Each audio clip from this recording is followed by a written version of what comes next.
Hey everybody, I am setting things up a little bit. Just need a little bit more time to complete this setup and then everything will be perfect. And just for this, from now on, for this series, I'm probably going to stick with just doing the Psycholos Epitaph, like the Minotaur Hotel theme that goes with this menu. And thank you, phone, for telling me I'm streaming. But yeah, I am looking through things. Yep. Basically, what I did last episode, I was perfect throughout the whole episode, was just doing the main menu theme throughout the whole episode, not infringing on copyright.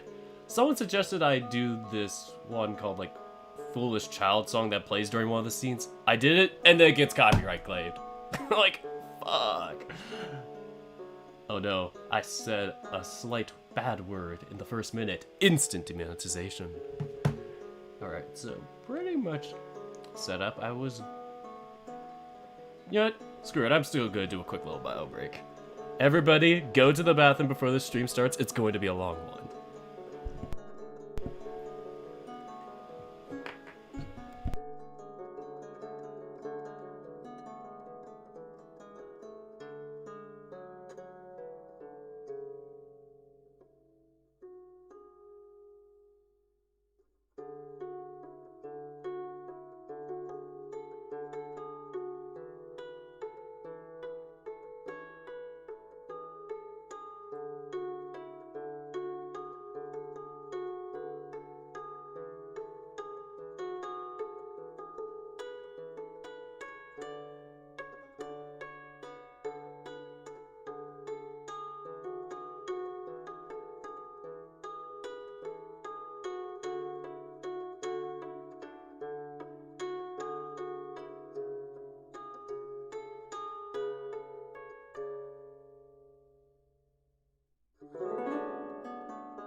Oh shoot, my dog is outside the door. I closed the door on my dog, I'm so sorry.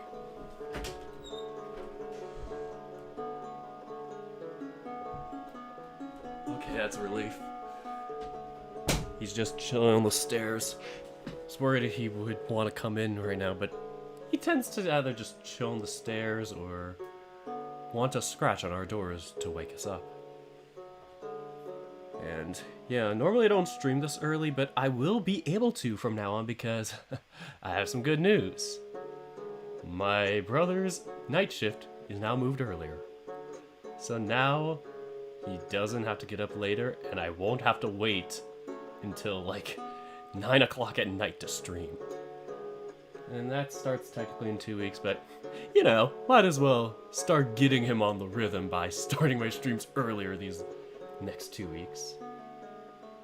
Yeah, like, I think he changes in the next 2 weeks. I may have just said that already, but my brain be forgetting. My brain.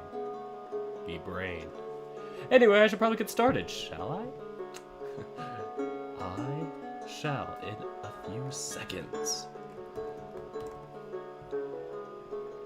I have to update the description first. I have to sign into chat still.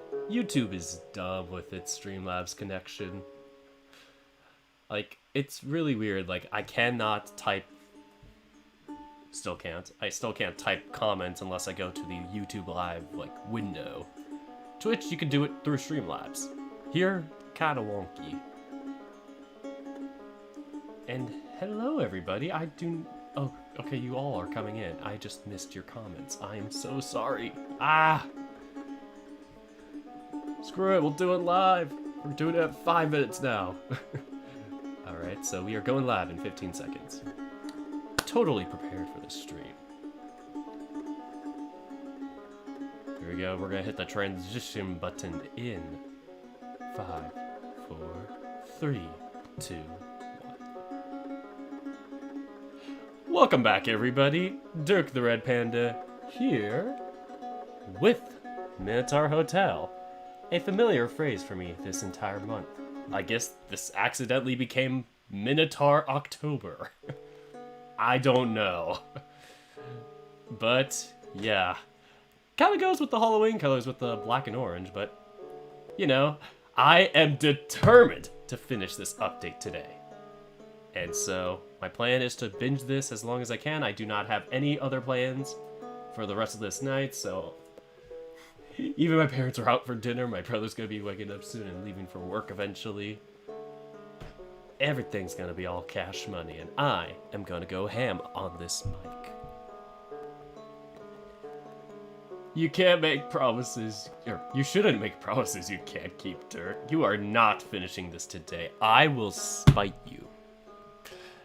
My mind is determined. I know chapter 17 is going to be long, but I hear the other 3 chapters aren't too bad. And if I can get through chapter 15 in nearly a single stream, then I think I can do it here. Chapter 17 is the longest one of these upcoming chapters, supposedly, but we're going to start with the Hinterlands. It goes Hinterlands 4, 17, 5, 18. Hinterlands 5, that is. But yes, I have determination, and I've been really looking forward to doing this again. I haven't done a stream in 2 weeks, or I skipped a week last week, kinda, just did D&D, but other than that, just got busy with work, trying to get used to my familiarity with it all, and as a result, I ended up taking a little break from streaming and doing all this other stuff, because as fun as it is, setting things up and whatnot, preparing takes some time and effort. And I want to provide y'all with the best I can. Or at least what I think is the best. It's all up to interpretation. Anyway, just because Trinick said it, I will do this out of spite. Even though I already had this planned earlier. I'm not gonna get to finish my what is it? Profiteroles? What's a profiterole? I'm sorry, Blazed, I do not know. Whatever that is, I am sorry for wrecking your day schedule. Anyway, we are going to start continuing a bit. Of course, I had to timestamp it in order to make this video look super pretty in the YouTube playback afterwards.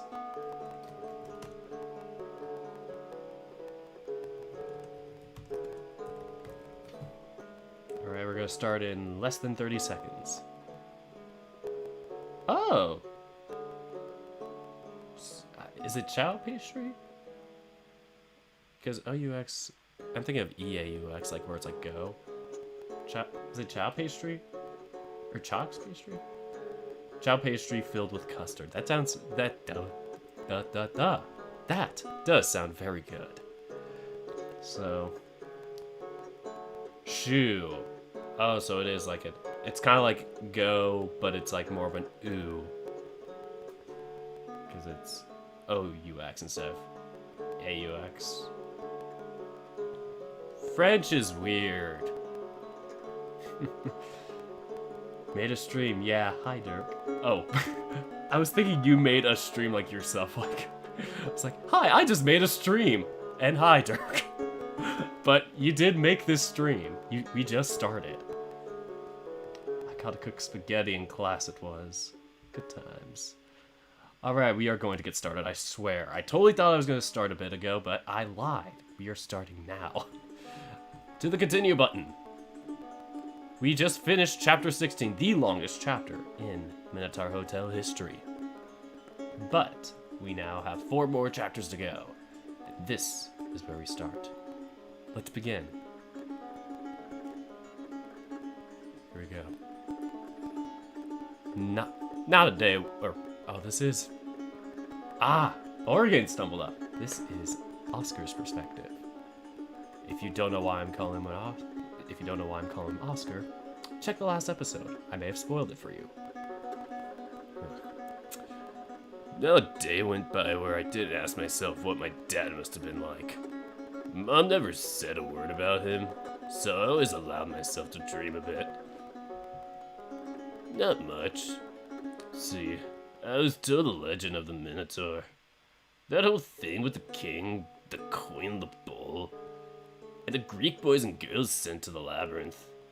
Ugh, never guess, or I guess I never let myself stray much from it. So, you spend your life thinking your dad must have had some sort of fucking head monster, or must have been one. Assuming he even had much of a mind in the first place. You grow up with that idea, right?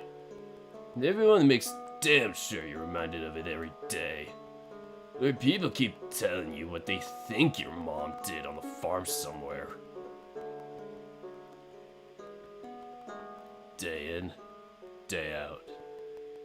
It never stops. So, forgive me if I act like a piece of shit, alright? It's just... But I've always assumed that's what my papa must have been, so I better follow his lead. As of late, though, I'm having a change of heart. Maybe it's the paper clips and the breaking recursion thing. Maybe it's getting a taste of what city life is like. Or it might just be me getting over my fear of elevators. But I reckon it's because of you. You'd laugh at me if I told you just how good it feels to carry a key and unlock a door. But it's true. I never had many chances to enjoy just how nice a clicking door feels.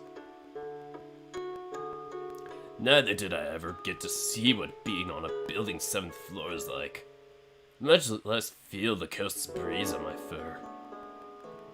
Though, if I'm being honest, there were a lot of other things I wasn't expecting. A chair. And a gaming console that should be unnamed. For instance, when you said we were going to your place, I never imagined you wouldn't have a bed. Or that your living room would only have a couch, a TV with a chair set in front of it, and a video game. I also kinda hoped it wouldn't be with you spending the whole day on that couch, wearing the same clothes for a whole week, or with a huge, stinking cheese grease stain on the wall. I'm not complaining though. I love it here. You've done so much for me. I just hope I didn't have a hand in making you like this. I'm back! Pedro? Aw, sad Pedro.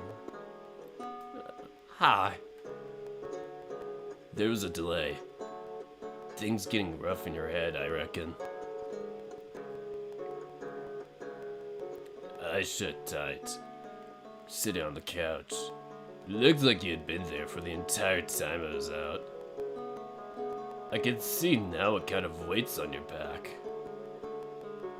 I figured you just got moodier from the trip to the hinterlands at first. But I guess you got troubles of your own. Man, do ya? Home hit you like a truck. You didn't touch the video game any more than just showing me how to play it. But it feels wrong when you're so miserable. Sitting there looking out into empty space. I can see your eyes going dull when you scout their jobs online. But when you send emails about that fellowship thing you talked up. It breaks me when your voice cracks up after spending a whole day quiet. Only speaking when your dad phones just to yell at you? God, I wish I could just punch him for doing that. You stood up to greet me like every movement could make you cry. But your eyes were just tired. Think. I got the groceries and your medicine. The extended release bupropion, right? Yeah, sorry for.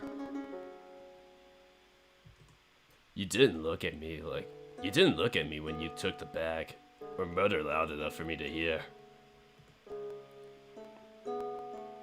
You never thought twice about chugging those down in front of me when we were in the hinterlands. Now you take them like you'd die if I saw it. Not stupid. I researched it on my computer. Oh shit, I don't have a computer. I researched it on your computer. There's not much use hiding it now. That kind of reminds me, bupropion. That is like an anxiety-related med. I do remember it being mentioned once or twice. I don't take that one, but I think I'm not sure if I had it in the past or something. I don't know. I remember going through a couple just to figure out which one was right for me. And luckily, the one I'm on currently is working.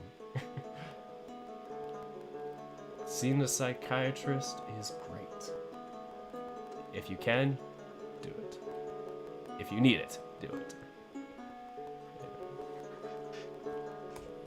You shouldn't need to. We're friends, aren't we? We put the groceries away together. After taking a can out of the bag, you just stared at it on the counter like it was taking everything in you to remember where it should go. I let you take your time. How did the interview go? Great. But I ain't sure it's gonna work out. The owner's fine with me taking the baker position, but I'm afraid of leaving my fur all over the dough. I don't want this business closing down just because of me. I thought, maybe if there was something you could do. Unless there's some magic to stop my fur from falling in the food. I'm afraid there isn't, kid. So many people used to call me kid back in the hinterlands. I don't think it was ever meant in a nice way.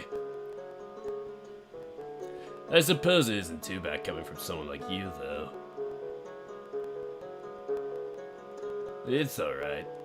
I got paid for carrying Mrs. Flores' furniture upstairs, and I got another interview lined up at the gas station across the street. They need someone for the graveyard shift. Ah, yes, that graveyard shift. I'm sure it's gonna go good. But I also called the music store, and they might have a position in a month or two because one of their clerks is pregnant. I could take the gas station gig till that's available. I bet you'll like the music store. You'll be messing around with the instruments in no time, won't you? Damn straight. Only reason I won't steal them is 'cause you won't let me. Smart kid. Stealing's wrong. Unless it's Adobe products. Then in that case, piracy is fine. But what about that Hail Mary thug? But what about that Hail Mary mug? It's different when I do it. Ex-cop be like. I went and stood shoulder to shoulder with you. Yeah, I'm sure it is. Speaking of, you want me to brew you some coffee? I'm afraid that won't be possible. Why? Dad broke the pot last night. Uh-oh.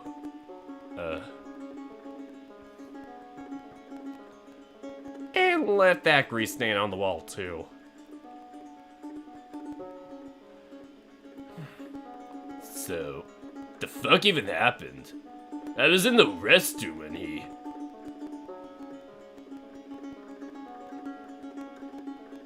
He saw the cheese, and I think it triggered some bad memory from his childhood in the hinterlands. Said I'm going crazy just like his dad. Then slammed the mocha pot on the counter so hard it won't unscrew now.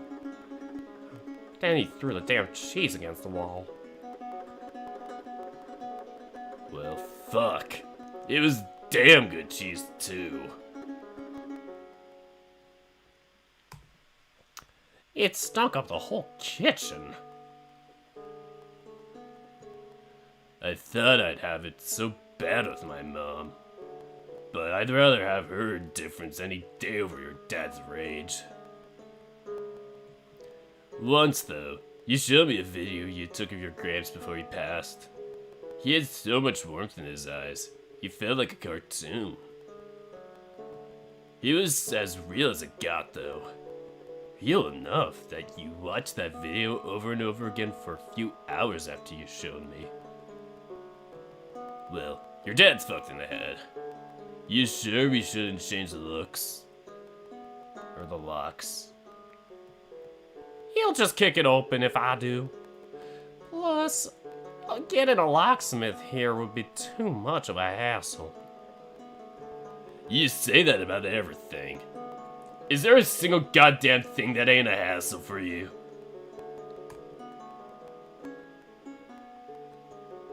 Look at what you've done. Why'd you gotta go kick him while he's down? I'm sorry. I didn't mean it like that. It's alright. I know.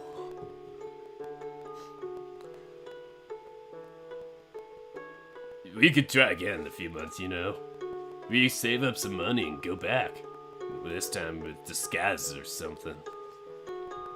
Maybe rent a place for a week. That way no one will be able to snitch on us.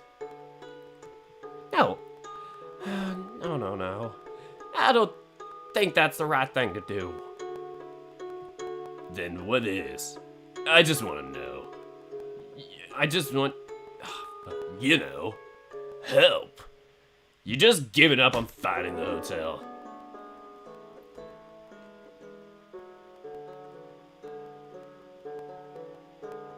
I'm sure we'd have found it if we had just a little more time. You were just staring at the empty wall. And then you slumped on the couch, like your strings had been cut. Still, you didn't look at me. Like just lifting your head was too much. It hurts to see you like that. Not if it doesn't exist. And saving up the money won't be a simple task either. I looked up what your pills were on your computer, right? And then I looked up some of the ways you've been acting. Tried learning some things about how to treat a man in your position. A lot of it went over my head, but patience always seemed key, along with respecting boundaries. That's the least I could do after you did so much for me. I went and sat beside you. I looked at you, but you didn't move.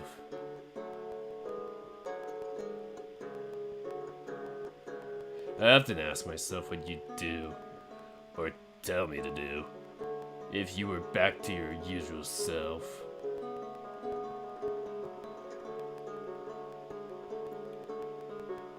Earlier today, I signed up for school.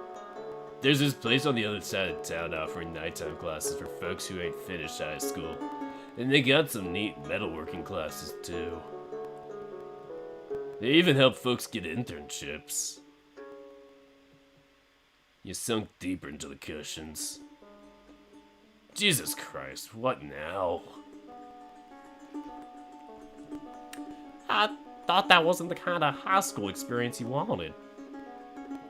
Well, yeah, it ain't. But it still works. Plus, the nicer places take too much time out of the day. And I gotta keep a job if I want to help you pay the bills. You shouldn't be worrying about that. I promised I'd help you.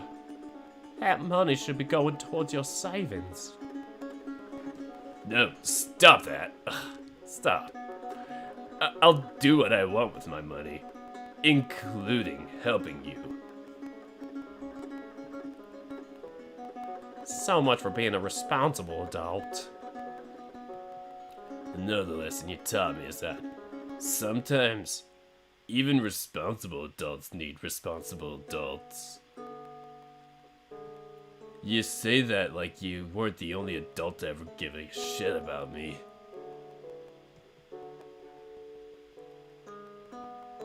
I'm sorry.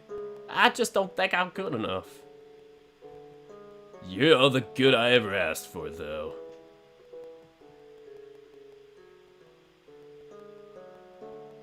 Even as you slumped like a rag doll, you looked as tense as a spring. Maybe I couldn't do what a head shrinker can, but I could do what friends do, I think. For a bird, you were heavy. But maybe it was just all the dark shit in your head making it hard to hug you. I squeezed you as hard as I damn well could.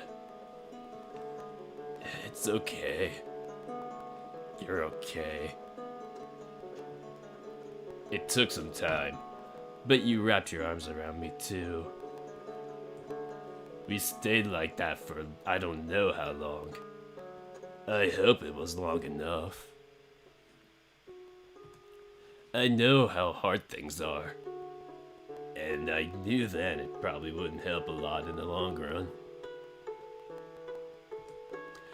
But I wanted you to know that I was there for you. I still am.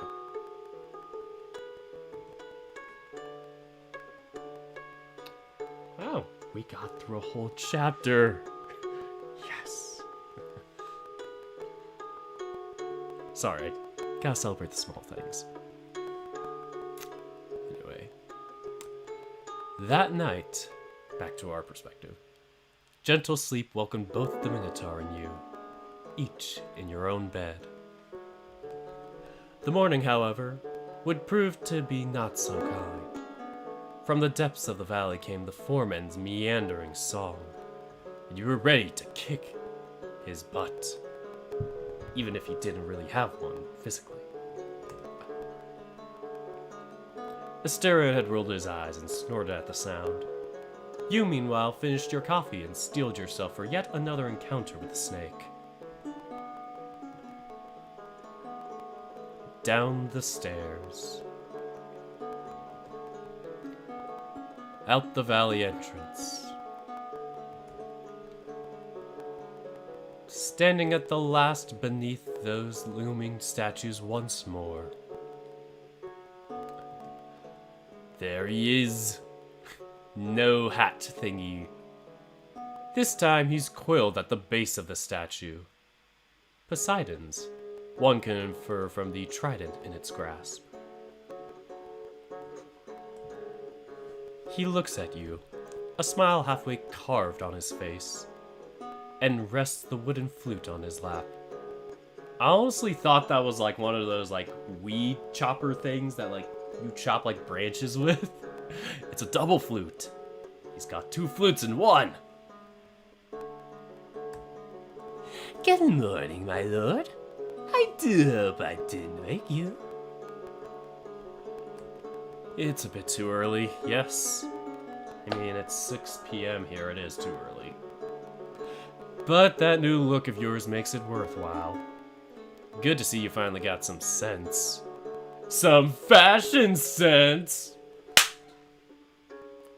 If that didn't wake my brother up, I don't know what will.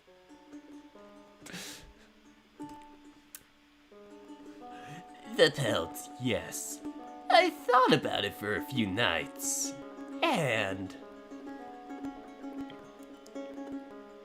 before we get to that, it's been about a week since my last visit. So, I wish to know how you and Asteria have been doing. Is everything going well? Of course. Better than ever, in fact. He and I are getting along quite well, and the hotel is improving with each day. In your face, Argos! We've been even planning to rename the place to Minotaur Hotel. We'll hold a little ceremony for it, and I plan on telling everyone that Asterion is the co-owner of the place. It'll be a grand old time. He'll be a gay old time. Of course. That's so you. Nothing you do surprises me anymore. No respect for rules and canons. No care for the Olympians' command. Ugh, and all that. How exceedingly human of you. That's right. I'm a good human. And good thing you're getting used to my style of management. Oh, yes, yes. Argos sighs and drops his gaze to the ground. He fidgets, trying to readjust a pelt that's no longer there, and then looks up to the hotel at the top of the cliff. Stream. Moving on. So, why have you called me out here today?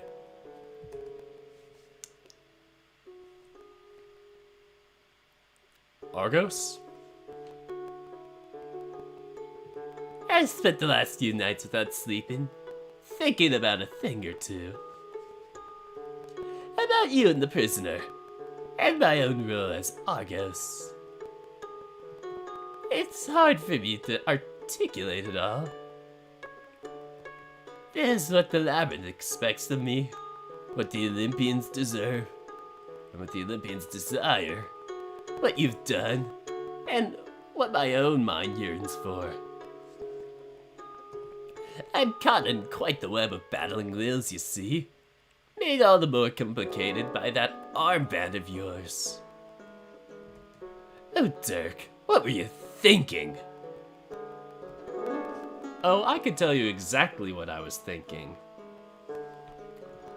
Don't bother. I'm not stupid. I know what's up. Are you sure about that?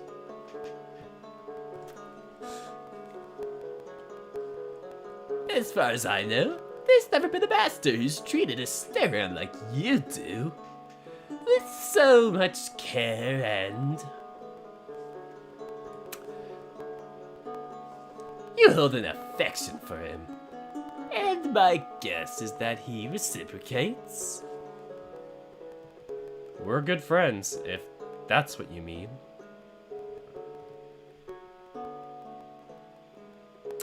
I'm neither blind nor deaf. I'm not deaf. I'm neither blind nor deaf, let alone dumb. You know very well what I mean. Oh, Argos. I can only wonder then, what my purpose should be in this affair. Or what it was. Again, he fidgets with the flute in his grip, before finally putting it aside. Oh, my lord, it was a pleasure serving you, for the little time it lasted. Excuse me? What do you mean by that? No, I got ahead of myself. We'll get to that in a moment. It's just that I struggle with the words. There is much about me and my lineage you don't know. We, the Argui, have secrets unknown even to a Asterian. You think back to the pages you picked up the last time you met, and to what decrypting them revealed. I don't remember because I have no brain. A shadow, perhaps, passes over your eyes for a moment, and Argos, despite remaining impassive, notices it. There is one, however, that I'll share with you now. When an Argos' mandate begins, we are allowed some freedom to choose how we will conduct our mission. Our autonomy is not significant, or it's not insignificant. So I thought all these past nights. As long as you have that armband, I cannot fulfill my purpose as torturer. And let's face it, that thing's not coming off. I had to make a decision, you see. What will be my role going forward? And there is only one thing I can think of, my lord. And that is a friend with benefits. I mean, the foreman is under no duty to obey the master's will, but I am allowed to pick that as my mandate. You nurture an affection towards Asterion, and if that is where your heart lies, then I shall do my part to realize your heart's desire. He looks right at you, awaiting your response to his seemingly earnest plea. If this is your honest attempt at making peace, then I appreciate the sentiment.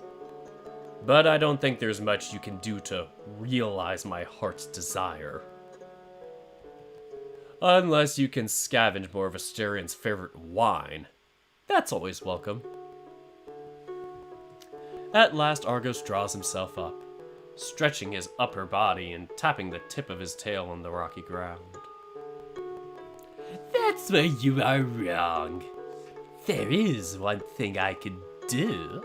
Something which neither you nor Asterion are aware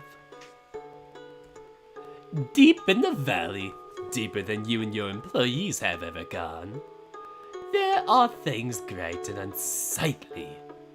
Treasures both profound and frightful.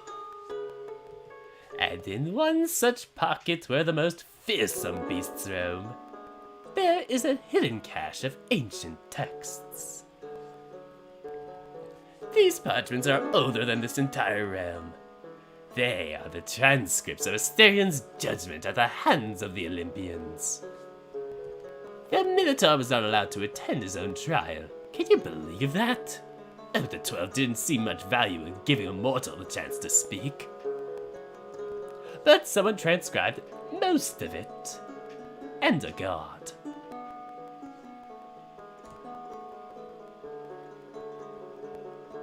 Hermes, the counselor, Craft, son of the thunderous Zeus and Maya, hid it here. Perhaps so that one day, a master such as yourself might find them. The Argoi have known of this cache for many centuries, and they have chosen to keep it a secret. But I had decided otherwise, because I believe it is in line with what you desire. Is it? From what I gathered, the Olympians disapproved of Asterion. So what exactly do we stand to gain by listening to their poison? And that's assuming what you say is even true. Pardon my skepticism, but on the matter of Asterion's well-being, I have a good reason to doubt you.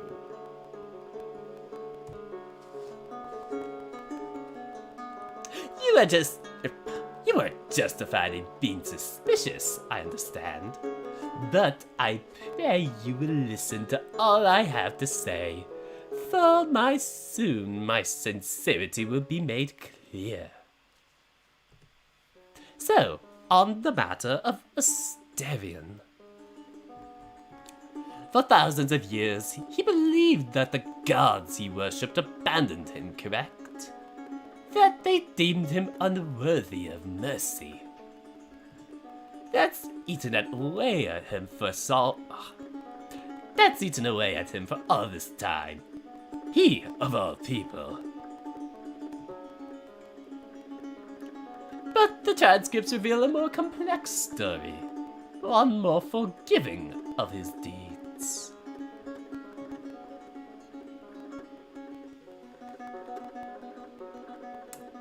He takes a deep breath in, lets it out in a slow and meandering huff, and then flicks his tongue out.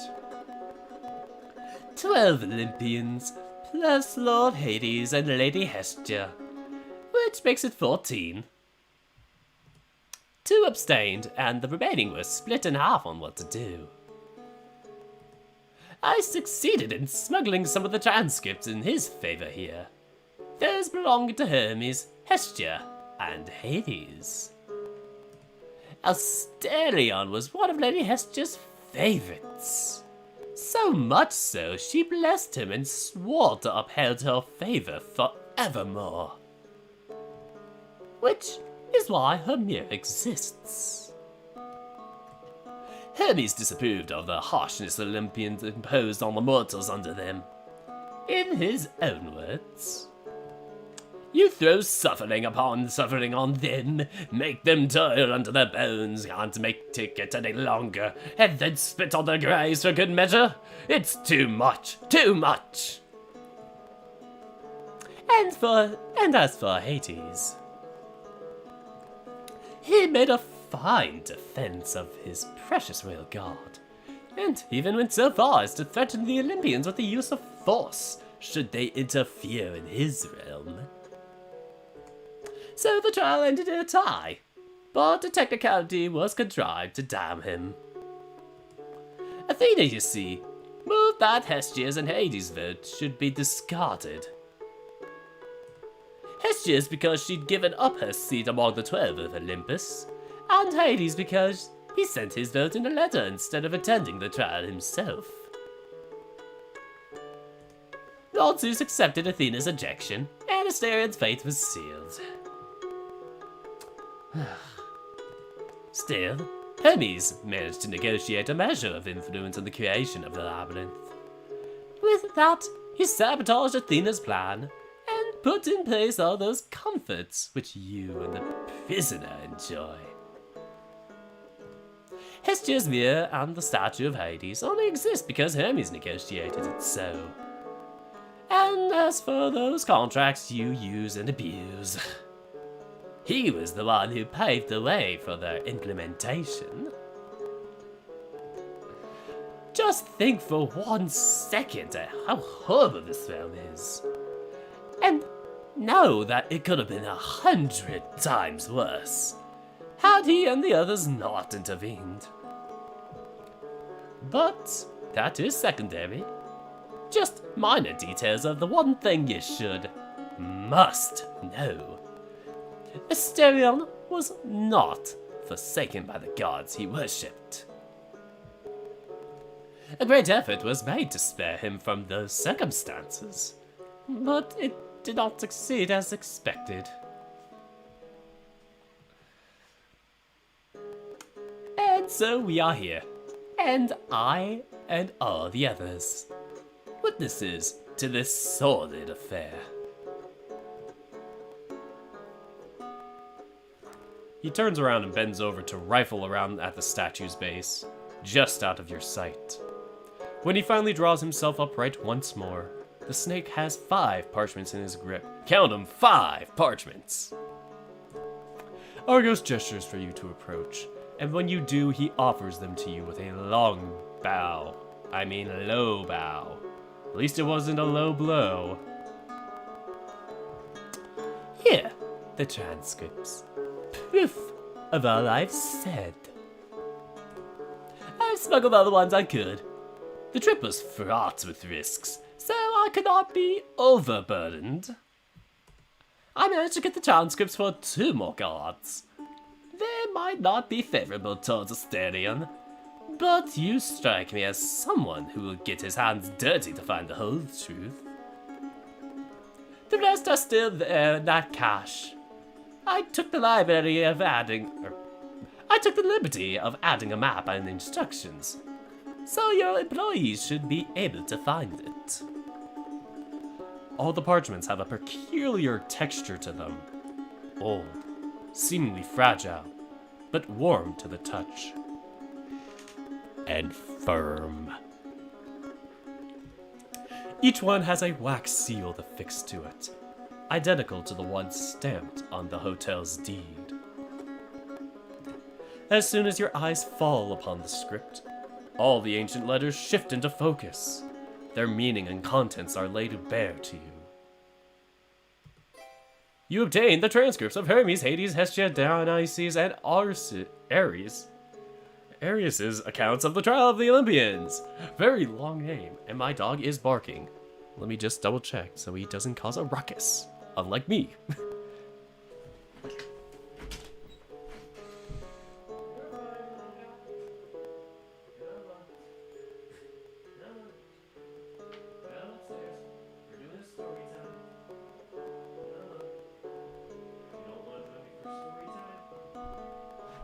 He really is missing out on this story time. I'll leave the door open for him, though. Yes, come on! Join us for story time! Yes, my dog is coming. Yes, good boy. There we go. There we go. You can read them by opening the files in the menu. Y'all can do that. I am going to trailblaze this update. Not just this chapter, the whole update.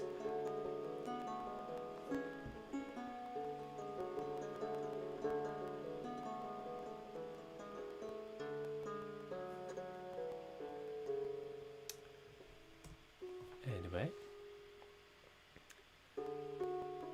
How can I know these documents are real? That this isn't just another one of your tricks. That wax seal. Aren't you familiar with it? It is the mark of a primordial contract. Documents left behind by the gods upon this realm's creation. None of us, not you, me, or Asterion, are capable of falsifying that seal. If you don't believe me, you will hear the same from him, should you show him the transcripts. Then why? Just a few weeks ago, you were trying to push me into sending Asterion out here to get attacked by whatever it is that roams this valley. And now you're telling me that you went out of your way to get him these transcripts? To make him feel better about what happened? Why are you doing all this? I mean, we'd hope you can keep being nice, but why?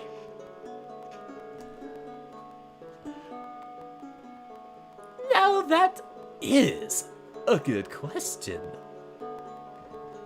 Why wouldn't Arcos betray his mission to torture his prisoner and choose instead to reveal to him such a dire secret?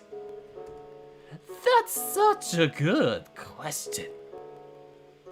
Just what could make me change so much so quickly?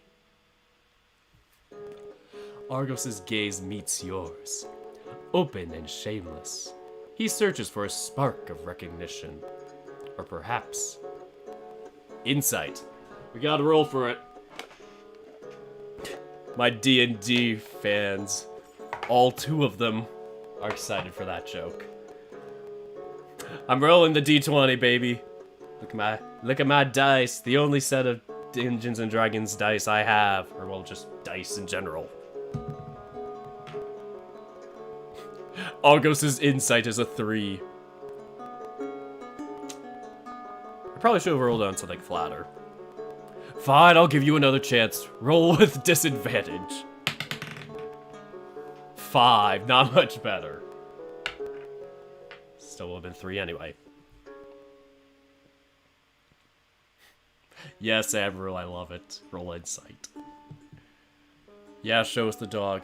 He's staring at me outside of the room, not wanting to come in. I'll bring him in during the break, okay?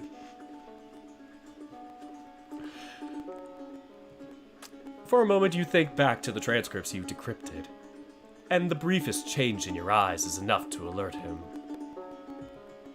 Argos swallows the lump in his throat. His tongue darts out once, twice, before he coils his tail around himself. He breathes out, and with it comes a whimper.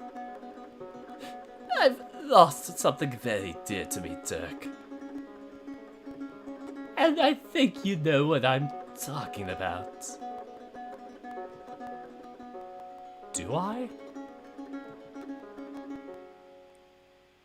The snake tries to glare at you, but can't seem to quite work up the will.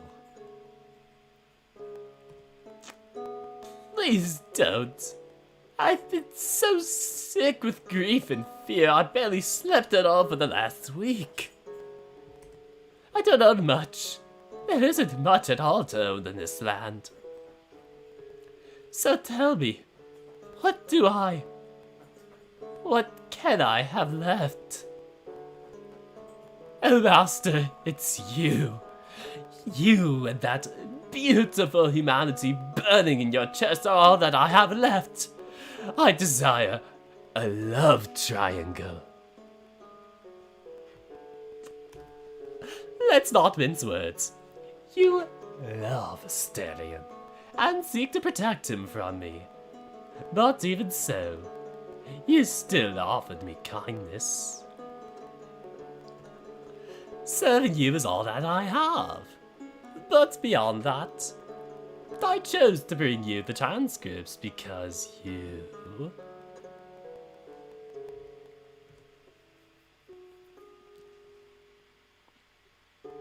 You are the only one in this realm to ever show me kindness. I want to do one good thing for you in Asterion, so that at least I can leave a parting gift for you might fondly remember me by. Parting gift? Wait. What's going to happen to you? What happens to a tool that's no longer useful? To salt that loses its flavor. To a slave who cannot perform his role. To one whose purpose has been utterly destroyed. I'll return to my place of birth, Dirk. And that'll be it. The end.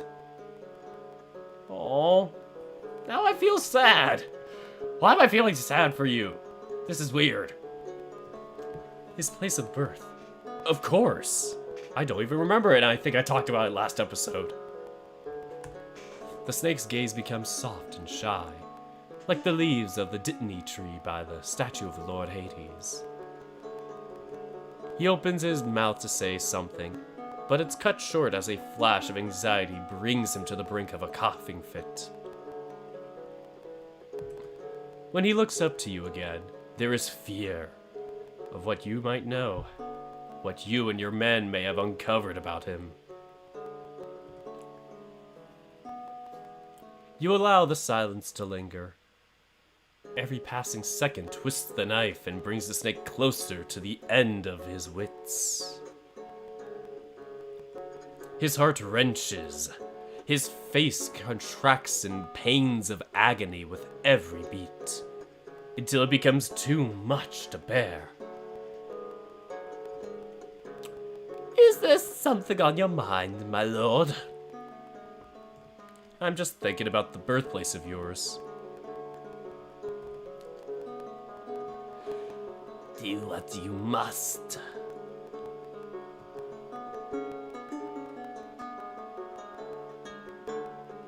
The birthplace of all Arguai. Oh no, am I being quizzed? I'm going to fail this quiz. Quick, somebody help me get the right answer! And first I'm gonna save, just so I don't freak this up.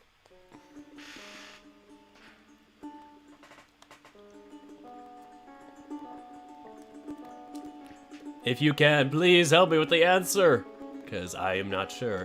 I thought it was Crete. But Emerald is confirming Crete.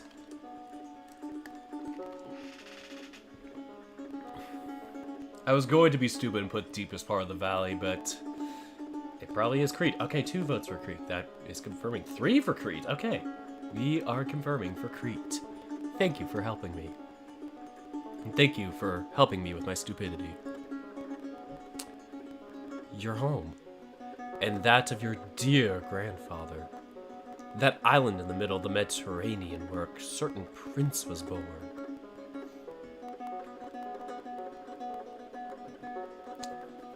Isn't that right, Dominikos of Crete?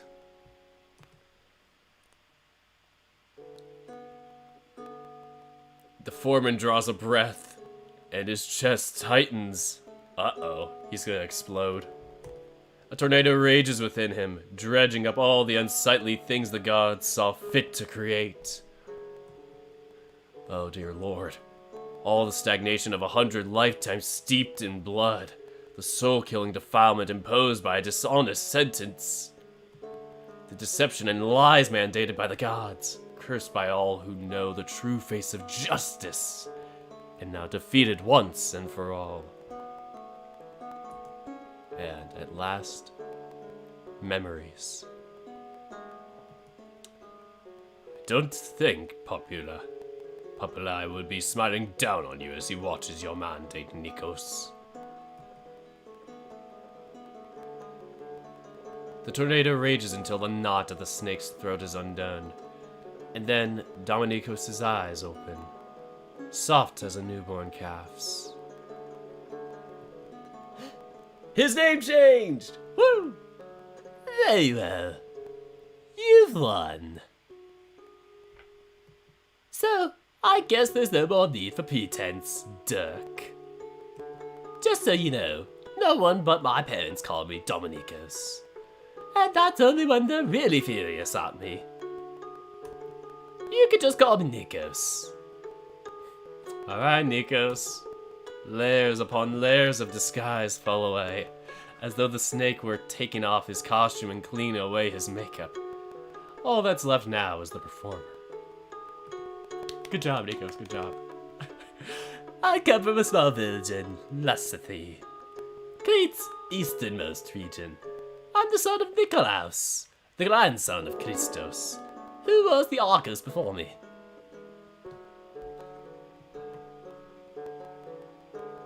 Like an actor at curtain call, Nikos bows to you. Dominikos, your Argus Panoptis, at your service.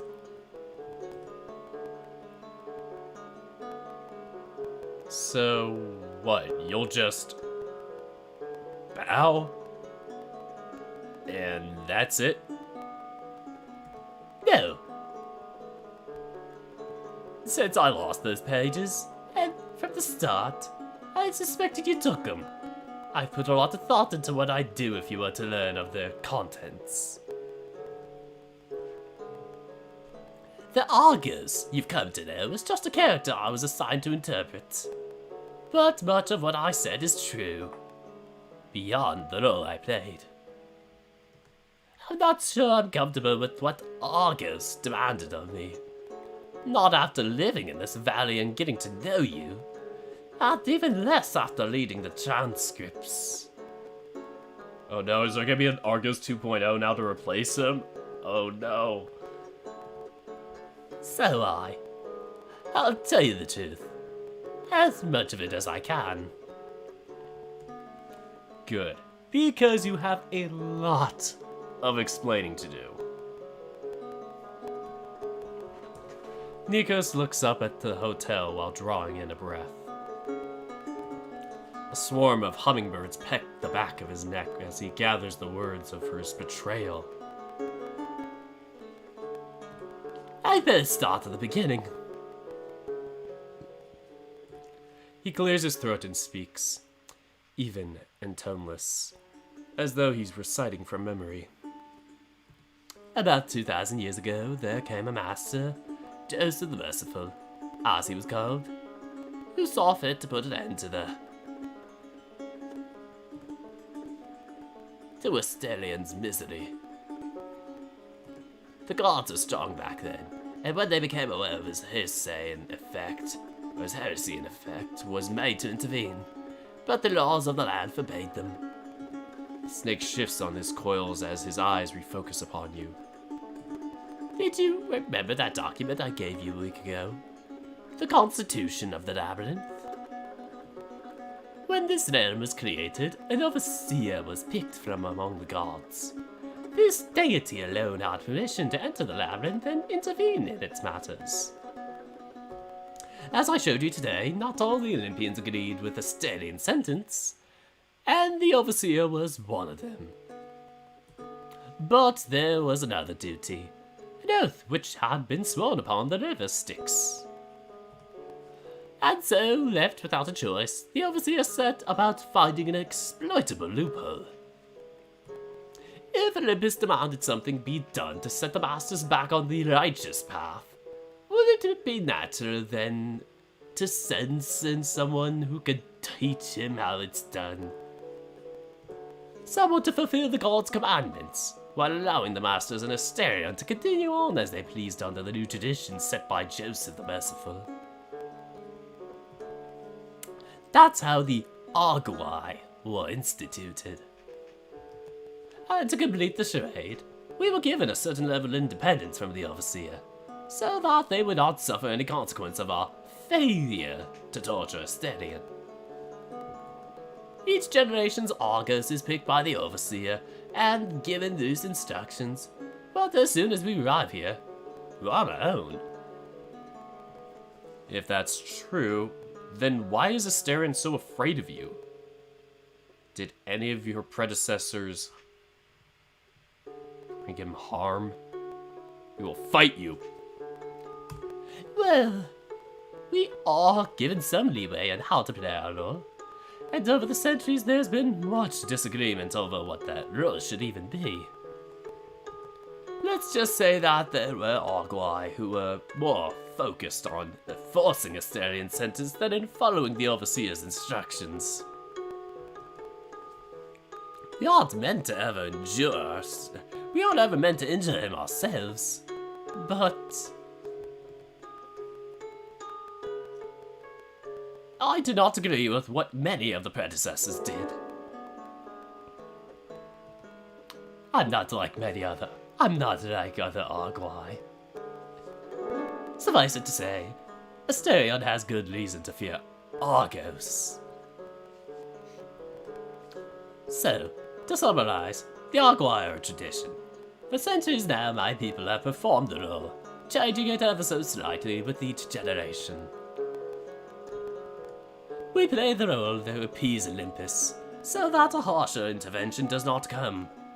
And otherwise, most of us try to be as ineffective as is plausible. If what you're saying is true, then there was no Argos before the hotel was created. That's exactly right. The Arguai didn't exist before Joseph the Merciful. There was no need for such an institution. That's a very peculiar term you keep using. Institution. What exactly do you mean by that? We are an institution in every sense of the word. We have rules, customs, traditions. There are trials to pick the next Argos, festivities before and after, and a council of elders to organize everything. So practically the Eurovision contest, but for Arguai. I'm sorry, I just had to. Please forgive me.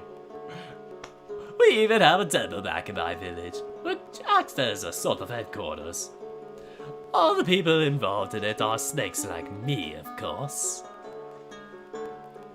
A whole village of snake people? My worst fear! Well, not everyone, but we do make up a sizable amount of the population. And are all of you really descendants of the Argos Panoptis? Oh, you're finally getting it together. You're finally putting it together. Oh, we are. Not. That was a bold-faced lie. Ha! Got him. Why do they say that? Nikos would be the one to make a D's nuts joke, let's be honest. I'm actually surprised no previous master realized it. The original Argos Panoptis was a giant with 100 eyes, right? But the Lord Hermes, son of Maya, killed him to save Zeus's lover, Io. Io is I in Italian. However, the giant was a servant of Lady Hera, daughter of the lovely Hera. After his death, she preserved his eyes upon the tails of peacocks. Oh. Cool story, bro. Nikos looks down at his arm and uses the finger. Just pulls out the middle finger. He's like, and he uses the finger of his other hand to trace over one of his eye-shaped markings. Thankfully, our scales have these spots. Hey, Macarena. Which do look at least somewhat like eyes. That's the real reason why we are picked for the role.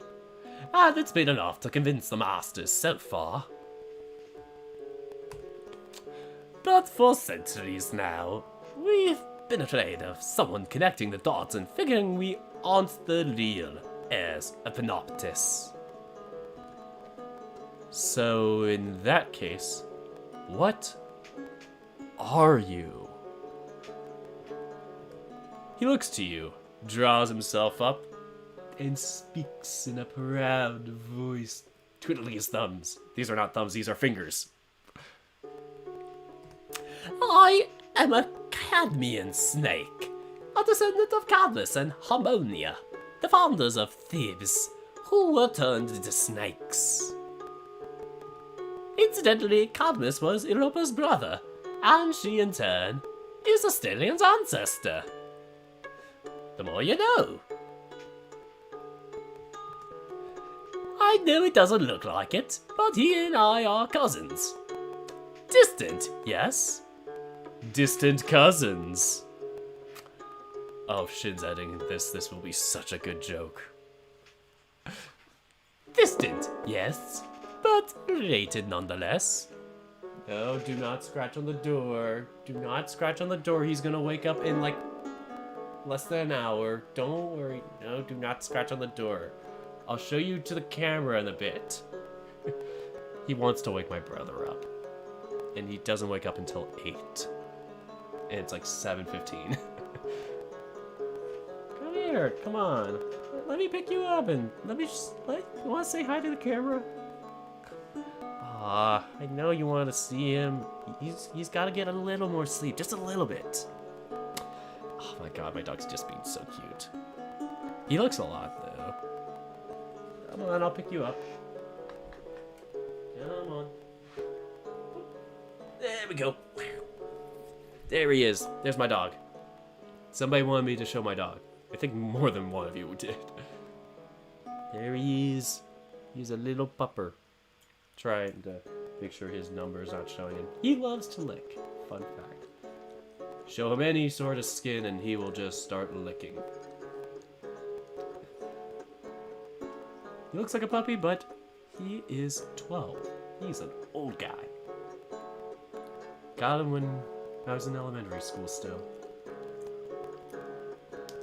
His name is Oreo, like the cookie. That's what's on his name tag, but it also has our phone number on there, like our home phone in case he gets lost, so I'm like, trying not to have that show. But on the, if you can kind of see on his, it's really hard to see from this distance, but he's got like a little skull kind of collar, like bandana thing around him just because he got groomed earlier this month and it was like Halloween themed. So he's got like a little skull bandana on him. Sorry, I'll try and hold you better. Please be comfortable. I don't want you to be uncomfortable. Oh, that's so cool. Final slate? Or final state. Sorry, my computer's dusty. Sometimes it covers up words. Or letters. Do you want me to continue reading while you're in my arms? I can lay you down a little more, like you'll be off camera. I can put you down, actually. I think you want to get down. Do you want to get down or do you want to just hang? Their dog is nice. Oh, how cute. Yeah, Oreo's a boy. So, in case anybody was curious. Cute little boy. Do you want to get down or do you want to stay? I don't want you to jump, because I got my water there and I don't want you to hurt yourself by trying to jump. We'll try and move it a little more if you do. He's thinking about it. Don't do it, you got so much to live for.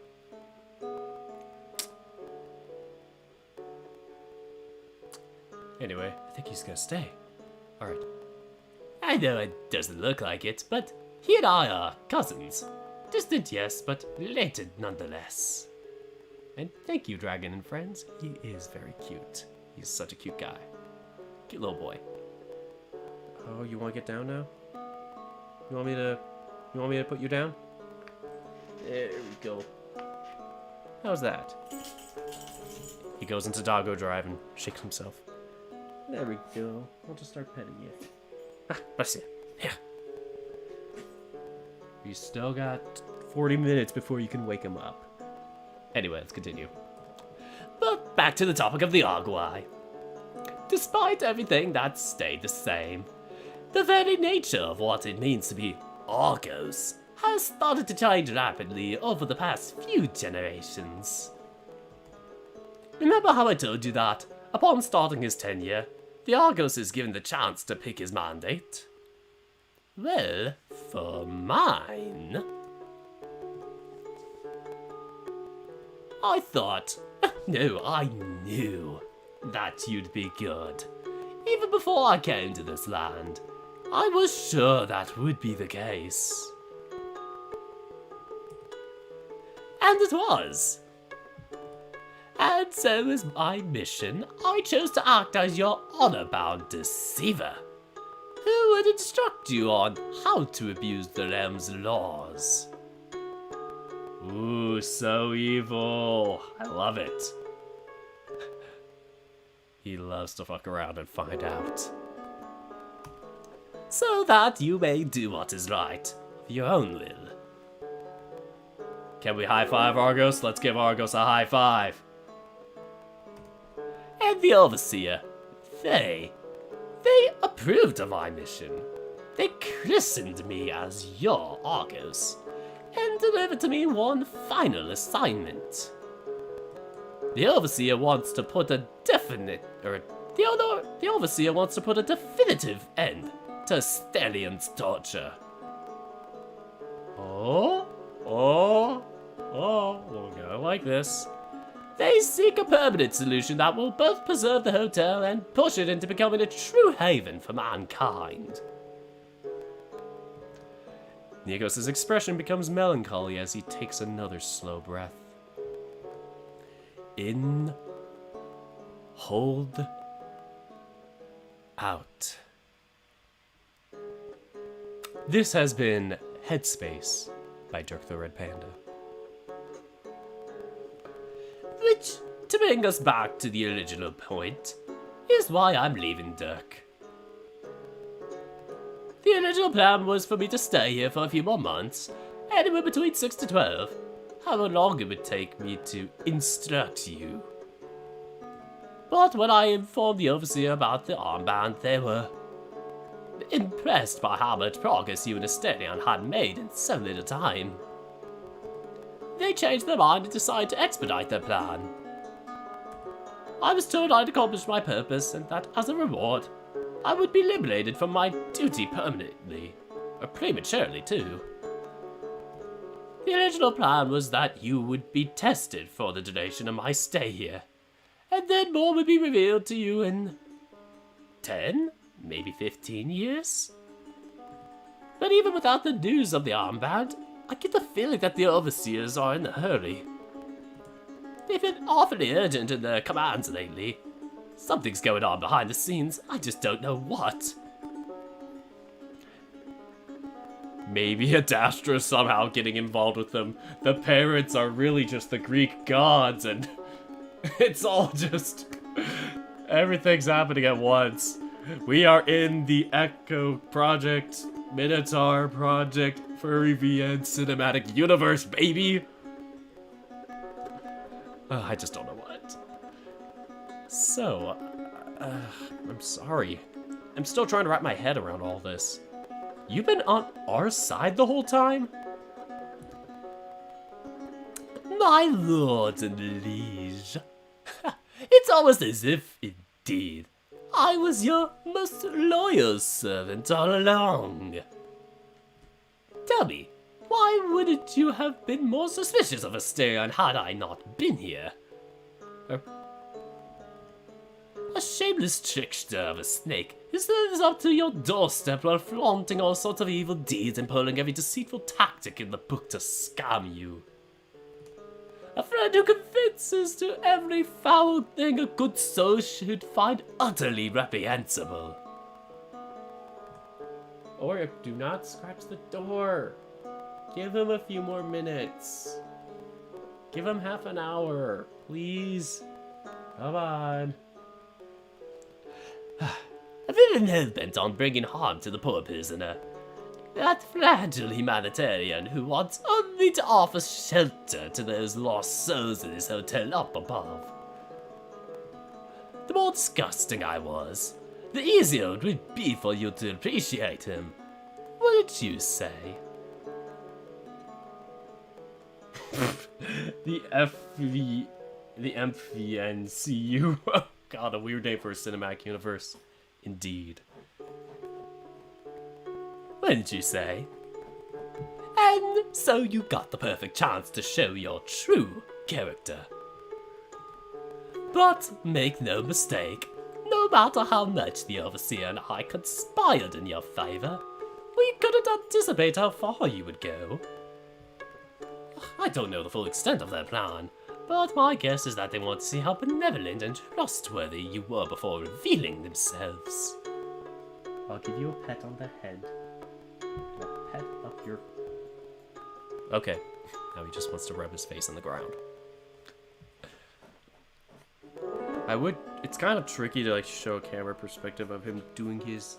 Yeah, you're just gonna see my chair. Anyway. The snake lets out a weak laugh, shaking his head and kneading his brow. I admitted defeat when you mentioned my name, but in truth, this is more of a heads I win, tails you lose scenario.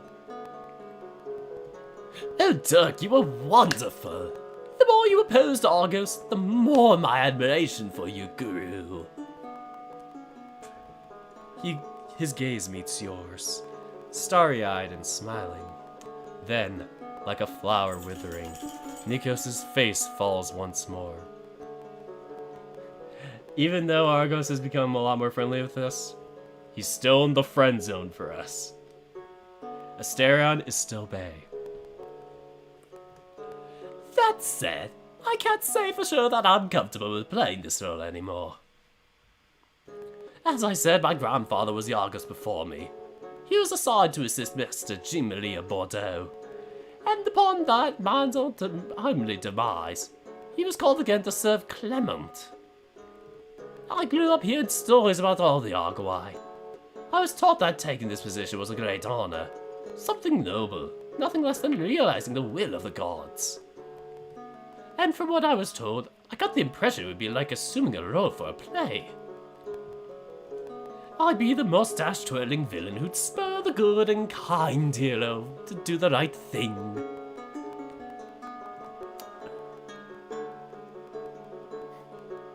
But in my stay here, I've learned a lot. Even if everything went well for you, I can't shake this horrible fear that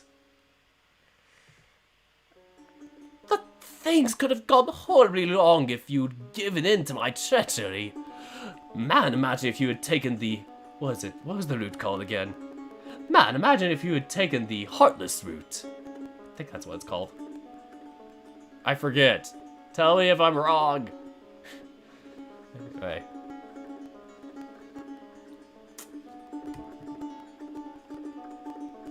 I know what I am. An actor at best. A liar and trickster at worst. If you had any sympathy for me before this conversation, I understand it might be all gone now, but you know the full extent of my role. Ruthless, that's what it is. Close enough. Thank you, everyone. Thank you, Dragonfane and Eclipsum. But... An invisible fist clenches around his throat. He coughs and swallows, and scrubs at the wet heat gathering in his eyes with a forearm. It was true, okay? I couldn't do it anymore. I didn't even know what was an Argos and what was me. I came here ready to play the villain, but I didn't know how real it'd be. I was hoping you'd be a hero just like in the legends, and you were. You are. You're just a regular person. There's no divine ichor in you. But you are the hero my grandpa and I waited for. You repaired the hotel, healed Asterion, and every time I gave you a trial, you found the twist. By the 12, I couldn't contain my excitement when you found the loophole in my direction to make a sacrifice to a god-made shrine. Oh, and that was true. When you showed me the kindness, I couldn't control myself either. And that was me, Nikos, not Argos.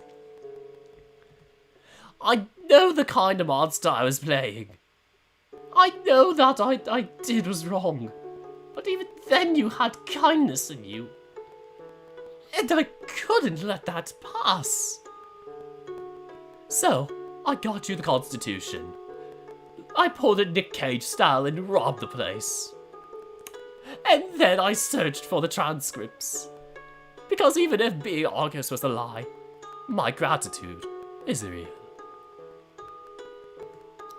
And when I saw the monster, the effigy of infamy, when it attacked me, that was real too, and so was my fear. I explored the valley's depths. I saw things far worse than that creature. And that's why. With a faint hiss, he settles onto his own coils. I can't do this anymore. I've seen too much. I can't just go on pretending that sending a Stereon out here is okay. And as for my mission, I want to do the right thing, and the Overseer wanted me to push you into being good to Asterion, to find a definitive solution to this problem. And you are the best master so far. By the 12, I believe it. But when I came here and learned what being the Argus is really like, I understood that Hyrule asked horrible things of me. I could have injured Asterion terribly.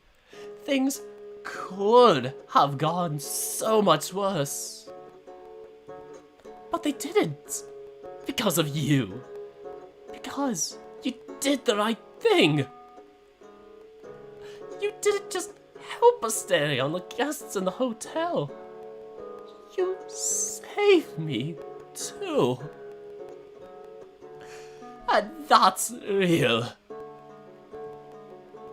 I regret being the Argos and coming here. I should have never done it. But I don't regret knowing and serving you. By the 12, every time I see your armband, I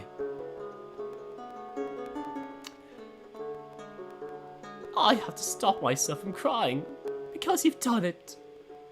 What no master before has accomplished.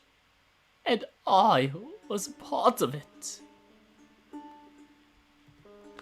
I am your Argos, and even with all the horrible things this role entails, I was able to take part in one unequivocally good thing.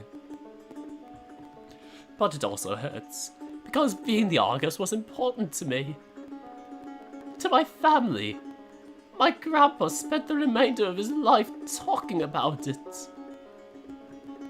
And now, I don't think there'll be another Argos. Because it doesn't make sense anymore. As long as the Master has the armband, there's no reason for us to exist. By the 12, this is my fault. There might be never another Argos. I destroyed everything. I'm a disgrace. Despite his words, Nikos is smiling. But I don't regret it. Because maybe the Argoi really should end. Maybe that's what's right. And what the Overseer wants. It may be possible to find a permanent solution to save Asterion. And if that means the end of our tradition, then so be it. And no matter what happens, I'm proud of having served a master like you. I was a liar, but all of this is real. And just telling you all of this puts me in danger. But I can't keep being Argus. It's just not who I am. So, I'm sorry, Dirk. I'm sorry for everything. I understand if you can't forgive me. Which is why I had to do all of this. You won. And so, here's your victory. Your kindness killed the last Argos. And I'm all that's left. Do you forgive Nikos? Well, we're definitely gonna, like, you know, either have Asterion forgive him or us. I'm not sure if this is like a trick question, because I definitely would forgive Nikos.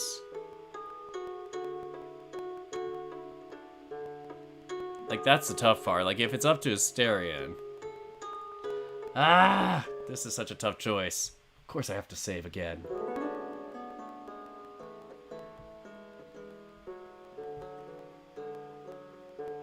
I definitely did save.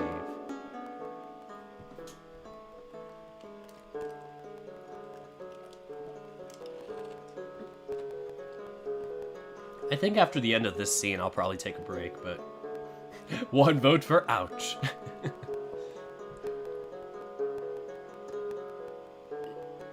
Where did he go? I think he's on the stairway again. My dog, he's on the stairway. I would forgive him. Yeah, like, I forgive him, but yeah, in terms of Asterion, yeah, that would be interesting. Honestly, I'm gonna forgive Nikos. This one feels like it's too much to interpretation. Anyway.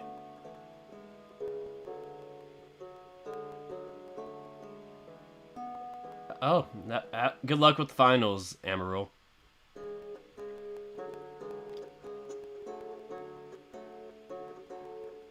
Let's forgive him. You look the snake up and down, truly seeing him for the last. You look the snake up and down, truly seeing him for the first time. And you don't see the foreman, the torturer, the deceiver who's been tormenting you in Asterion for weeks, for centuries, in your partner's case. You see a young, scared, regretful man, far from home and farther out from his death. You take a step towards the coiled snake, and then another, and then another. Another! He watches your approach, tension gathering in his limbs and flickering tail. At last you clap your hands onto his shoulders, giving them a brief squeeze. The pair of you meet each other's gaze, not as master and foreman, or deceived and deceiver, but as two men. It's a lot to take in, but I think I'll get... It's a lot to take in, but I think I get it, Nikos. He whimpers, but waits for you to continue speaking. You did wrong by taking on the role of Argos. It may have been your grandfather's duty once, but your life would have been more blessed had you never come here. You've taken part in something reprehensible. You had to have known it, even if you just played along because it's what your family and the overseer expected of you. And that, I think, will be a stain on you for many years to come. Even if your actions didn't cause any great or grievous harm, you still put Asterion at risk and brought him no small amount of distress. However, you believed that what you were doing was noble and necessary, and just... And when confronted with the possibility that you were wrong, you didn't dig your heels or stick your head in the sand. I don't have any heels to dig in.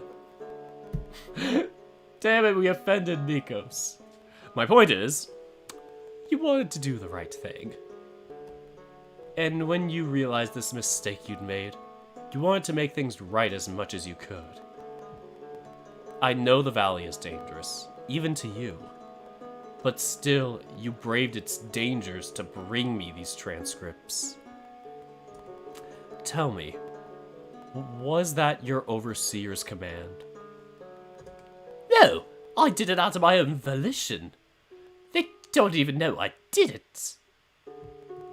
I believe they would approve, but... And the constitution of the labyrinth. Did you bring it to me of your own volition too? Yes, Dirk. With all that in mind, I don't think anything you've done is beyond forgiveness.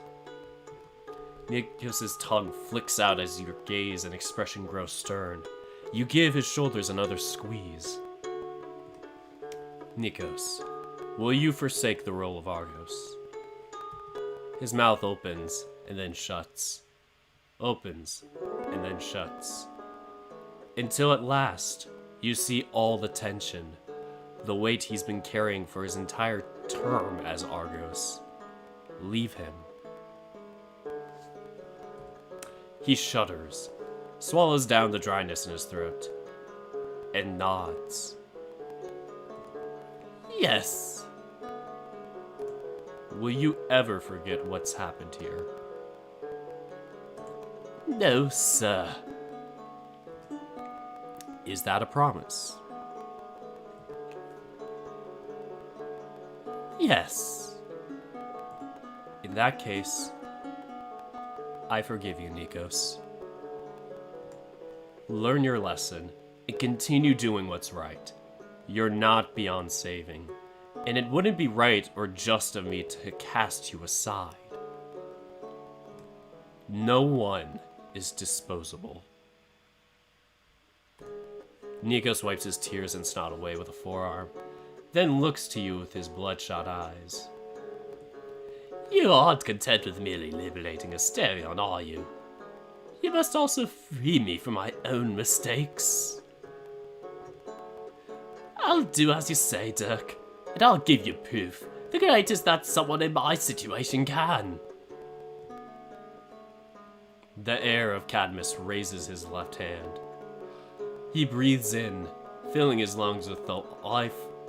He breathes in, filling his lungs with all the life-giving air they can hold, and lets out his last breath as Argos Panoptis. By the river Styx, hear my oath. Hereby I forsake the role of Argos Panoptis forevermore. Yay! His lip trembles, his hand shakes, his eyes let out a final stream of sorrow, and in one fell swoop, Nikos brings the axe down upon Argos' neck. And by Papaly's name, I swear to do all in my power to bring an end to the Arguai. And so lived on the Red Valley and its red breezes. Argos did not. Oh, Dirk, what an art you make out of this brand of justice. This ceremony of yours has been nothing less than the finest of hymns to our ears.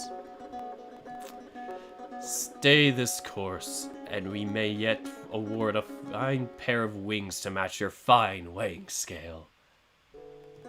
Your eyes are pulled upwards to the shadow of a vulture flying high in the otherwise empty sky.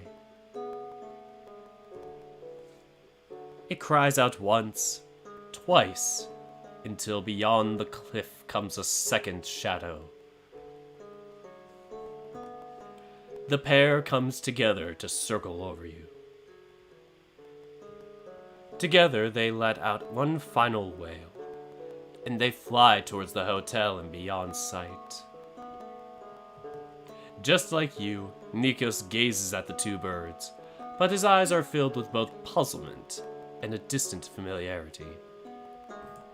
His hand almost rises upward, as though trying to reach out, but gives up as the both of you realize how late it's getting. Is this the last time I'll see you? I believe so. Unless the overseer changes their mind. Can't you visit after all of this is done? I doubt I'd be authorized to. Nika stares at the ground, the battle of his warring thoughts playing out over his shifting countenance. And then, he opens his mouth to speak once more. Before I go, there's just a few things I'd like to say. I know that you tell Asterion all of this, as well as you should. If he learns the truth, I don't think there'll be a reason for the Argoi to keep existing. I may be the last Argos Panoptis. Perhaps this realm is better off without snakes. I hope Populi would agree with me. But please, I have a request. Please wait a while before letting him know. A month or two would be enough. Revealing the secret of the Argoi to the Master is the gravest of all taboos. Should it be known that I told you all this, I don't.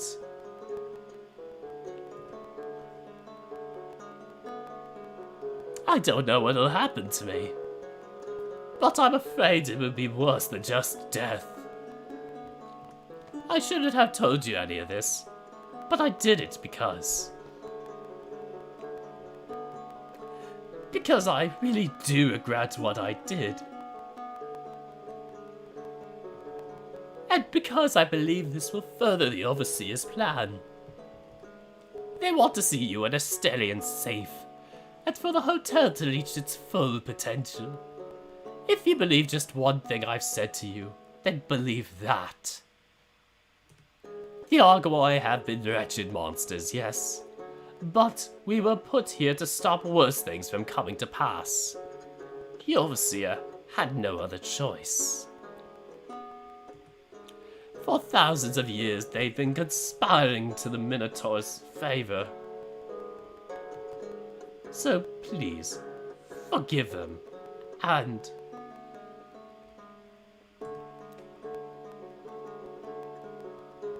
there's one more thing you need to know. Remember you received a letter from Clement? Yes, it shook Asterion to his core. Well, it wasn't from Clement. He's been dead for months now. I don't know who sent you that letter, but I can assure you it wasn't him. I knew it! I knew it! Was I crazy? I'm like, this ain't from Clement. This has got to be from Pedro. I swear. However, he digs through his coils and pulls out another folded parchment. Without meeting your gaze, he offers it to you. before I go, I wrote a letter of my own to Asterion. I want to ask if you'd deliver it for me. An apology. Not for what my predecessors did, I can't speak for them. But for my own actions. An apology? From you? Yes, it's the least I could do. After everything that's happened. He can do whatever he'd like after you he could do whatever he'd like after you give it to him. Burn it, tear it up, crumple it up, and throw it back out here. But if he does read it, then I hope not. I hope that. Maybe not now, but someday. He might find it in him to forgive me. All right. With a nod to him, you accept his letter. All the anxious, held breath bursts out of him in one gust. It's getting close. I won't bother him. I'll let him do his thing and scratch on the door. Thank you. Well, I guess that's it then. It seems he can no longer bear to look at you.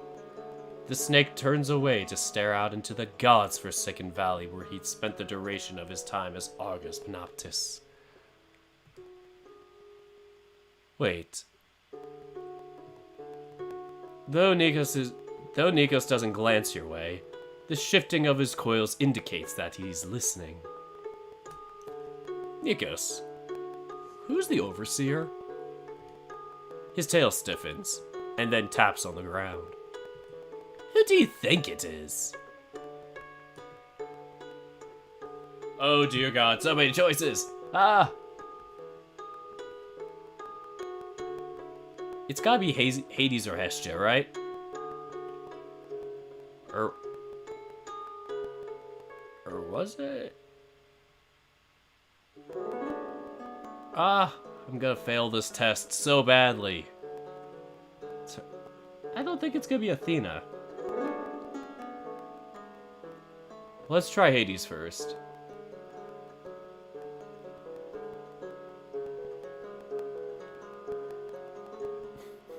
Maybe that wasn't it. Oh, it's either Hermes or Athena. I misread it, I'm sorry. But 2 votes for Hades. No one tell him! Damn it, you're gonna get me all screwed.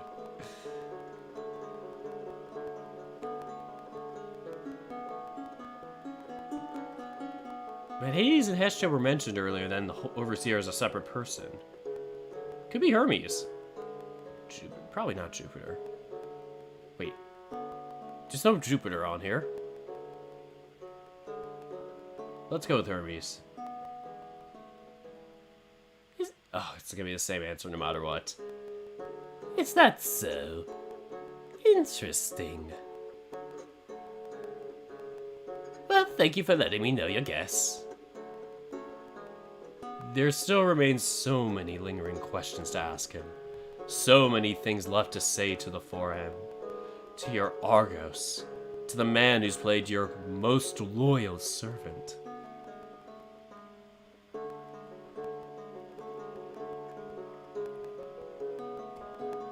However, there is only one thing left to do. Only one thing you can do.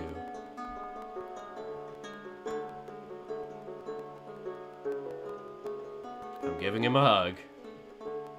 Hey. He doesn't react to your footsteps moving up behind him, but when your hand lands on his shoulder, he flinches. You pull him towards you and wrap your arms around him. It takes the snake a moment to realize what you're doing.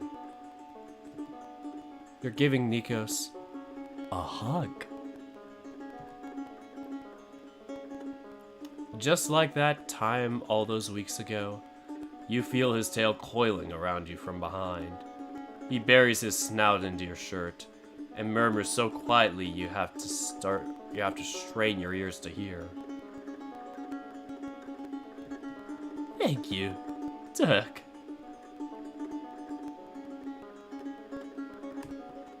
Of all the masters who've graced this realm, I'm glad I got to play as your Argos. He clings to you for a moment longer, and then slips out of your embrace. And just like that, he's gone. With no rustling from the brush, or sound of his scales brushing the sand. It's as if the cursed earth itself opened up to swallow him, leaving no trace of Argos Panoptis, Dominikos of Crete, was ever there.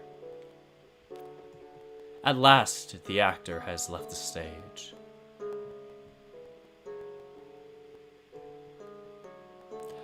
And that is the end of the scene. After this line, I'll say. With the parchments and Argos' letter in your hand, you ascend back up the stairs to the hotel. You have much to think about, and much more to discuss with Asterion. But you don't want this to weigh on his mind the rest of the day. You both have things to do. Okay, we're gonna save here.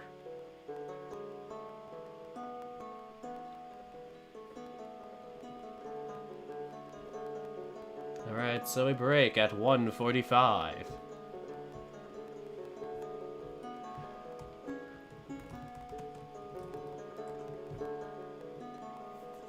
Alright, so get some water, do stuff to stretch and whatnot, feel comfortable.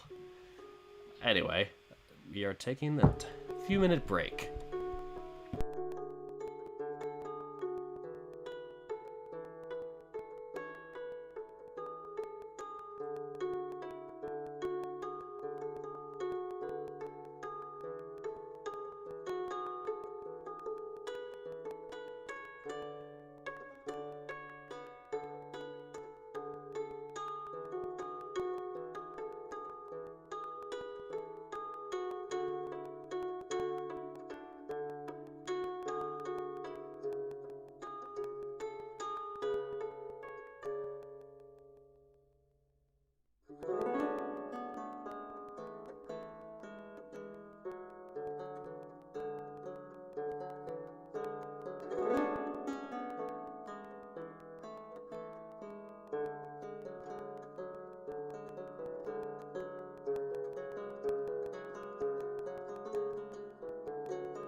Alright, I'm back, everybody. Sorry for taking a while.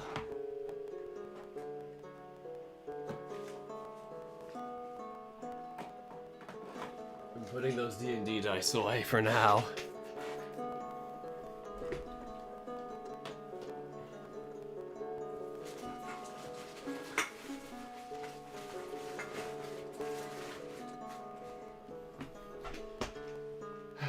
There we go. And the camera comes back on. There we go. That was quite a long chapter. Or, well, I mean, quite a long scene. The chapter's gonna be even longer. Great.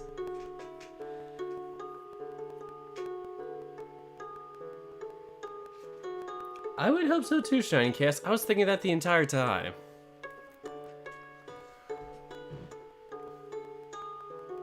Alright, so... let's start in a bit.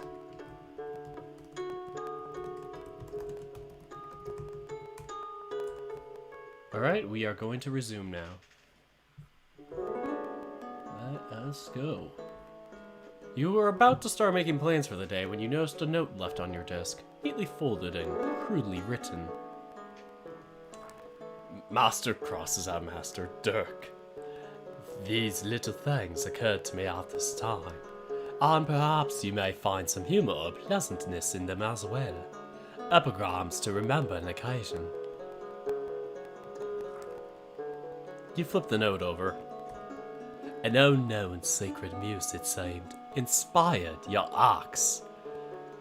You made an act of friendship, sir. If master suits you not, nor king nor lord, what words are left which still yet accurate could be? My judge, my chief, director, head? You force my hand to stranger terms with such restrictions, overlord of mine. You make yourself the conqueror, the patriarch, authority of all. Tyrannos, Shah. Please understand my simple wish to call you my lord, my master. Nothing more or less. You neatly fold the note back and return to your plans with a smile on your face. Aw, that was cute.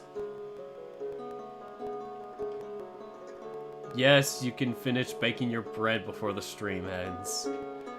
Way more quickly than I'm gonna finish this stream.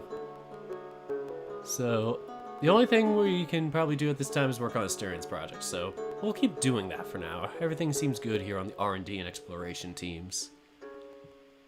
So, let us work on Asterian's project. Let us confirm.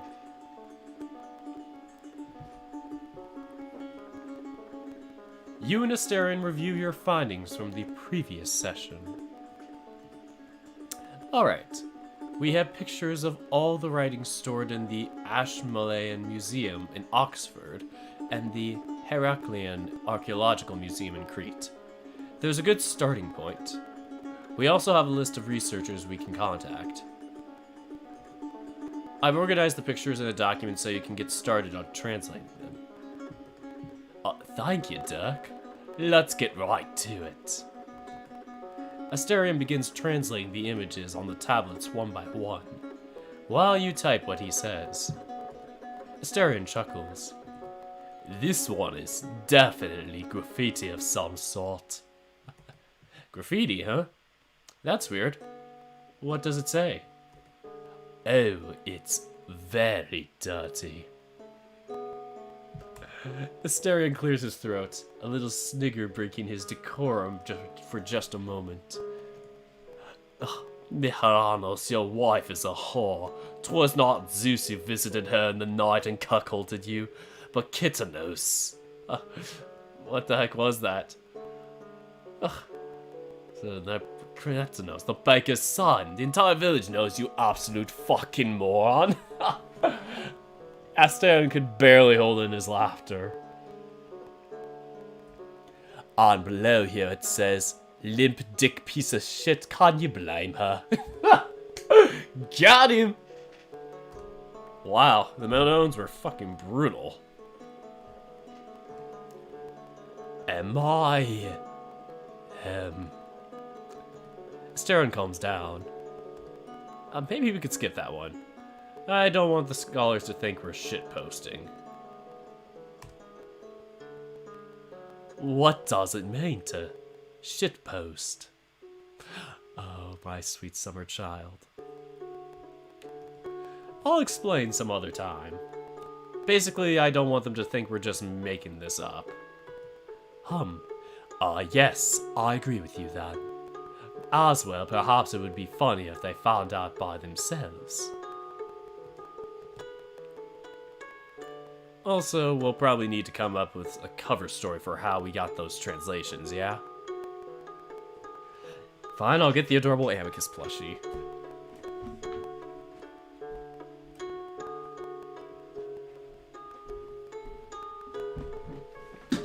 Happy now?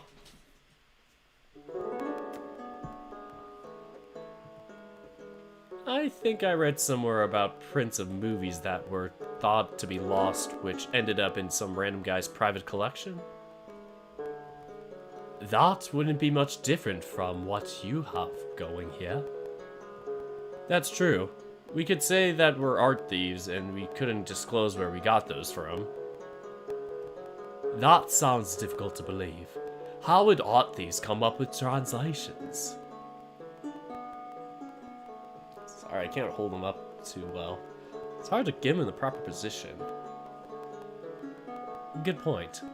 Maybe we can say that we're independent researchers in contact with art thieves and grave robbers and can't disclose our sources then. Oh boy, this is going down quite a rabbit hole. You'd be surprised. But there are lots of people on the internet who just stumble upon solutions to problems that have baffled scientists for decades by complete accident. And people who do independent research out of love for their discipline. That does not entirely convince me. We should think of it some more while I work on these. Yes, plushies. You spend the rest of the afternoon with Asterion, helping him write down his translations into the document, even letting him do it himself from time to time, to practice typing and using a word processor. I mean, in terms of softness, my Red Panda plushie by far is really soft and comfy, but Amicus is just so huggable. They're both really huggable, especially my Red Panda when I sleep, but I love them a lot. They're both awesome. Oh.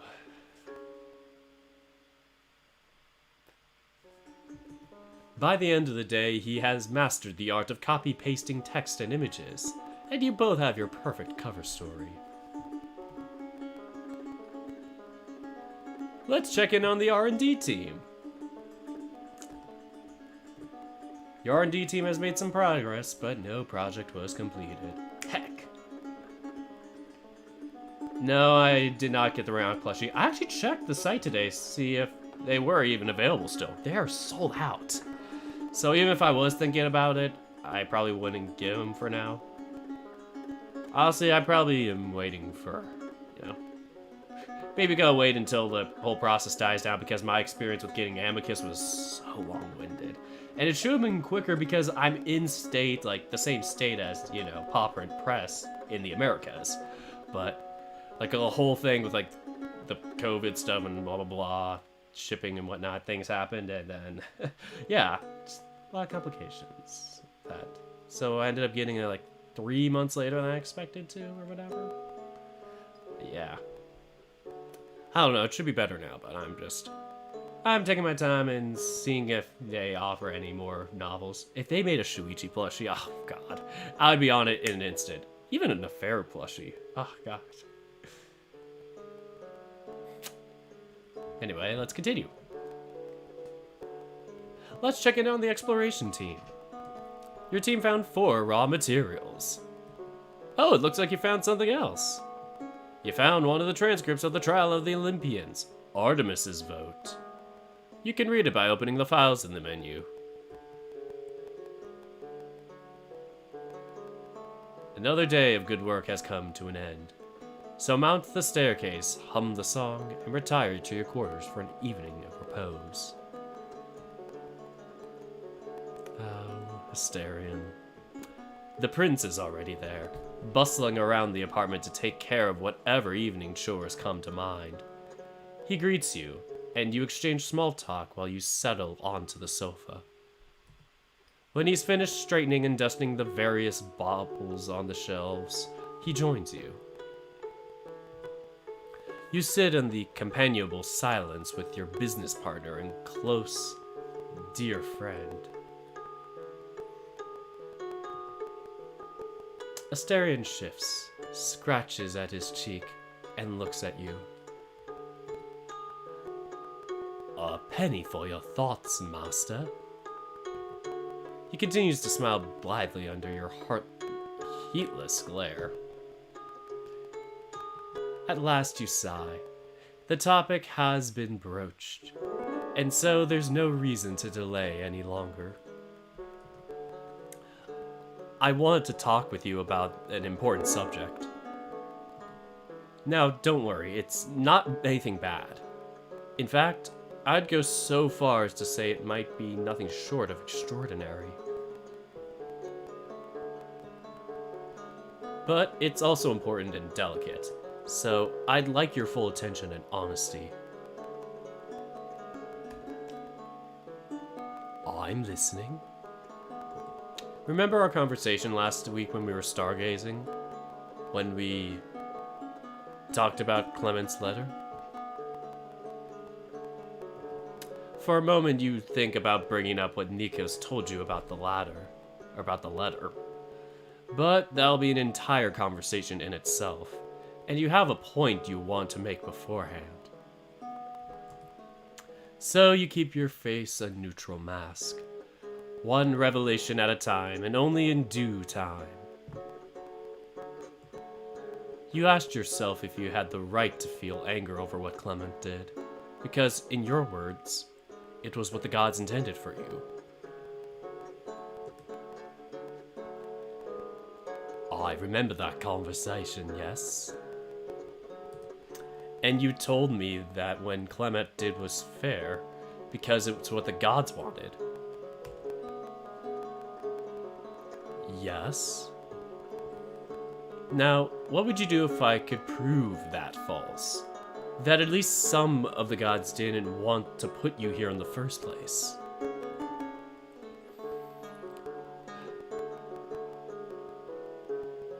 The Minotaur digs his fingers into his thigh to calm down the hummingbirds peeking from the back of his neck.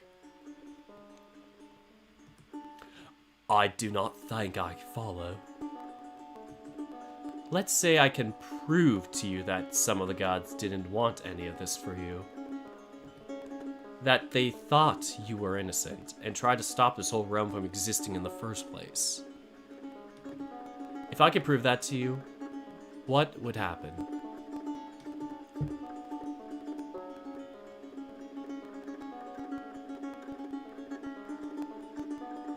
Hypothetically, it might make my sleep 1,000 times more restful. But aside from that, I do not know what else would change. It would at least make you feel better then.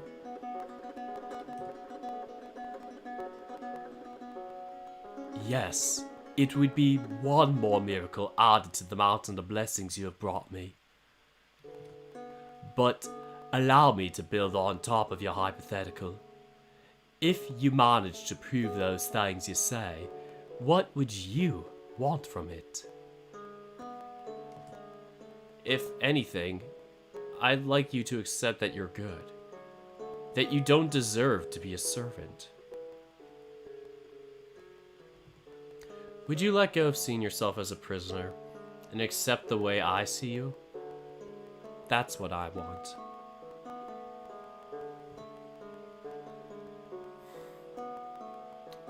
That is sweet of you. I wish you could do what you're saying. But despite all the miracles you performed so far, I struggle to imagine this happening. Why? Because there is no way you could possibly prove these things. I know for a fact that the gods sentenced me to this realm. But by all means, you're welcome to try all you desire. If previous experience is to be believed, nothing you do can bring sorrow, even were you to attempt the impossible. Very well. I came across a particular set of documents today. before we go any further, could you tell me what this seal on them means? You hand one of the parchments to the hybrid. Asterion glances it over, and then he gives it another, more thorough look. His eyes widen. This is the seal of the primordial law. The oldest documents in the realm have it. Those written and left behind by the gods. It makes them indestructible, like regular contracts, but also irrevocable and impossible to be amended. So you'd say that this document definitely is real? It hasn't been falsified? As far as I know, no one, not even you, can recreate such a thing. Now, whether or not its contents are truthful is a different matter. The seal speaks of its authenticity, but even an authentic document can have lies written upon it. What is this all about? This is something Argos found in the valley. He mentioned they come from a cache of treasures hidden deep in it. He told me these are transcripts from the trial of the Olympians held to judge you.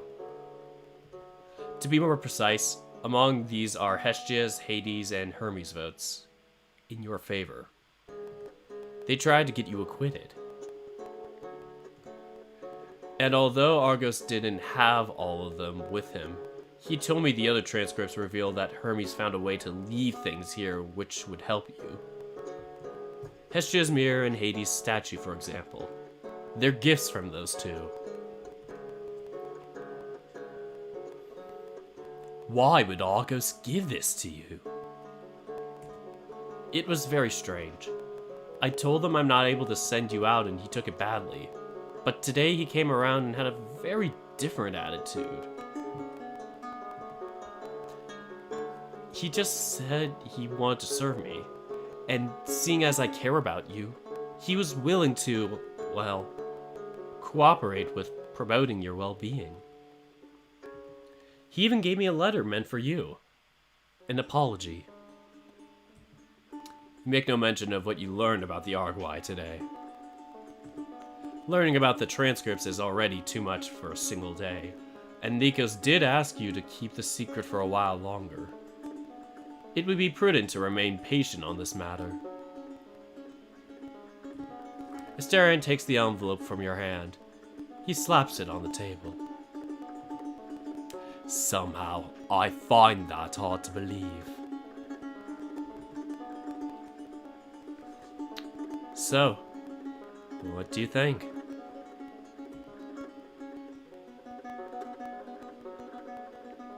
Asterion taps his hooves on the floor.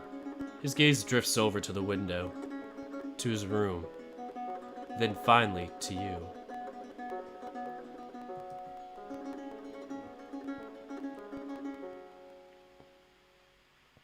I'm not sure what to believe. If these so-called transcripts are truthful, then. But knowing they came from Argos, I am suspicious. I will need some time to research and to think about this matter. Take all the time you need, buddy. And I'm sorry if this brings any distress. That's not my intention. Perish the thought. You only bring me joy. Aww.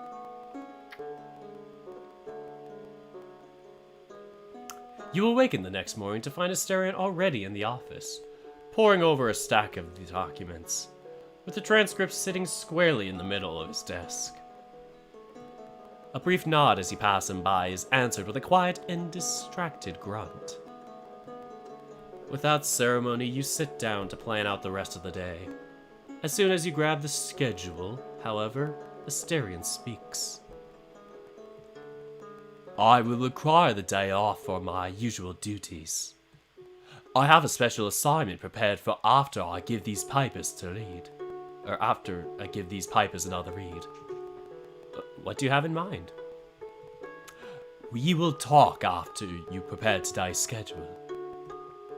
Oh, interesting.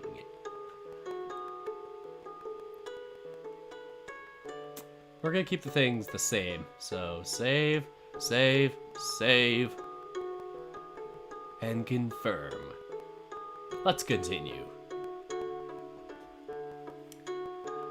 Okay, so what are you planning for today? Our grand reopening is scheduled for this weekend, correct? That's right. It's almost time. Yes, but still there is work to do. For instance, the hotel's exterior still looks horrible from all the years abandoned. Now, renovating the whole facade would be an immense task under most circumstances. Even with the hotel's magic, every little detail has to be planned and thought out. However, over a century ago, I prepared a plan to completely overhaul the outside, largely based on the architectural techniques used in hot, arid environments.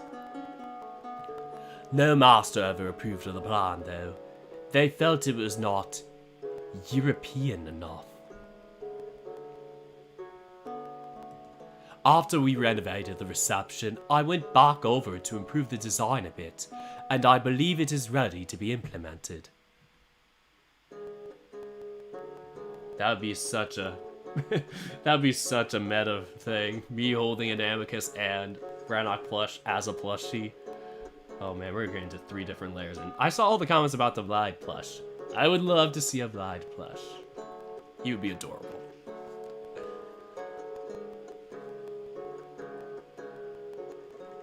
Anyway, excellent initiative.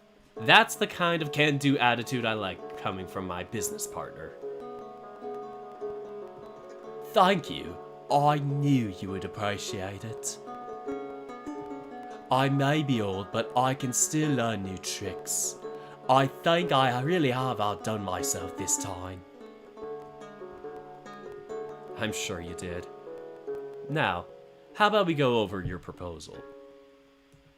One might expect a document organized and ready in file for perusal, but in front of your bovine partner is his mostly cleared desk.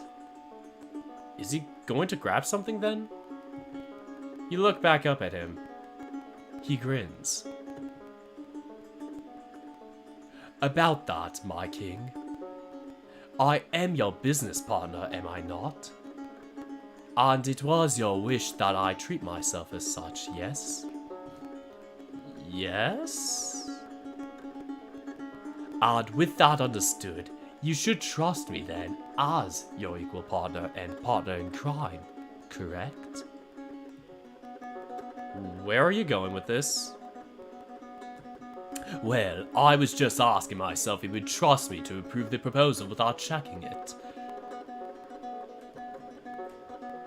That's not a small thing to ask, you know. I know. So, what will it be, Dirk, business partner of mine?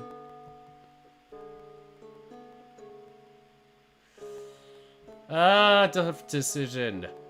Go quickly save for a second. And just gonna quickly put these 2 on the camera while I go and do my thing, telling my brother that I fed Oreo for dinner and that he just needs to go out before he leaves.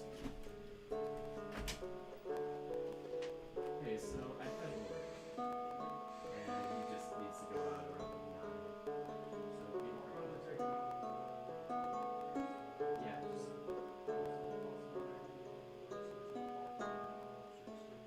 Oh, it's fine if he is because I care about your neighbors. But if he comes up, it's fine. If he doesn't, it's okay. Either way. They liked it. He can go show them care. Yeah. Anyway. Seriously. Alright. Thanks. Alright, so that is good news.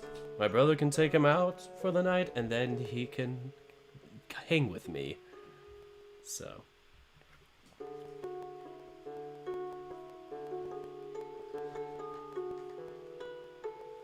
Okay, trust him and approve it. Yes, what Amaryl says. Okay, we are going to do that then. Let us approve. I trust you. I'm sure whatever you designed is great, so consider it approved. Good. It is simpler that way. What do you mean? Well, I have been told that owning a business requires initiative and a can-do attitude. Plus, I also have to read that it is better to ask for forgiveness than permission, so... Starin, for the love of all that's holy, what did you do? Starin supports his chin with both hands. Why don't we take a walk outside, my lord? Oh boy, this is gonna be fun. What did he do? Just you wait, Dirk. The hotel will be so much cooler and better ventilated now. You will see, everyone will love it. And even if they do not, I like it, and it makes me happy. And you have said that you wish to see me happy, do you not? That's a low blow, mister. Well, perhaps. But what will you do about it, my king? Ah! Oh my god, stop making me blush. Asterion.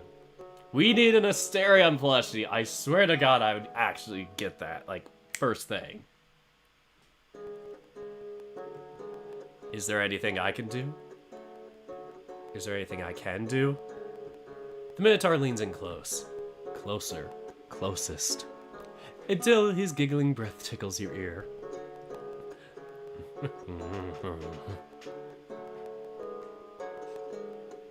Oh, now close your eyes and hold my hand. I want to surprise you. Oh, this is gonna be so cool. Close my eyes. Is it ready? Is it ready now? I'm ready. The hybrid strides are wide at first, forcing you into a blind jog before Asterion releases his strength and slows down with a brief chortle. You can hear the wind and feel the hot air as you make your way outside. There is also the sound of quizzical footsteps as others mill about as well. A few dozen paces from the door, you and Asterion stop. All right, now is good. Open your eyes, please. Oh my goodness, that looks so cool. That is a giant hotel. Whoa. That looks ginormous. There's already a crowd, puzzled by the overnight change. What the fuck? Love the horns, they are pretty cool. Oh, and it kind of has that like bowl shape with the door with like the thing above the actual front door. Oh, that is too cool. I love it. It is beautiful. Indeed, Angel. Anya. Themba paces back and forth, phone in hand, snapping pictures of the hotel from every angle with an uncharacteristically wide smile upon his face. You wonder if he's taking them to show his father what the hotel looks like now. And Robert, always so insightful, is measuring the hotel's outer dimensions with his steps, and marveling at how it's so much bigger on the inside.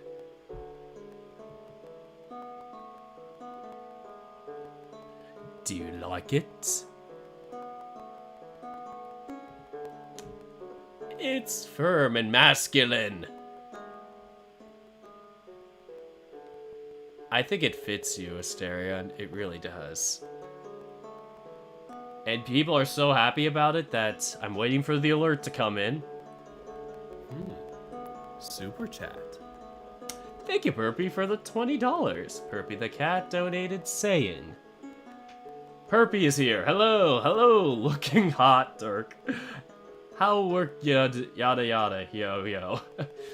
Work, 2 weeks of work so far.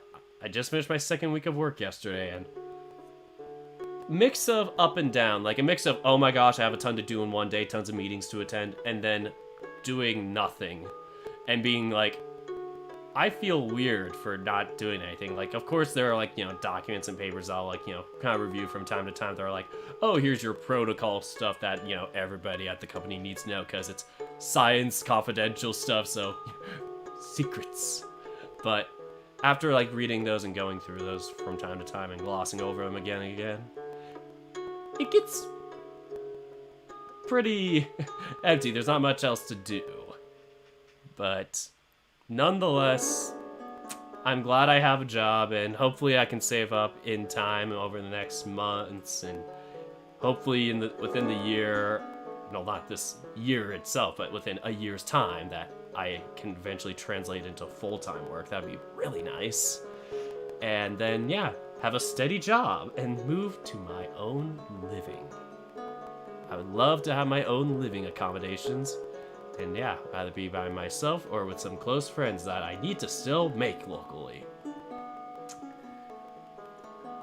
Yes, so that is what my life has been.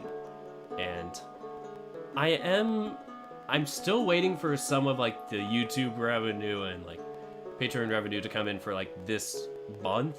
It's gonna start coming in like in November, and the YouTube stuff always comes mid-November or middle of the month for the previous month. So, yeah, once I do that, I'm definitely gonna do some upgrades. I can't wait to show y'all. So, yeah, be prepared for some upgrades and maybe even some artwork in the time being. Alright, let's continue. Option 2 or 4. It really does fit him. So let's continue. It fits you. I almost expected something more extravagant, but this is clearly something from you. Inviting and reliable, not being overstated. Aw, thank you. I'm glad to hear you like it. Was it even safe to renovate the exterior with people inside? What if someone's bedroom was squished when you moved the walls around?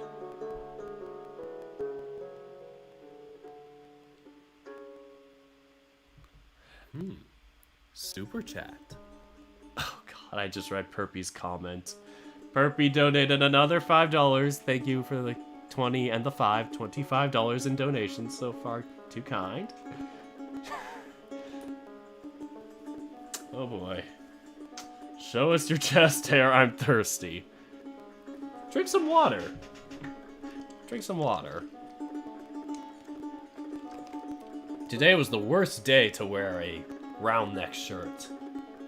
Yesterday I was wearing a V-neck and you have just seen it by default. So, bummer for you, Perpy. Perpy is too horny. Everybody bonk Perpy!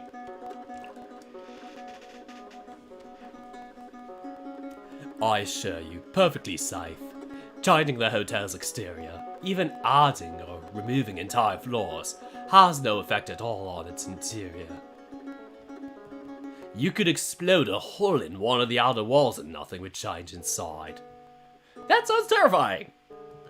It may not seem like it, but the hotel in its current state is not too different from the old floors I showed you earlier this week. I just got better at hiding the transition.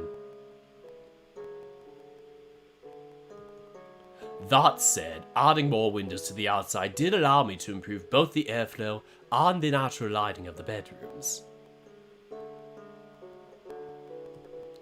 Now, if you excuse me, I am not yet done with the renovations.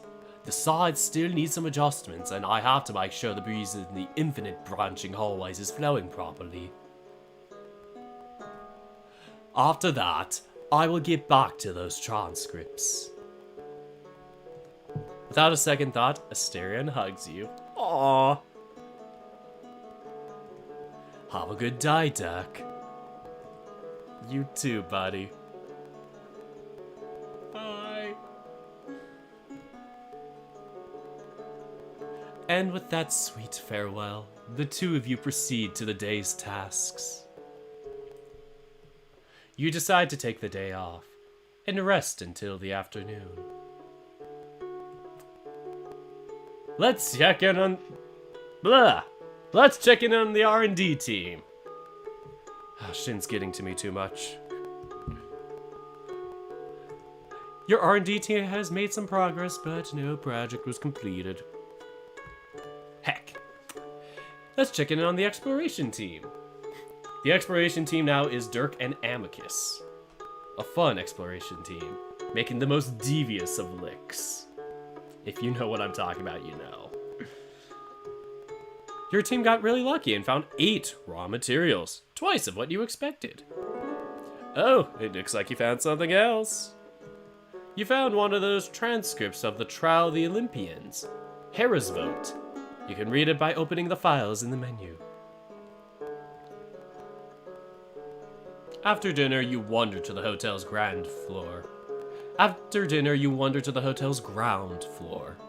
Both to allow your food time to settle, and to make one last check before retiring to bed that everything is as it should be.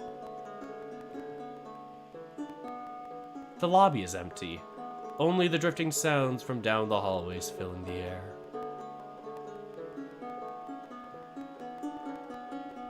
Some of the guests still linger in the lounge, but many more drift, either alone or in small groups, towards their rooms for a good night's sleep after a hearty meal.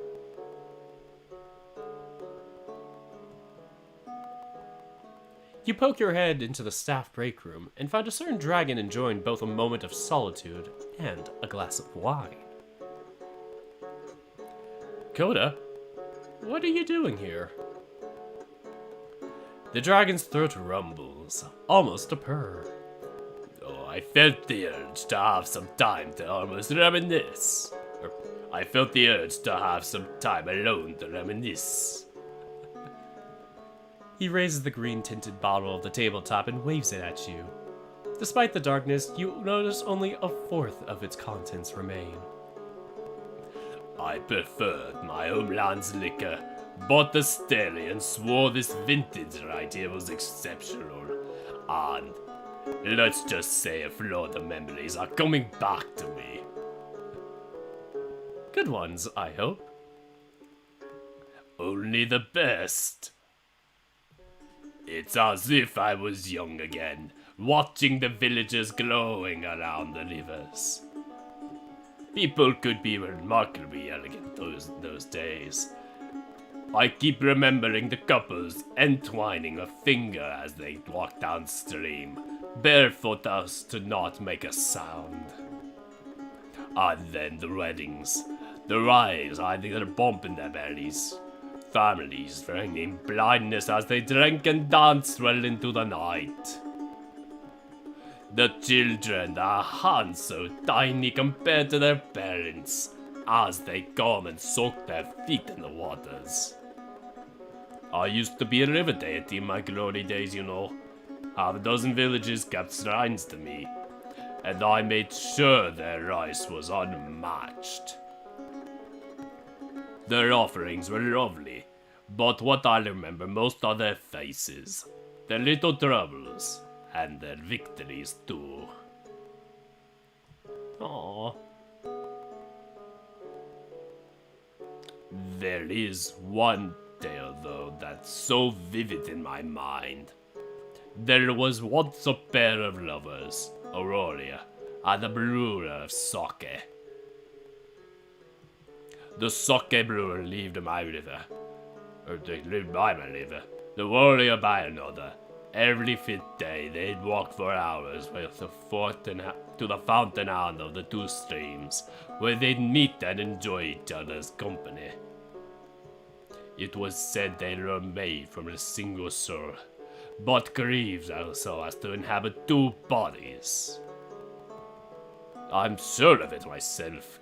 The soul will never know its other half, but the soul will know its other half, and will seek it out. Even if a myriad leagues of hill and stream divide them, hearts truly in touch do not find the way to each other long.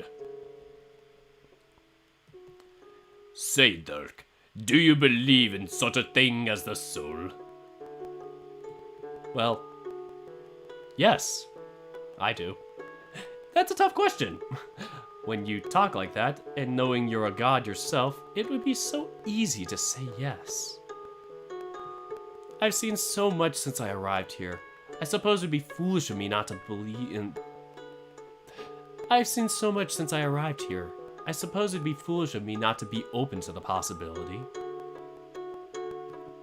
On the other hand, things seemed a lot less complicated before. It's hard to know what to believe. Yes, you humans are bombarded day and night with doctrines old and new. From east, west, middle this and that. Not even I, living and breathing deity, know the full truth. My time here has confirmed that the Greek gods are no fiction, but I also know for a fact that my land's own deities are no less real. Well, one more thing I can say for certain. The soul, too, is just as real. Kota takes a sip. Kota takes another sip of his drink. He lets it sit in his mouth for as long as it needs to smoothly go down his throat.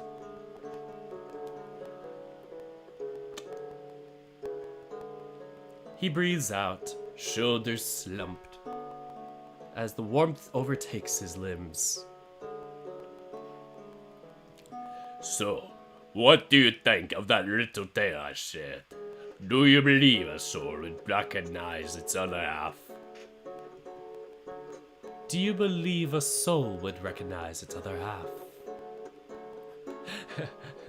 I don't know where my other soul is. So I don't know if I would be able to recognize it. At least I haven't seen it so far. I haven't seen my other half. Whatever gender they are, because I'm bi. Anyway. This sounds so poetic. I want to say yes, just for the feels. And my dog goes back up. Let's... Hey, Oreo. You want to come here? Hey. Come here. It's fine. You're okay, man. Don't worry. Good luck with work. No, you don't have to. You're fine. Okay. See ya. Great. Okay, so he's good for the night. Hey, Oreo. Now he's just... Can I pick up all three of you? You want me to... No. I'll give you pets. How about that? My dog is distracting me. You're making the plot last longer. You can just hang with me for now. Who do I prioritize, my dog or Amicus? Some furries may give me the wrong answer. Anyway, I do believe a soul would recognize its other half. After seeing everything I've seen here, I wouldn't doubt it. Maybe there is such a thing as soulmates after all. The dragon lifts his glass to you, and then drains it in a single gulp. Chug, chug, chug, chug. My ankle cracked. There was a crick in my leg. Oh, if any of you are D&D fans of mine, you would get that. Or fans of my D&D campaign that I'm on. Let's continue. Have a good night, Angel. Or Anya.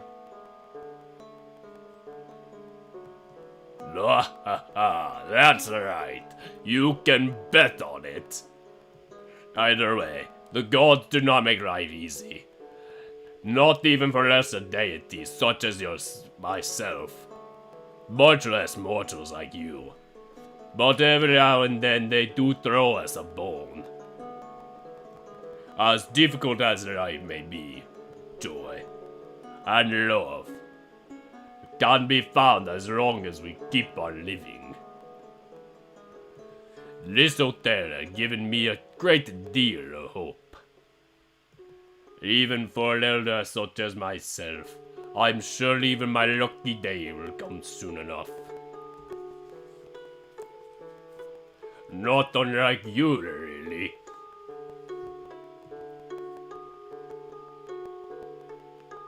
Excuse me?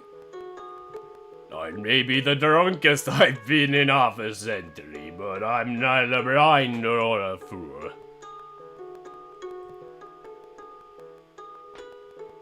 Another crick. I don't know what you're talking about. His rumbling becomes a chuckle, and then a belly-shaking laugh. Now that's a good one. Next you'll say Luke has good table manners. The spasms of his mirth grow more intense until he's left gasping for breath and wiping a few tears from his eyes. Oh, you know, ever since I arrived, I had this feeling.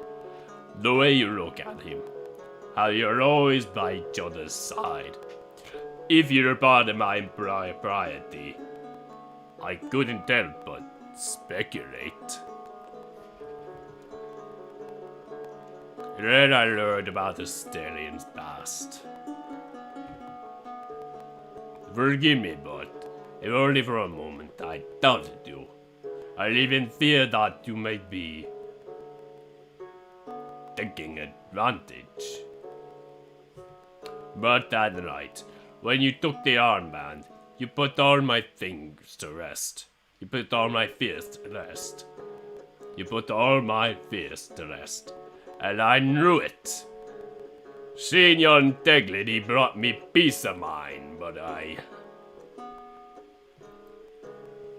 give you a pet. I'll give you a little petty pet. Okay.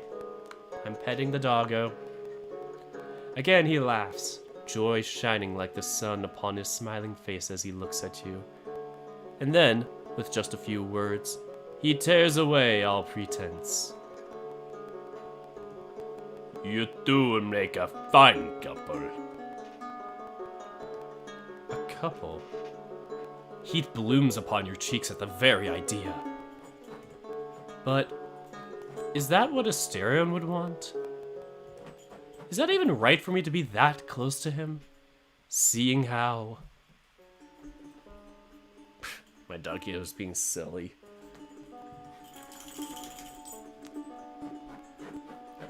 Coda, I have too much power. I can set safeguards to control myself, and I'm trying to do what's right, but... I guess there's no way around it. If I'm being honest with myself.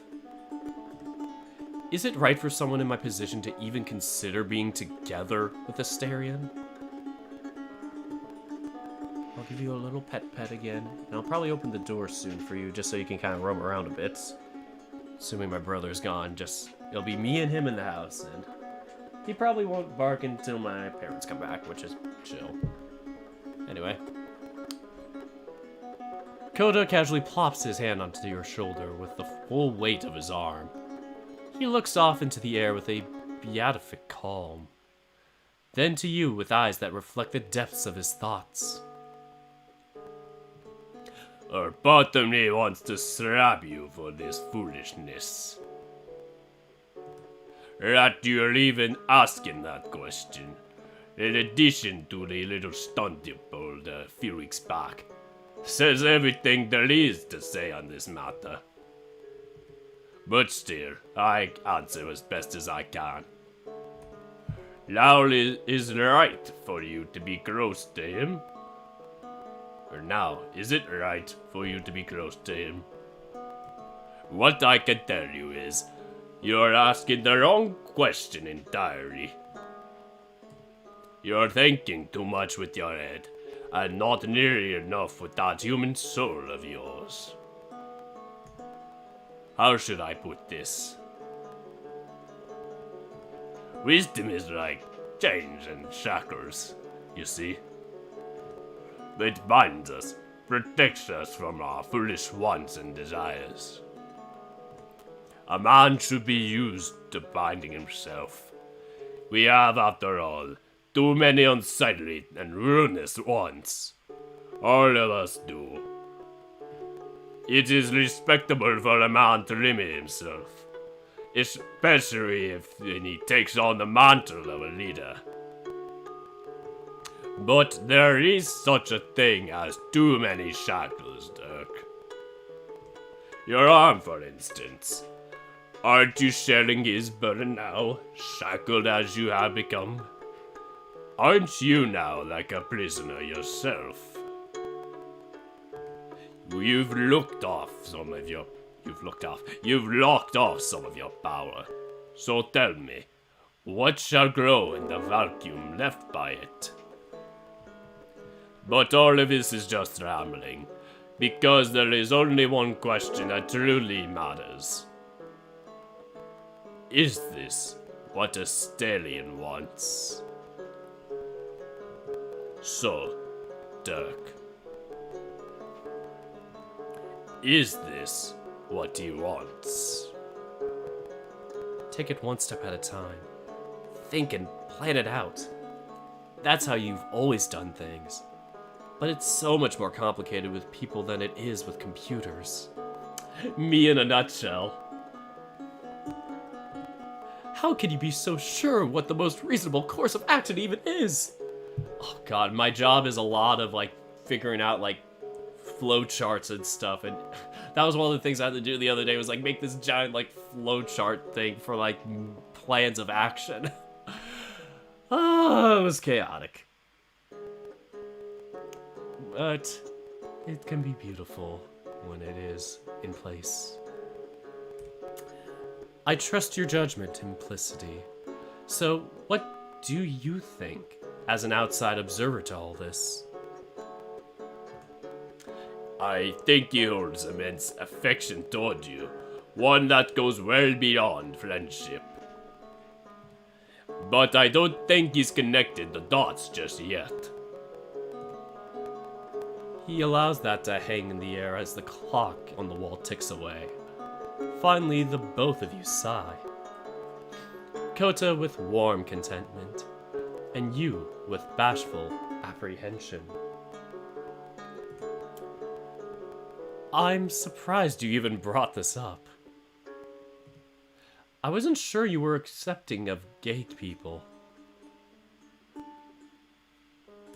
Why? Because I'm so uptight? He smirks at having seemingly caught you off guard. Well, considering the issues you have with how open Luke is. Oh, Dirk, I'm drunker than a monkey. I don't have it in me to pretend I'm all prim and proper. Personally, I'll have my fun however I damn well please. Wait, you mean? And for your information, what I find distasteful about Luke is his lack of class. Were he more discreet about his tastes, I'd have no issue with them whatsoever.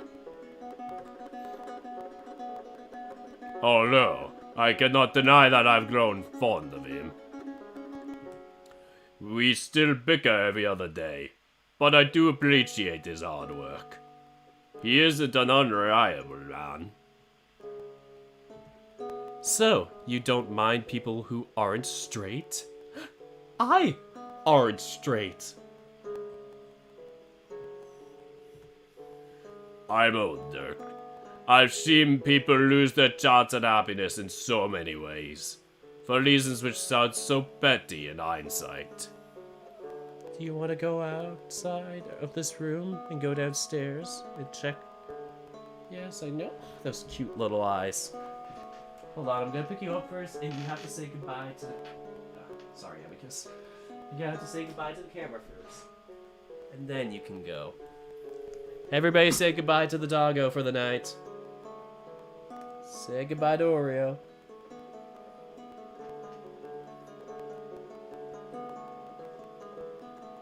Alright. He says goodbye. Alright. There we go. Be free! I'll kind of leave the door slightly cracked open just in case he wants to come back. Aw, I love y'all. Just wishing him a good night. That just brings me joy. And I'm gonna bring y'all back. Here we go. That was very quick. Oh my goodness, that looked terrifying from my screen. Anyway. I trust your judgment implicitly. You'll figure out what's the right and wrong way to go about this, I'm sure. So, my advice is, neither you nor Asterion should waste your time on happiness.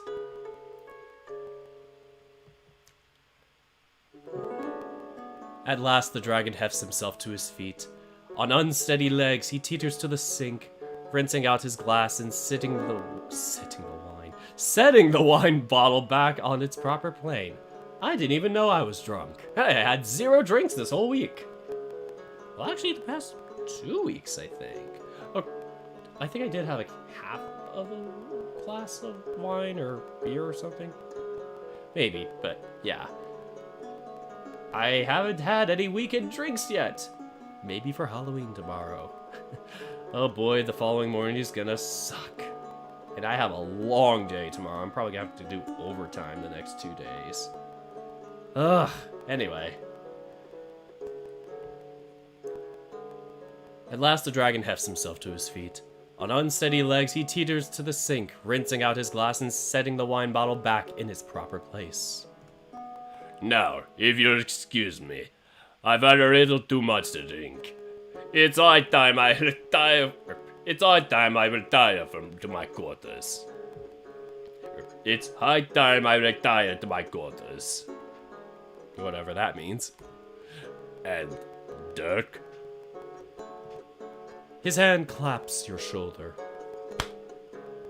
And you feel the warmth and steady strength of his presence. Take your time. Enjoy these moments. Life only lasts a short while, so don't fill your heart with fear and sadness. Good night. Good night. And with that, the dragon leaves you alone with your thoughts.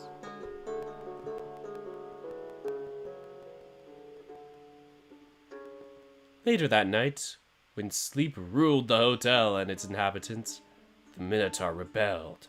Such an edgelord! Cold sweat and troublesome thoughts, running like calves in the field, kept him restless. I thought he was gonna be going outside, like, playing for fun or whatever, so sorry if I took something so serious lightly. He did as his mother once told him. Think of gentle rain droning outside, caressing the rocky ground so that it may return to the sky in the morning carrying the scent of petrichor. Petrichor? When that failed, he thought back to the sounds of Hades, droplets of water falling from the stalactites far above, and the rush of underground streams deeper below.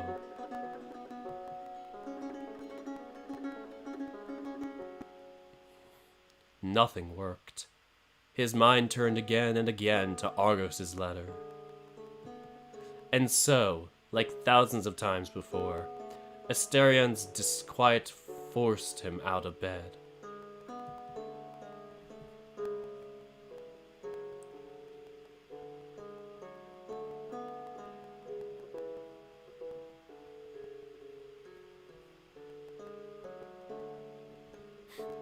Dang it! Anyway, let's get in some nice, comfortable jeans. Well, it is the desert. It can be really cold at night, so having jeans would be comfortable. For upper clothes, suspenders! No, I'm kidding.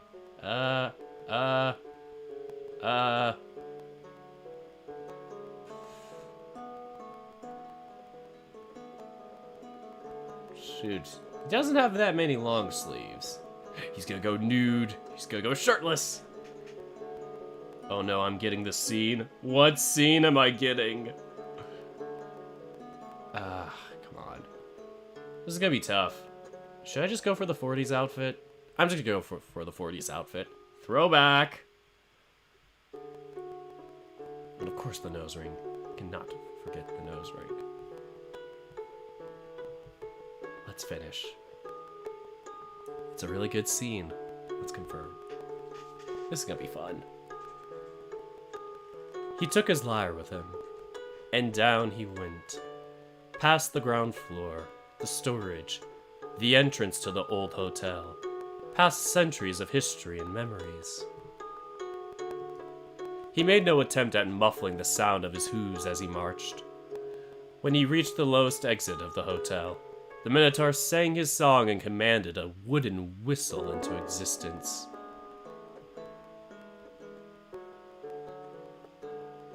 An inch away from the threshold, the Minotaur drew a breath, and then he stomped forward to unleash his call. Reflecting in his eyes, the stars shone twice as bright. "Make haste, snake!" 100 heartbeats later, he whistled again, harsher, louder, while cracking the stone beneath his hoof with another stomp. And again, and now at last, the bushes up ahead rustle. Oh no, they meet! Duck? Asterion swallows the lump in his throat. Uh-oh. No. Only me. I want to talk with you. Argo stops dead in his tracks. His tongue had flicked out as he emerged from the brush, but even that has grown still as death. Hummingbirds peck the back of Asterion's skull while the snake's lungs grow stiff. Both struggle to breathe, and both don't dare to let out so much as a wheeze. Drops of dew forms on their noses. The knife-sharp air, chilly and damp, spreads a shudder over this strange pair. At last, Argos opens his mouth to speak, but no words come out. At last, Asterion takes the letter out of his pocket, and his voice is a hoarse and shaking whisper. Why are you doing this? What do you want?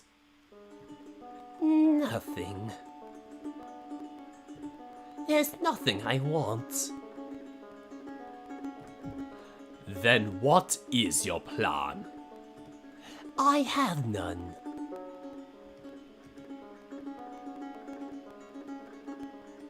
No, I cannot trust your kind. A trap is always laid, a twist, a catch. For 2,000 years, that's what you have done to me, time and time again. Why should this time be different? Why should I believe this letter of yours, or those so-called transcripts? Oh no, Asterion rages. So, answer me! Uh-oh. It wasn't me! All the things that Argo have done to you, those were my forebears. We are not the same person. So what makes you different from all the others? And by the 12, if you are so apologetic, then what gives you the impression you are ever welcome to show your face here? Asterion's eyes crawl over the foreman's exposed scales. How odd it is seeing the snake without the horns and pelts. At least you have the shame to come naked. So what's your plan?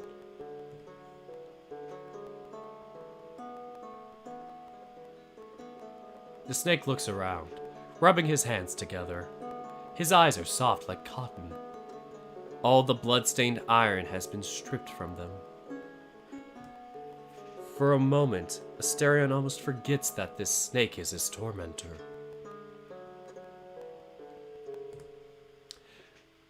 But then, in a flash, the foreman dons his role once more. What plan can I have when my time is over? What can I even do with Dirk wearing that armband? What is there for me to do? You know what my original purpose in all this is? And it can no longer be done. Now all I can do is delude myself by saying that I can serve Master Dirk's will. But that is not in the mission of the Arguai in the first place. The snake looks up to the Minotaur, perhaps awaiting a word of mercy. But when he sees in the Minotaur's gaze that icy anger, reminds him that even a fallen prince carries a royal dignity. Argus draws a breath and holds it in his chest, buying him time to bring his thoughts back together. This is it for me.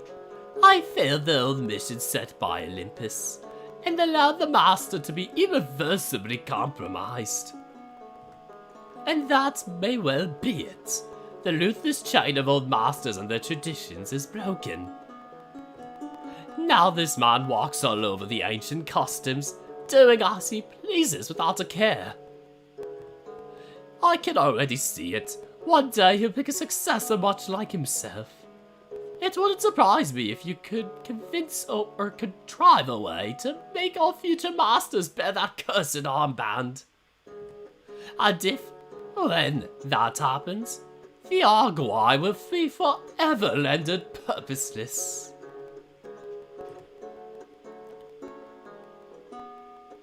Then why are you doing this?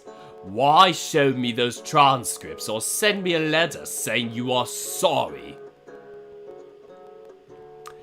You are telling me that because you can't abuse me anymore, you might as well help me? Damn it, what do you even want?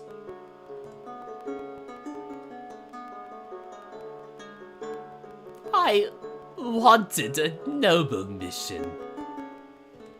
A tradition upheld. A duty fulfilled. Something to make my forebears proud of me.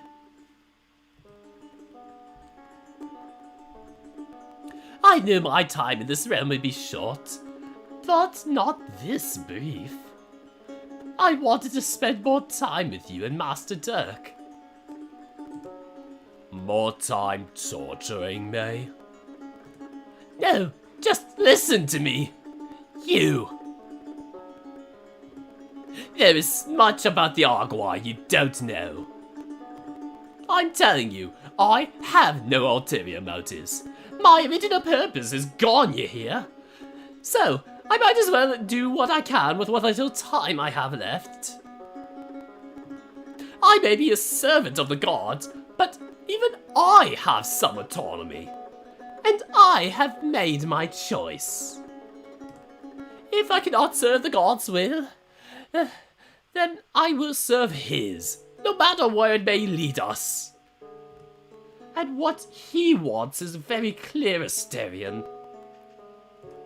He brings himself down to raise you up, so I'll follow his lead. Which is why I brought you the transcripts. I will serve his heart, and do all that I can bring to you. No, I will serve his heart, and do all that I can to bring about his will.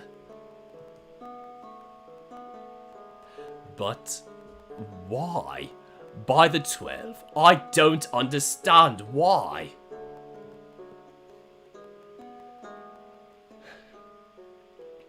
You bullheaded fool. He loves you. Isn't that obvious? Love. Real love. Not as the Romans know it, all broken down to bits and desecrated. He loves you so much, but you absolute idiot. What do you even know about yourself? I know all about you, everything there is to know. And while he lavishes you with treasures so great they would put the gods to shame, you are blind. When all this happens, you bow down and cry because you think you are dirt and ash. Sounds like what I do to myself. But by the Master, by his goddamn will, you think you are dirt, don't you? So, read the transcripts, find them all and see the truth for yourself. The gods didn't abandon you. They just failed. Your precious king of the underworld defended you with every argument he could. And even when he failed, he tried to keep you from being kidnapped. Your lovely Hestia, your quick-footed Hermes, what maneuvers they made to save your precious soul. And when it all failed, they perverted this realm in your favor. Hades' statue wards off monsters. Hestia's mirror gives you a house. Hermes' shrine bought you friends, family, love. And what do? Cower because you lie. This grand falsehood that you did something wrong has wormed its way into you. The trial was rigged. You are a prince, a demigod descending from sky, sun, and sea. Blessed by the gods. You are a king. You took this realm made to bring pain, and you turned it into a home. Not the masters. You did this. And now you get the chance to end this farce once and for all. So do it, damn you! Take your chance at happiness. Twist every law of this rotten land back to righteousness. Become the king you were meant to be. Thank you, Argos. Very inspiring. The foreman recoils from himself. There are two minds in his wondering gaze. Regret, and searching, and sorrow. Finally, resignation, and a kind of humiliation. He turns away. Asterion can only stare in blank bewilderment. End this travesty once and for all.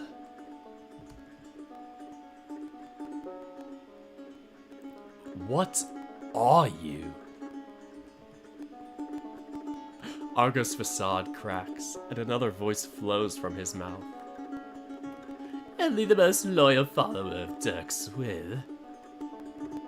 And yet you are unlikely any Argos I had ever seen. Did I not know better? I would guess that the same change which happened to humanity occurred in you as well.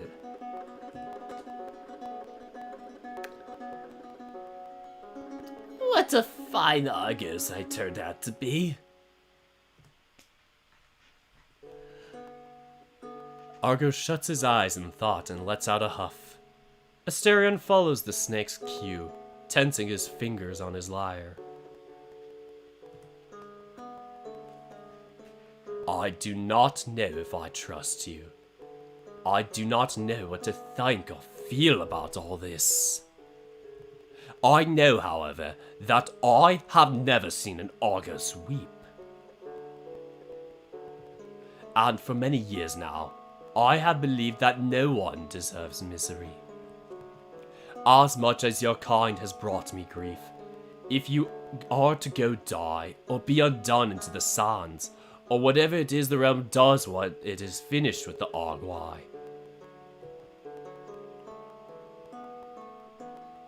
I will mourn you. Oh my god! The character growth. Oh, the two of them just... this is so good.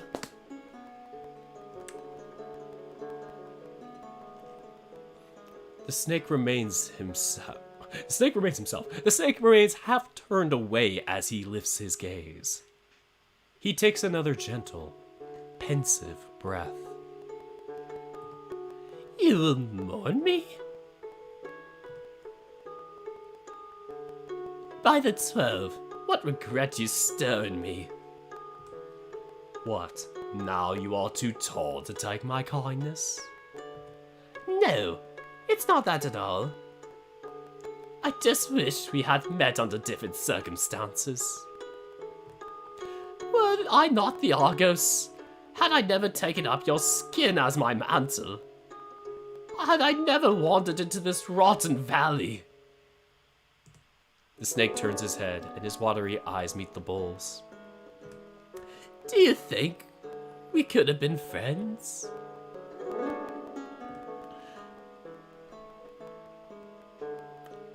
We would, yes. You and I could have gotten along, I think. Your scales remind me of the snakes from Crete. You have the same pattern. And perhaps we could have played together. Oh, so you finally realized. Excuse me? Oh, you're so himbo-hysterian. Our scales, for many centuries, the Argoi have wondered how long it would take for you to notice. What a privilege it is to be the one to refresh your memory. Surely understood. Surely understand. I don't make a habit out of being close to your kind. I do. And, well, you should not, for your own safety. What a unique Argus you are. Should I take that as a compliment? Perhaps. Perhaps. What a glorious night! The old Prince of Crete, son of earth-shattering Poseidon himself, blessing this Mediterranean heart. Don't let it go to your head. I have plenty of criticism to throw at you as well. For instance, I would have taught you a thing or two about the flute. I sometimes wonder if there was ever a note not sour within it. Well, that is probably because I don't really play the flute. Pardon? I only played it to announce my presence. And, well, sometimes it is fun to make a nuisance of myself. Don't make me regret showing you kindness. Hey, even Lord Hermes, that old rustler of cattle, can be a nuisance. Perhaps you should try it sometime. Perhaps I shall. But first, I have one more question to ask you. Kid Asterion and Kid Nikos would be so adorable. That would be so cute. Hey, Chapamon, sorry if I'm can't see the names as well. Anyway. Argos bows, low and sweeping. His cheeks are still wet, but his face is far more at ease. At your service, your majesty. Why are you doing all of this? Is it really because you can't fulfill your original purpose? It is, yes. But it's not my only reason. It's because being the Argos was my life's mission. To do justice, to fulfill the will of Olympus. But your trial was rigged and I didn't know. I was aware of the transcript's existence, but I never imagined.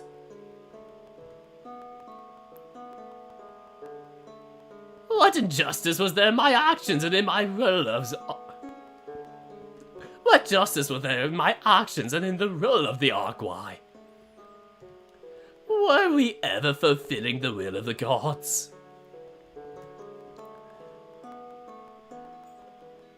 Argus looked towards the horizon.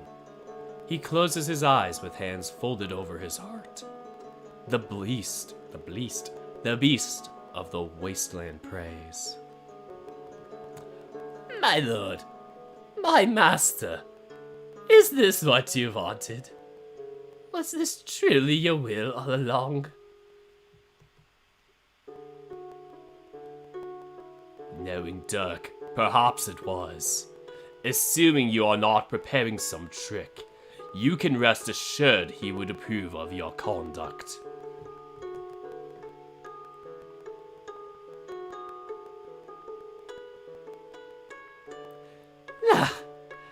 I did it! My time is short, but perhaps it was enough to do the right thing. To fulfill my master's will.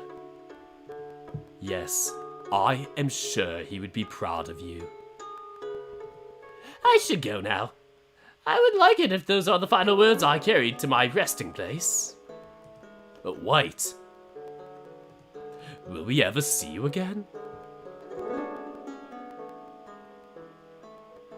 I don't think so.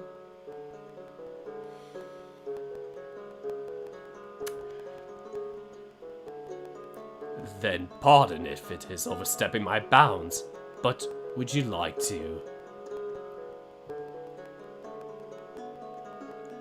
Would you like to play a song with me? Your flute and my lyre. As a farewell to each other. I'm afraid I am far too unfit as a flute player, Your Majesty. Besides, this old thing is foul and stained. It could create no sweet melody, even if I could. I am sure it will, if we try. Asterion had been stilled by both confusion and compassion to see an Argos weep. Now his brows purse in concern when he sees the snake become bashful.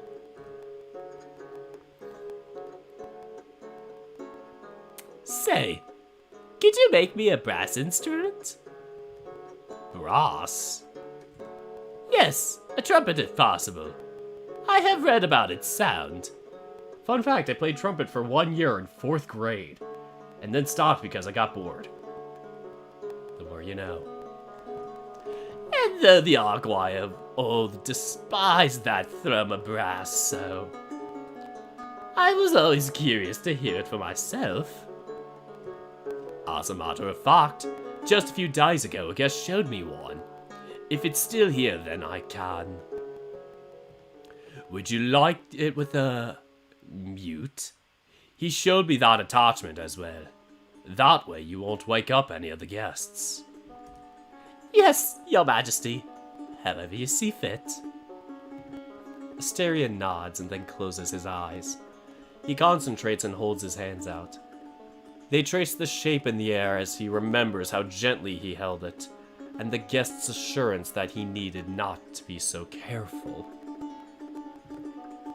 But most of all, he thinks how precious and exact the shining length of pipes seemed to be.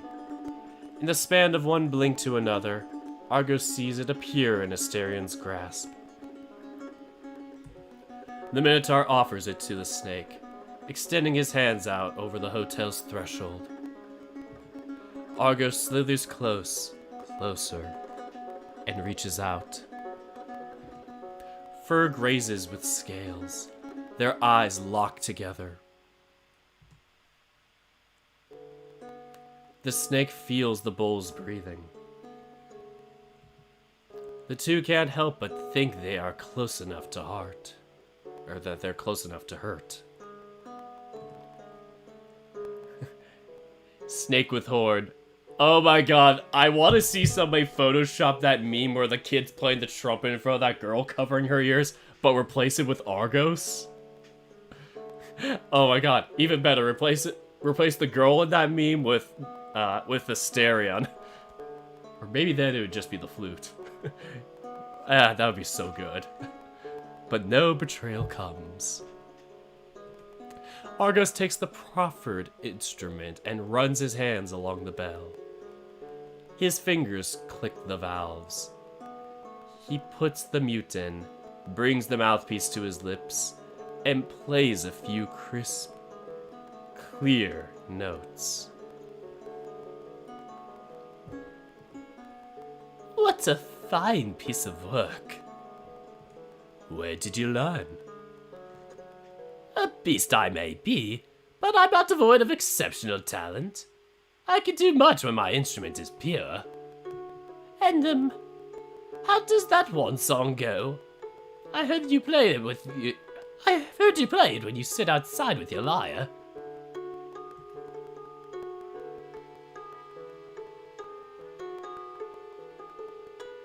Again, the snake puts the trumpet to his lips and blows. A handful of notes in, Asterion's ears flick in recognition. Oh, it actually goes like... Here, let me make sure your lyre is tuned for right... let me make sure my lyre is tuned for it right now, and... Perfect timing.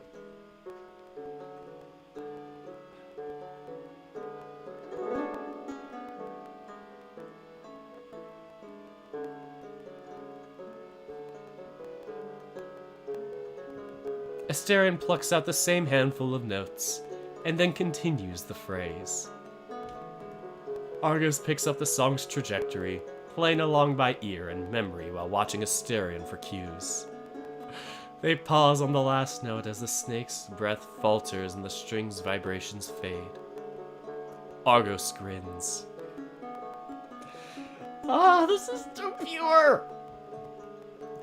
Now play it again. We can trade solos together. Pardon? Play it again, my prince, and follow my lead.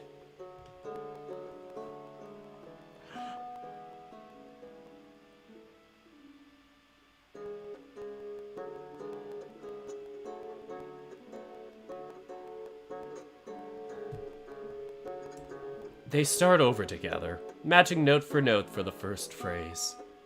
Then Argus flies in a flurry up a scale and down, harmonizing with a providing counterpoint to the melody Asterion first learned in the underworld.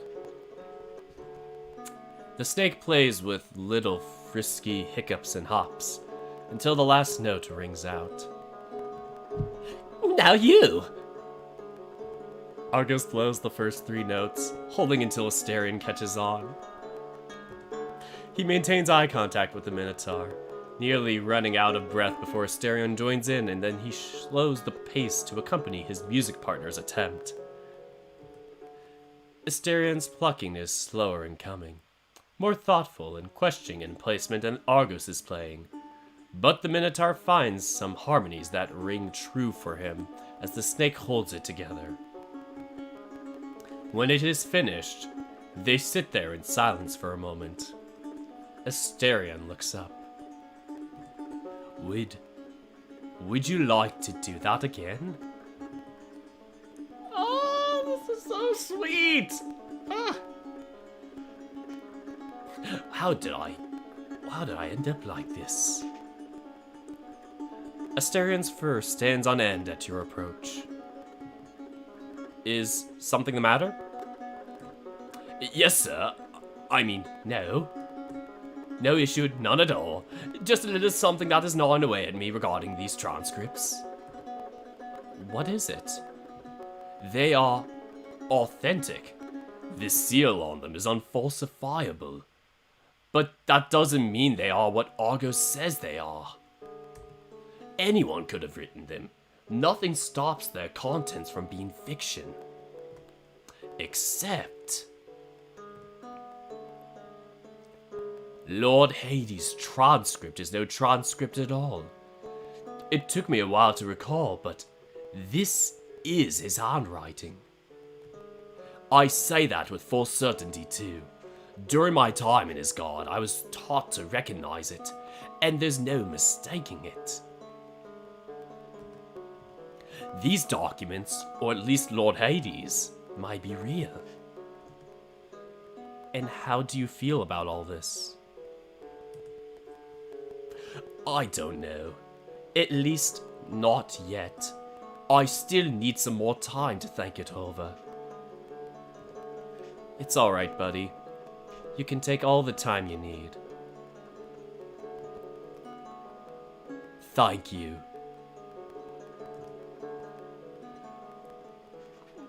Let's work on Asterion's project again. And my dog is starting to do his little excitement whine when my parents come back. So, pardon if you hear that. I'm gonna open the door for him quickly, or the gate we have on the stairs. Be back in a sec.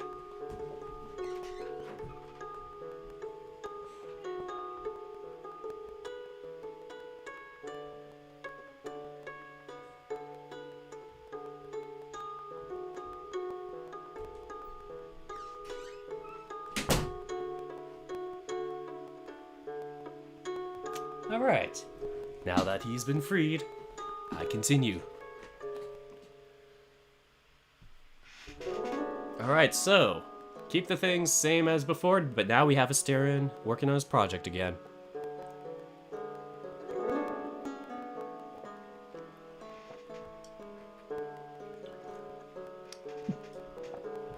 I'm gonna just put a little pause at 3:20 just in case people are watching this afterwards, not live.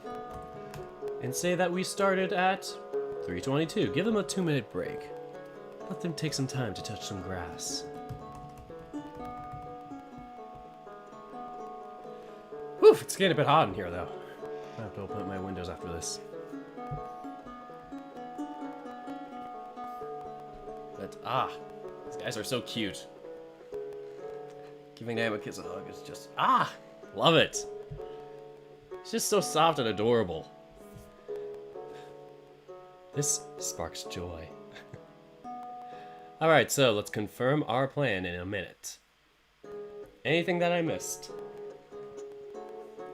Somebody made a fan art of young Asterion and young Argos. Or somebody make one. Somebody's commanding it. I wish it were real.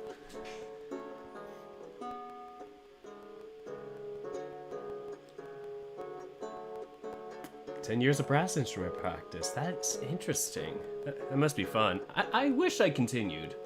But, like, my whole family could play music and had played instruments for a long, consistent time. My dad and my brother still play the guitar. My mom used to play, like, I don't know, clarinet and, like, saxophone or something like that. And I just didn't play anything besides that trumpet for 1 year. Anyway, let us continue. Confirm the plan. In 3, 2, 1. Oh, I did not mean to hit that button. Let's confirm the plan. Let's be done planning. You review your progress on this project so far. Asterion has a somewhat lengthy document written up with some fragments and translation attempts available on the internet. Now, we're missing something crucial here, Asterion. What would that be? I do believe in research papers like these, you're expected to provide sources, or at least some proof that you're not just making everything up. Asterion groans but nods. We need to provide some fragments of our own, so these researchers will know we're legit. We don't happen to have any of those, do we? I do believe we might. Are we ready, or are you ready to go down to the 25th floor? To the 25th floor! You climb down the stairs side by side, passing the ground floor. 25 more floors later, you're standing next to the familiar plaque on the featureless wall. Asterion summons the door for you, and in you go.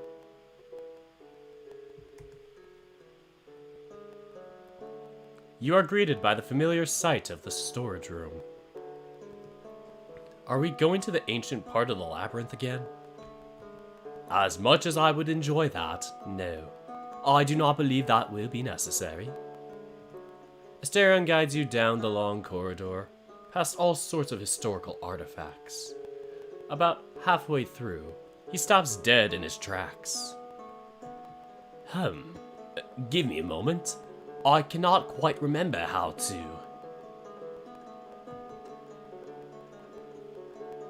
I got it. This will only work if we both look to the right of the hallway. Keep looking that way and let's walk forward, alright? You do as Asterion instructs, keeping your gaze fixed on the wall. About 50 blind paces later, Asterion stops. Before you can turn around, however, he puts a hand on your shoulder. Keep looking that way or will not work. Give me a moment. Asterion then takes your hand. You continue to walk together for what feels like a small eternity, until Asterion stops again. Perfect. Yes. You can look up now. It looks the same. You turn your gaze. Somehow you're back near the start of the hallway. You could have sworn you were halfway through when you started looking at the wall. And you're no more than sure that you should have reached the end, considering how long you've kept walking forward. The left side of the hallway looks completely different, however. Instead of the cluttered assortment of artifacts from all sorts of cultures and eras, the items on display are more neatly organized and seem from roughly the same time period. This is where I keep what I remember from Crete. Sometimes the labyrinth's dust brings up old, lost things. I do not understand it, but I will not look a gift horse in the mouth. I apologize for the hassle, but I did not want any of the previous masters to know this was here. Well, I'm very thankful that you're sharing this with me, Asterion. I promise to be careful with it. You spend the rest of the afternoon with Asterion, examining all the artifacts and looking for fragments of writing that could have stood the test of time in less ideal circumstances. The Minotaur takes his time explaining each and every one of them to you, and you patiently and eagerly listen to his stories. Once you have a good selection of engraved metals, stones, clay, and carved bones, you command the hotel to create exact replicas. Then, you return everything to the display exactly the way you found it, and head back to the office. Alright, let's check in on the R&D team. Your R&D team has made some progress, but no project was completed. Let's check in on the exploration team. Your team got really lucky and found 8 raw metals, twice of what you expected. Oh, it looks like you found something else. You found one of the transcripts of the trial of the Olympians. Demeter's vote. You could read it by opening the files in the menu.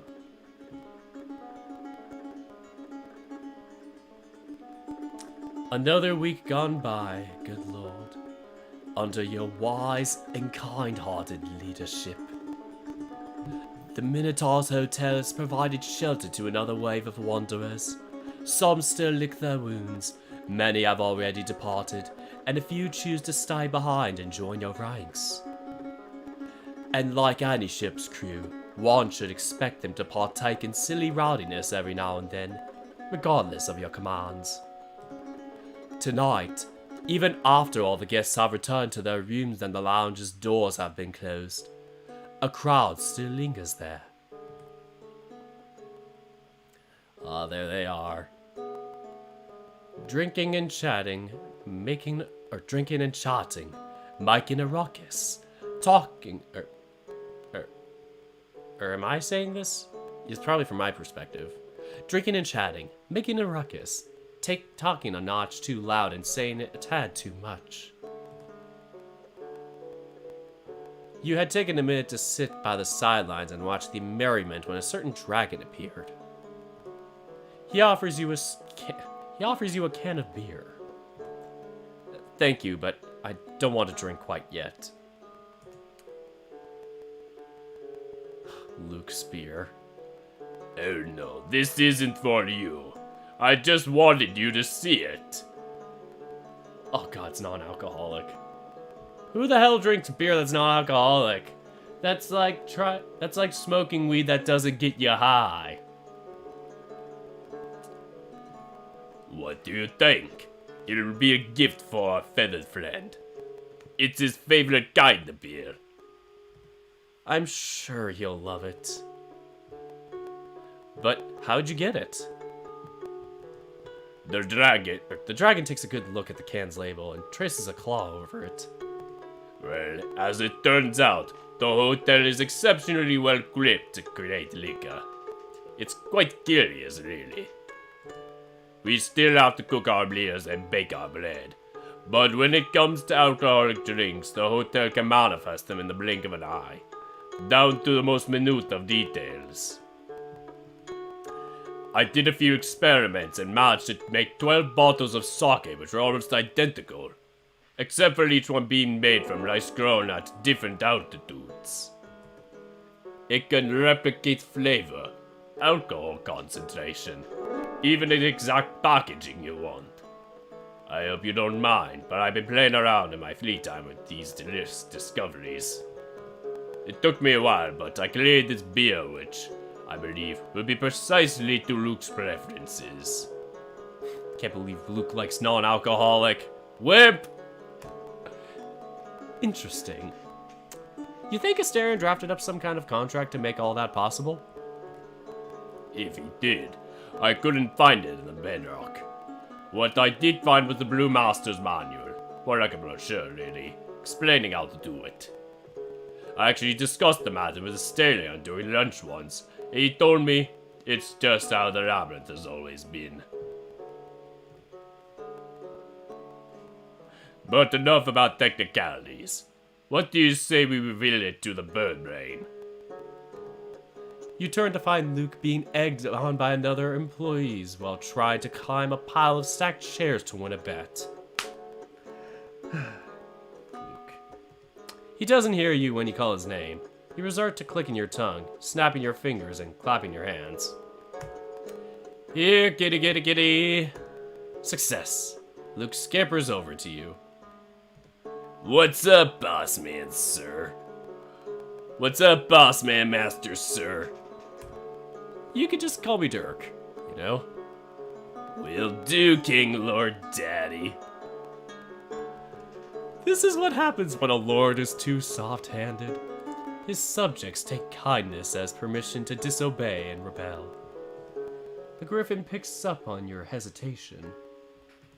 Aw, ain't Daddy gonna punish me for misbehaving? My lord, King of Kings, I've been so naughty. But if you spank me a few times and manhandle me hard enough, I suppose I can call you by your name and all that. Do I even want to know what's gotten into you not like that? Well, little birdie's been telling you you don't like being called kingly lord and all that jazz. And you know me, couldn't let the opportunity pass me by. But anyway, let's cut to the chase. Why'd you ever call me over, Daddy? Coda looks at you, the corners of his mouth barely containing a giggle. Something must be done. You must assert your authority, lest mutiny spread through the ranks further. You straighten up and clear your throat. Bend the knee, peasant. Kneel in front of your monarch. Kinky. I like that. You look to Coda, your priest and bishop, and extend your gauntlet to receive his sacramental elixir. Listen well, Lucas Walker. Our dear composer, Sir Coda, has gone through a great deal of trouble to bestow a great gift upon thee.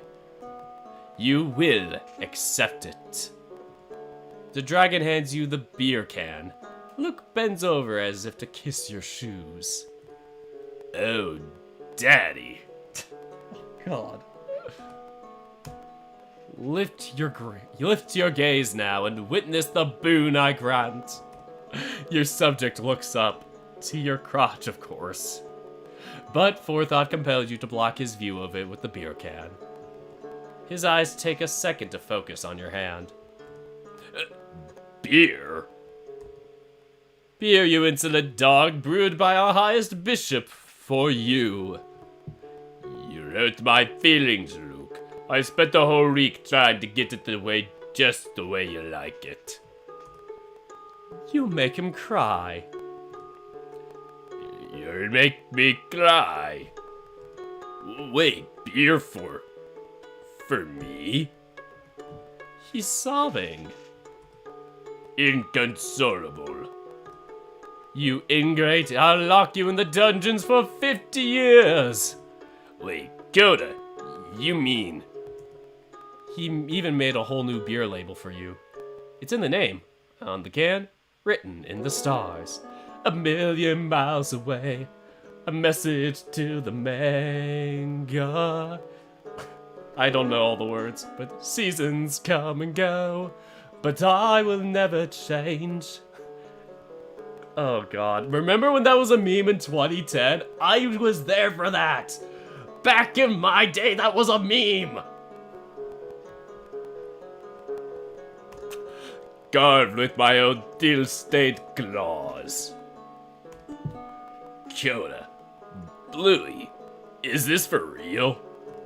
And you still doubt me? I'm sorry, I didn't mean to.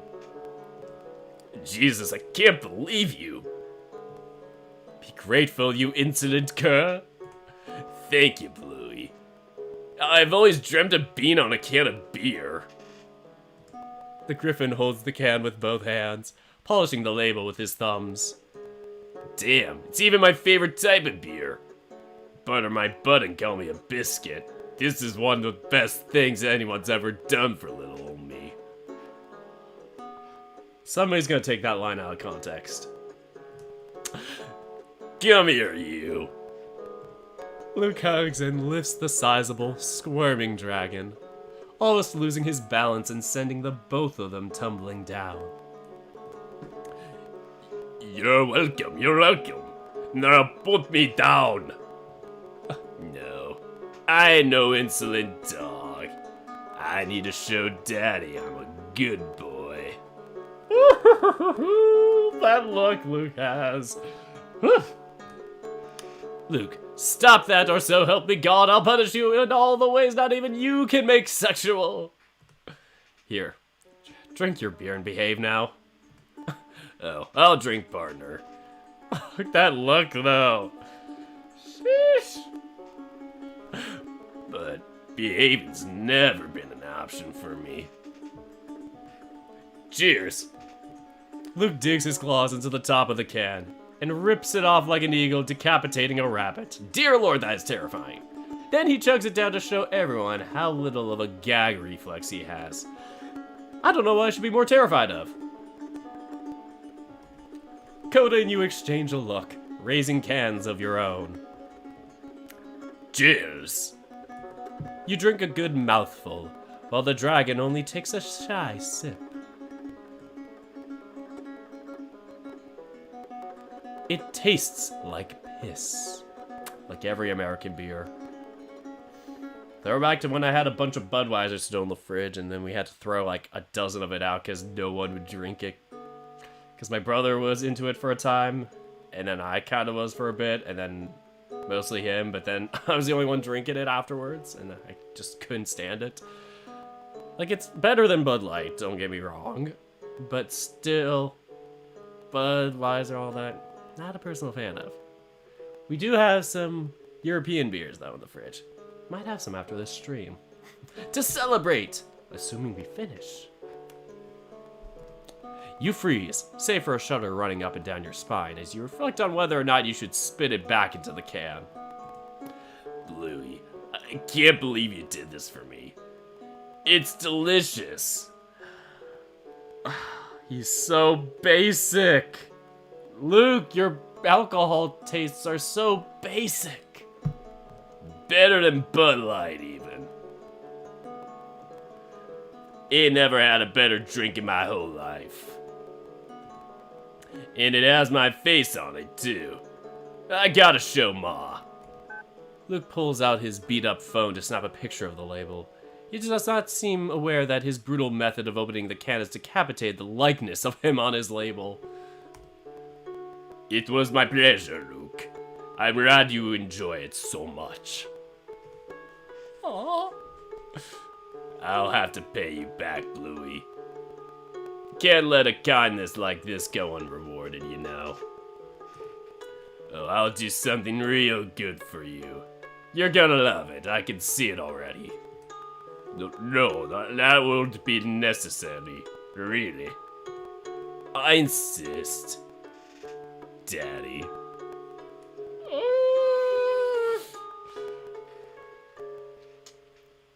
It's like Luke's got two looks of sexuality. No, and yes.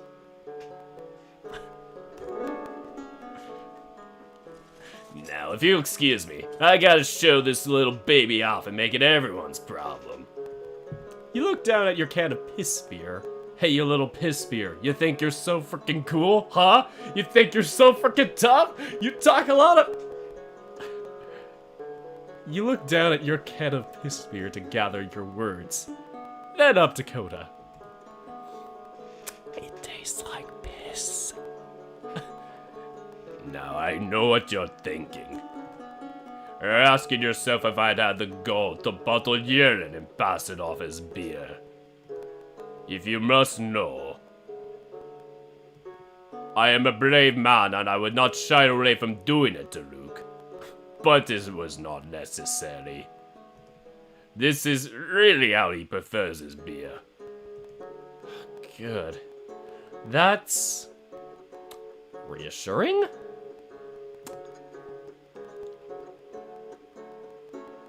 Yes. But hypothetically, if I had spiked that can alone with urine, would it ever be possible for you to know for sure? I don't like where this is going. You wouldn't. No one would. And now you must live with this doubt, Daddy. Help! Oh god, I hate this! All of it! But you are not given time to reflect upon the horror of your crew's mutiny. Just as promised, Luke has made his beer everyone's problem. Even Amicus's problem. Amicus refuses your piss beer. Now listen up, all y'all. Bluey over here made a label of beer for me, with me on it. And there's only one right and proper way to celebrate this auspicious occasion. Everyone gather around, we're doing a drinking game. Oh no, bringing me back to my college days! Oh boy. We're gonna play a game of Rage Cage, aren't we? Luke clears off a large circular table, dropping a few dozen salt and sugar packets in the process, and then drags over a chair for everyone present. How rare is it to see Themba in anything other than his dress shirt and vest? So different from the more casual attire typical of all the other employees. His new rugby polo and shorts combo attracts quite a few looks. Sheesh. He scoots closer just as you exchange a glance with him. Robert sits by the hearth, enjoying a glass of scotch and a thrilling, fascinating, life-changing book on international maritime law. A real page-turner if there ever was one. He seems to just be getting to the good part, so it takes a minute to convince the demon to abandon his reading. It is only the promise of mischief in the last sip of his drink which seals the deal for him. Oh no. It's far past the kobold's bedtime, and you can see how sleepy they are at every nod of their heavy heads and that squeaky yawn they try to encompass or suppress, actually. You bid them good night, send them off to their room, and join the rest of the group.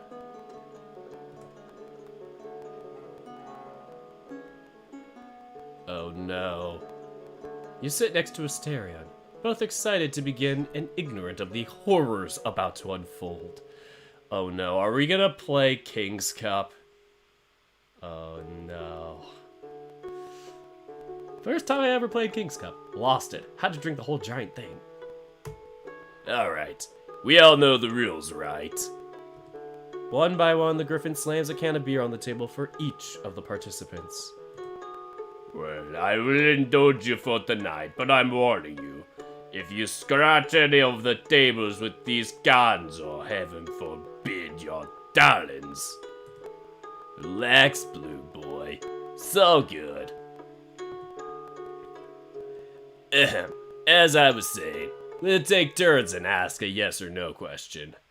If you answer yes, you drink. Oh god, this game is too simple. I'll start us off, and we'll go right word from there.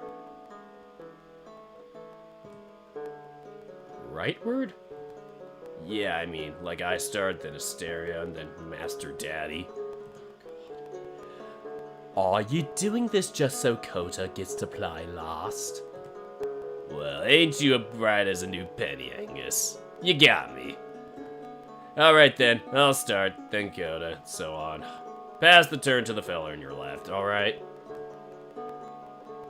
Just saying grog. What the heck was his voice? Just saying grog-wise would suffice. Yeah, whatever, you know what I mean. Let's start with the test, alright? Drink if you ever sucked a dick. I would. Damn it, I can't drink. Upon hearing Luke's question, Kota's gaze swims over to you for a second. Despite the earlier banter, there is something serene in it, as though he is lost in contemplation. His gaze drifts to Asterion, and he waits until the Minotaur takes notice. Then he looks again at you, then back at the prince. What? You all got corn cobs in your ears or something? I said drink if you ever sucked a dick. Drink if you ever sucked a dick. I'm sorry, I gotta be truthful. Hold on. 3:46:30. Okay, so I'm gonna do it. I'm going to get an actual beer. So, pardon me as I take a quick break to get the alcoholic drink. This is gonna be fun.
Alright, folks, I am back. Just need to open the can. Or it's not a can, actually. It is a bottle. Here it is. I got Stella.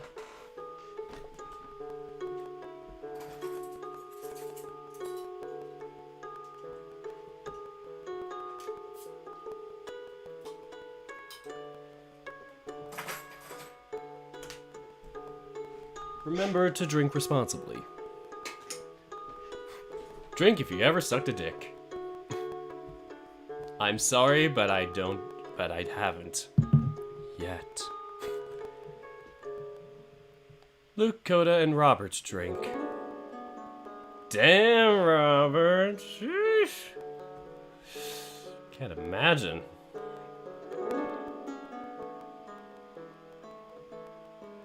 Haven't even sucked a dick. Damn, Dirk, color me disappointed. I'm sorry. Unless you're one of them strict tops, huh? I'm not answering that. You'll just have to use your imagination. Oh, trust me, I will. Also, damn, Blue Boy, didn't know you had it in you. There's a delay between Luke's comment and Coda taking notice of it. Even as he looks at the griffin, the dragon seems only half aware of things.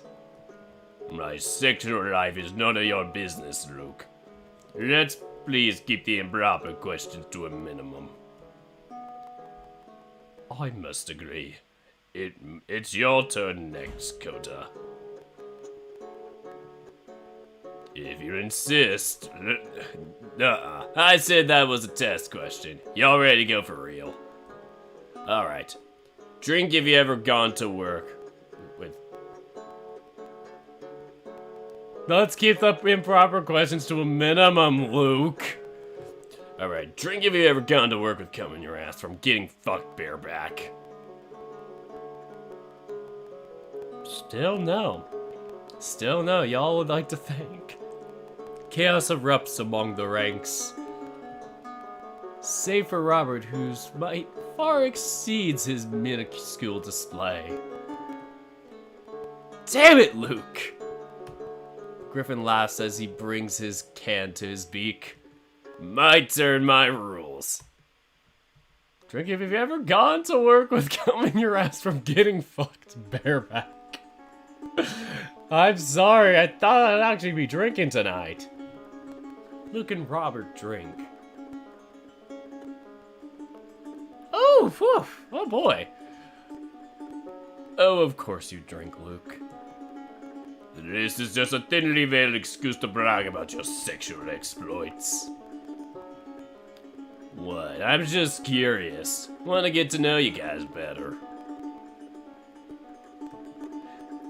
No idea of getting to know someone is asking whether they're as big of a slut as you. Guilty as charged. Luke reaches past Coda to give the demon a hearty slap on the back. And you, delightfully devilish, my friend. So let me get this straight. It don't burn people's dicks when they stick 'em in your hot magma ass. Only if they are stingy with lube. I see. Very interesting. Kota clears his throat. Ahem. Let's get back on track, shall we? I'd appreciate it if you tone the questions down going forward, Kota. Not too early, I will. Good. Let's see. Drink if you've ever had to calm your racing heart from just holding someone's hand. Drink if you've ever felt your heart racing from holding someone's hand. Hey!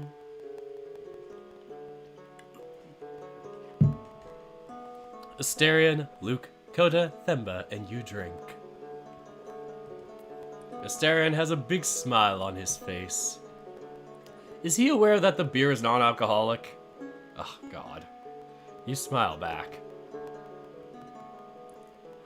Whew, you enjoying the brew, Blue Boy? Yes, it's very nice. Alright, let's hear it, Kota. Whose hand was it? A gentleman doesn't kiss and tell. Is that person here, Blue Boy? Luke kneels down and takes Kota's hand, batting his eyelashes. Could it be me? Kota shoves him away with a grunt and roll of his eyes. Luke laughs, barely able to hold on to his seat. Alright. Who's up next? I'm next. One of the kobolds approaches the table. Asterion, Gruggy can't find his plushie. No! Gruggy lost his abacus plushie! Hop around without me. Come on, Zepito. I think I saw it in reception. Very well. Gentlemen, will you excuse a small break from orthodoxy? What's that? He wants to shake things up. I'll allow it. Very well. What is wrong with you people? Drink if you've ever licked someone, not as part of oral sex, but just because you want their taste in your mouth. Where exactly are we talking about? Anyway. The second one. It's 800. Oh, kinky sounds good to me. I'm not finished. Drink twice if you've gotten it second hand, as such as from an article of clothing.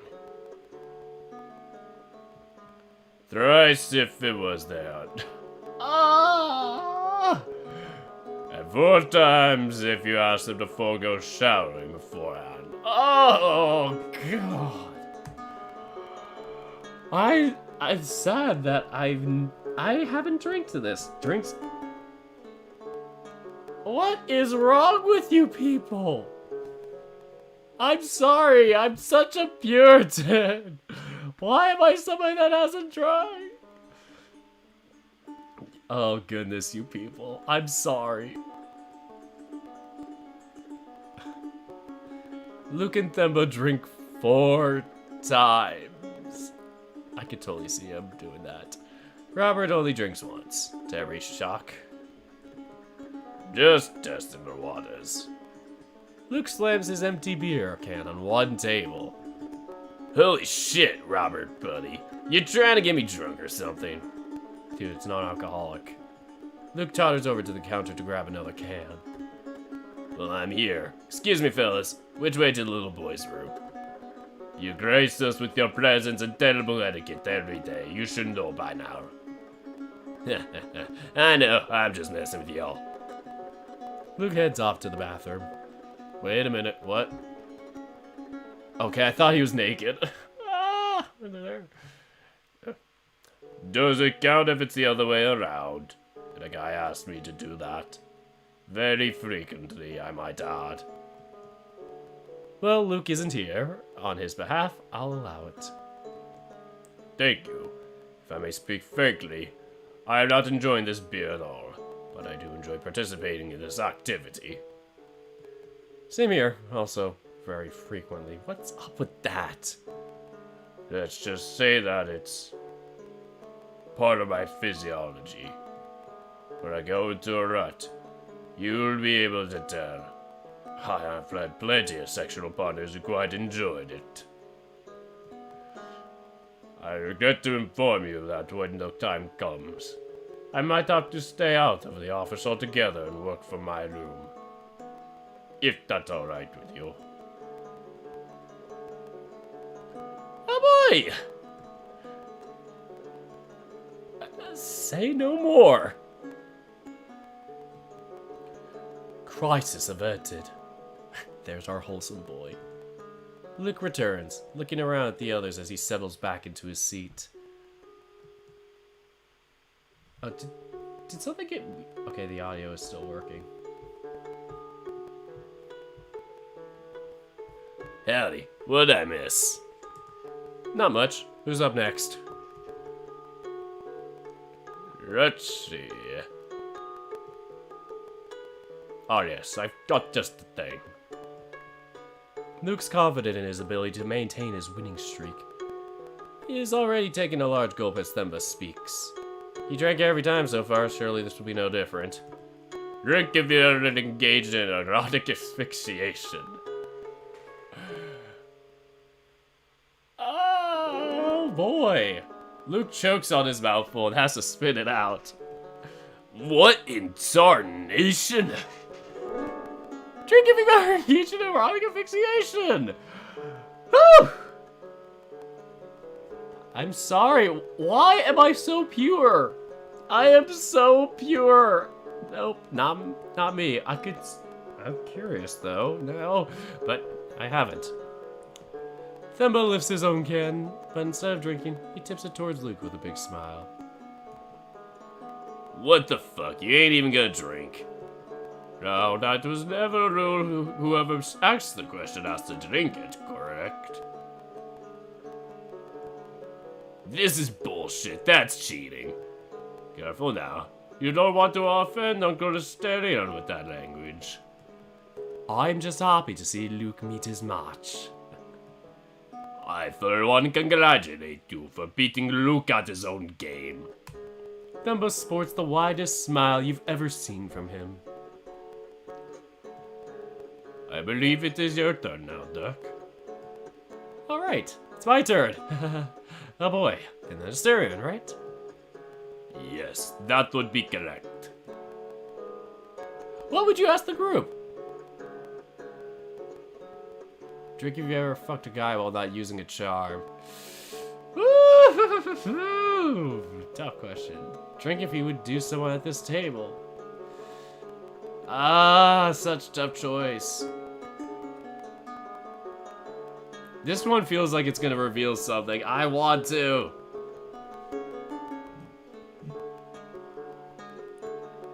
Drink if you want to do somebody at this table. You giggle to yourself. Alright, I'm about to drop the mother of all bombs. Duck, you're scaring me. Let him finish. Go on, show us what you got. Drink if you would do someone at this table. Once more chaos erupts.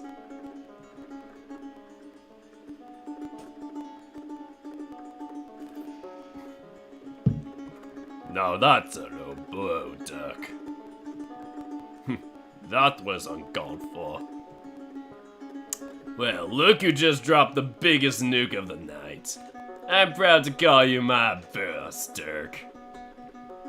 You know the rule, fellas. Drink if it's true, and be honest. I drink! Luke, Robert, and you drink. Stereo, no! Now this is interesting. Luke slings his arm around Kota's shoulders. And as for you, Bluey, you wanna guess who I do? Oh, come on! I'm willing to bet everyone at this table. Let me be more specific. Guess who I wanna do the most? Got him! Kota once again gives Luke a shove. However, unlike previously, the griffin is tipsy enough to fall over off his seat. He continues to laugh on the ground, harder than before. Say, you've been awfully quiet so far, Asterion. It's your turn now. Should I? Yeah, go ahead, buddy. I am afraid to ask. Oh, no you don't. I saw what you did there. Luke gets up from the floor, pointing an accusatory finger at Asterion. What? At the start of the game, you accused me of wanting to make Kota go last, just so you wouldn't get the second turn after me, yeah? No. Perhaps. Shit, I've gotta give you more credit, Angus. You can be a sly little devil if you wanna.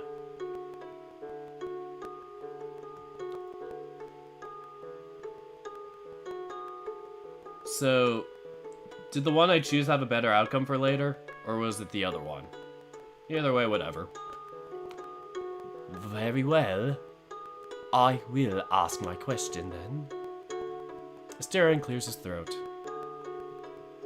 Drink if you've ever slept on the lap of someone you love. I wish I could drink to that. Oh.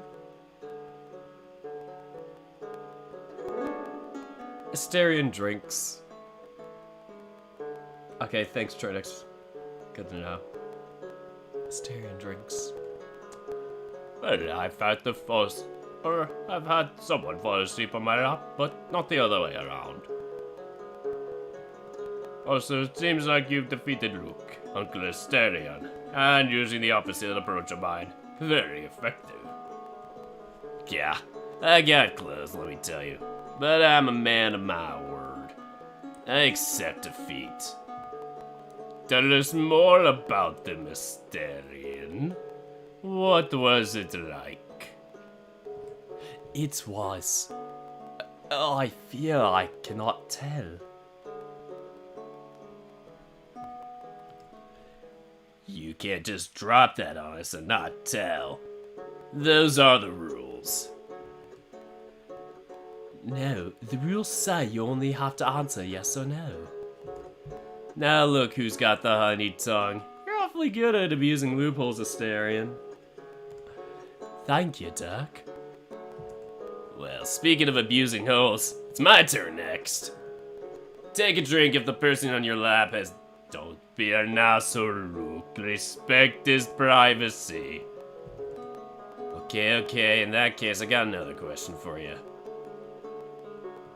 Drink if you ever got swept off your feet. Asterion studies his can.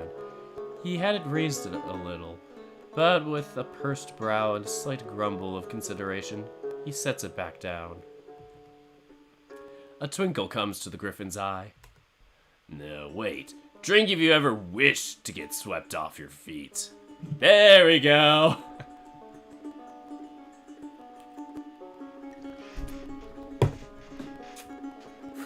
Oh my god, oh my gosh!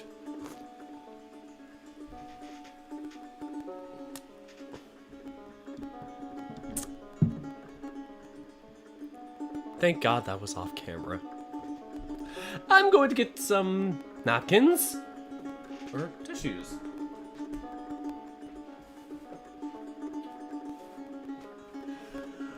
What did we just unveil?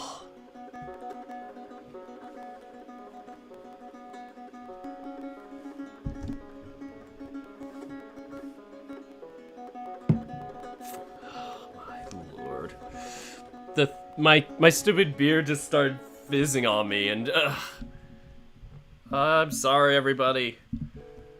I am unpure.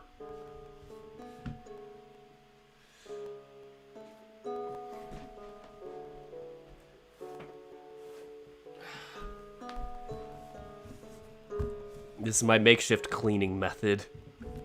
Wiping everything down.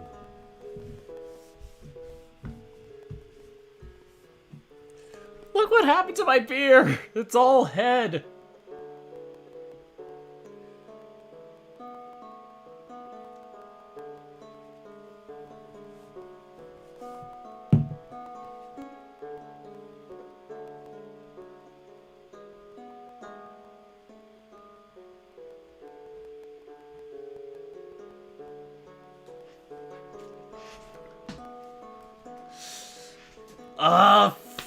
Screw you, Trinix.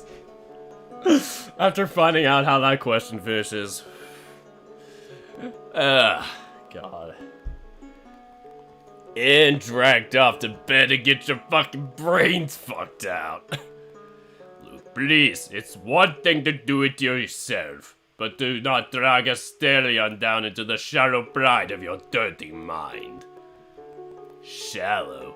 Now listen here, Blizzard Brain. There ain't nothing shallow about giving a man a good time with your ass. I don't know about you. I can't count how many good, hard-working men are going through a rough patch. Can you? Don't answer. I know it already.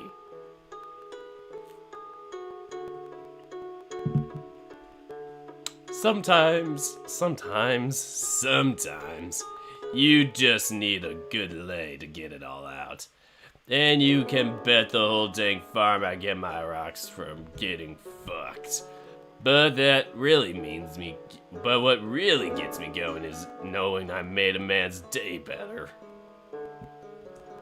They can throw me over their shoulder, carry me whatever they want, hug my ass as rough as they please. And you bet I'm damn proud of taking whatever they can dish out.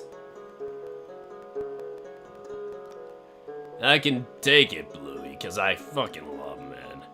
And I ain't talking about getting my dick hard, no sir. This is the warm and tingly kind of love. Sure can't stop my tail from lifting a bit when they put their hands on me, but it's the right kind of love all the same. There ain't nothing wrong with serving men, you hear. Ain't nothing righter than nuzzling my beak on the crook of your neck after making sure they had their fun. I don't know what your life's been like, Bluey, but if God ever created something right, it's men, and the warmth I feel when I'm spooning with them.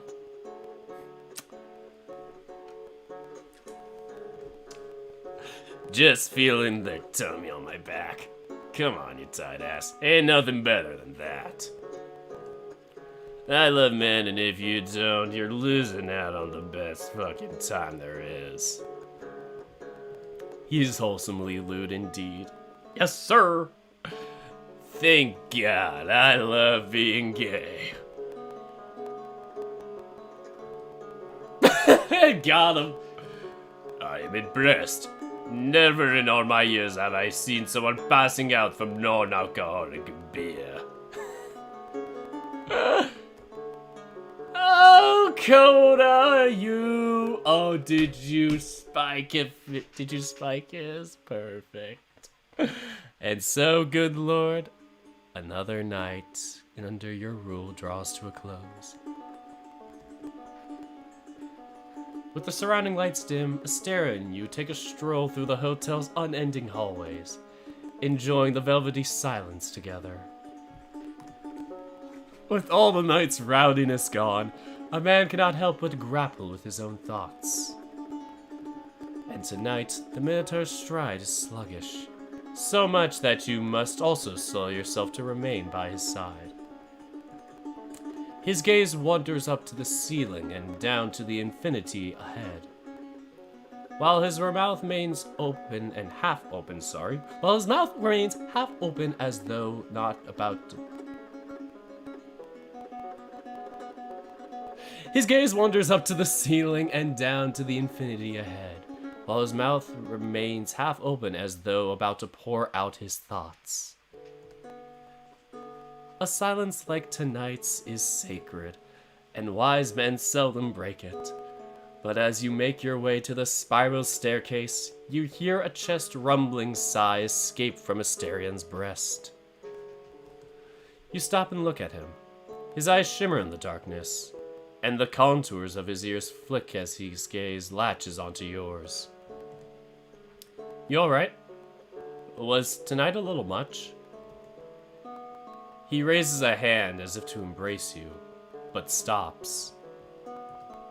It remains suspended until you bridge the gap yourself and caress his arm. His fur, short as it may be, stands on end as if electrified. You caress and tidy it once, twice, thrice, as many times as it will take to pacify him. I do not know. He holds your hand in his, then approaches. You notice his scent, faint and cherished. His embrace is like the sea as, wave by wave, envelops you with its warmth. And his fur, once more standing up in defiance, is not unlike a school of fish swimming by to brush against your skin. I do not know what I want. By the 12, am I even allowed to have desires? It has been so long since I allowed myself to feel this freely. So please, forgive me, Dirk, if I had lied.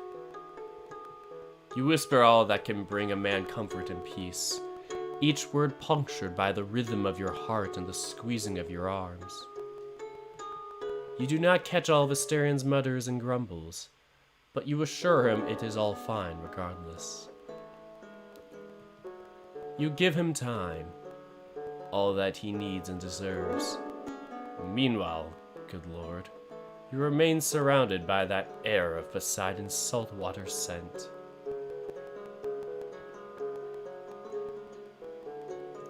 Even his warmth is radiant, quite like that of the sun himself. You snuggle against the man's chest, letting him know just how welcome his touch is. He lays his nose on your head and breathes in your scent, just as you do his. Perhaps this night will prove itself merciful to you and your charge.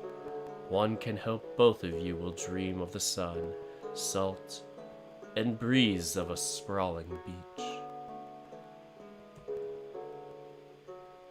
Dream now.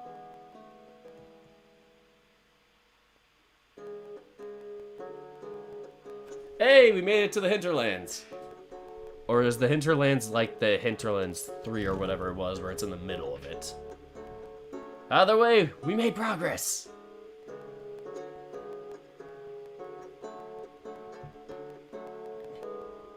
Alright, so... Can anybody give me hints to know how far I am? Please. And the beer drinking game is over, but I still have half a can. This is not a can, this is a bottle. Half a bottle.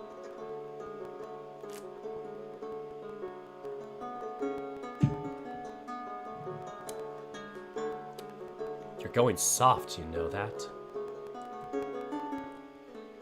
Yeah, but it ain't so bad. Oh, no, wait, this is gonna be probably Pedro or Oscar's perspective. You're going soft, you know that? Yeah, but it ain't so bad. It's the kid's first paycheck, and he deserves some time off. Might not be good for much, but at least I can give him that. A day on the beach, something he's never enjoyed before. Yeah, keep telling yourself that. How long's it gonna take before you give up on pretending you're his dad?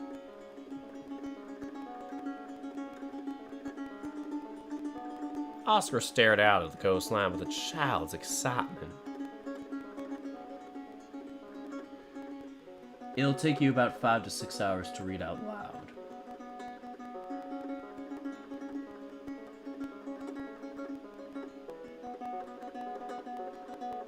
So, is the chapter 17 like 5 of those days or whatever where we choose the schedule and whatnot? Because I think I can get it done if it's like a 5-6 hour stream. I'm cool with that. I'm going to finish this thing as the last thing I do! Plus, I got all night. And tomorrow's just Halloween. So then, not only will I binge myself with this drinky drink, but also candy.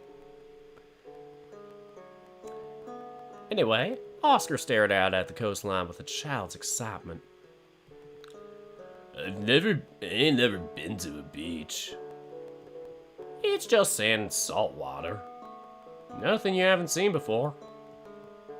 So, what if it is? It'll be good for you, too. At least you'll get some sunlight. Look, I promise things will all clear up after today. All you need's fresh air and fun. And some cleansing, too. Maybe there's just some of that defilement shit on you right now. I bet my old paycheck that by tomorrow morning, at least something will be cleared up. And you'll have a nice job offer in your lap. Are you betting for real? You know I'm just the right kind of mean and desperate to hold you to it.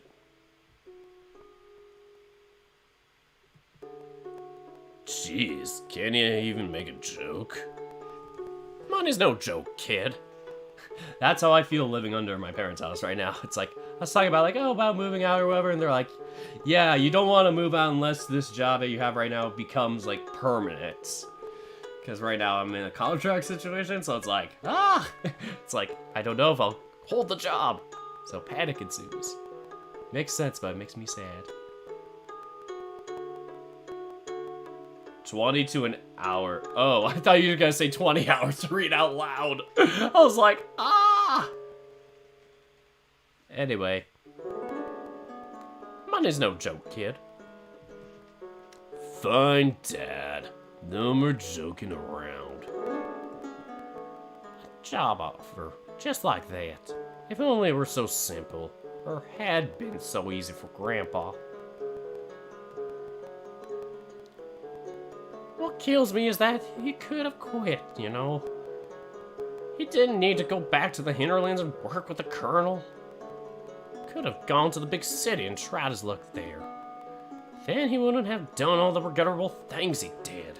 and maybe my father wouldn't have grown up all fucked in the head. You could say then that chances are I wouldn't have been born. Maybe Dad would have never met Mom. I know that's bullshit, but it's what people tell each other so they won't have to reflect on all the evil back in the past. So Grandpa could have come here. No 12 dead tappers, no colonels salting their meat and eating it over the years, no chest full of chewed up bones, no god deprived of his skin, no curse on the land, sending into a spiral of stagnation. Who knows, maybe Oscar's life would have been better had it been the case. So why didn't he? Maybe it really was because of that damned hotel. He sure as hell still thought he could find it. But he also had a sweetheart back there, Grandma, with whom he'd always wanted to get together. Then they had their kids, and despite all his flaws, wouldn't going into the city without a job lined up be too risky for a family man? It's the same shit all over again. 2 days before, I received an email from a master's program. An institution in Europe I had applied to about 2 months before getting into the hinterlands, back when my life wasn't such a mess. I was accepted. I was even offered a small fellowship. Just enough to move and keep the lights on, but spending 2 or 3 years there, not earning a real income, would make my debt skyrocket. I hadn't mentioned it to Oscar. Still, it was a way out if I played my cards right. I could get a job abroad and leave this all behind. Or it might just push me further down this hole I'm in. The alternative was looking for a job here. Not an easy prospect. Unless I took my father's offer and joined the private security firm he works for. Going for the Masters has its risks, but it's my best bet if I want to break out of this cycle for good. But that begs the question, what about Oscar? I promised that kid that I'd help him get his life in order. And by God, he's been lifting his own weight. And with that kind of paycheck, he won't be able to pay the bills. Probably won't be long before he's homeless again. This is all one big sick joke, isn't it? It's all happening again. A watchman and his charge, locked together on the path to ruin.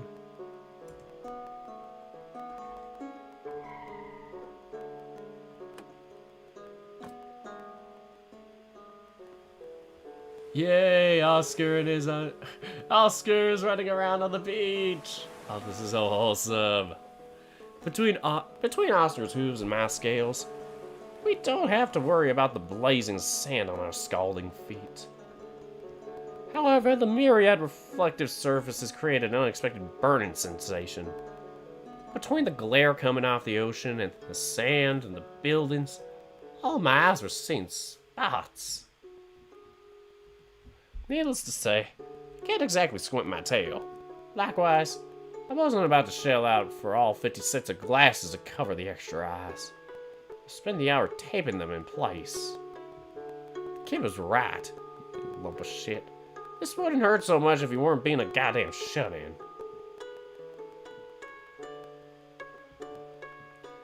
But this lump of shit's out now, and making sure the most of it.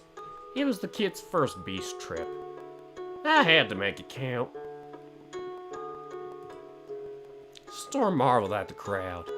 Within his field of view along the shore, there were more people than in all of Drowned Tapper. It wasn't even that busy of a day. Oscar galloped off, swinging and lashing his tail left and right with every lumbering step. I reckon he was getting used to the feeling of salt, loose and beneath him.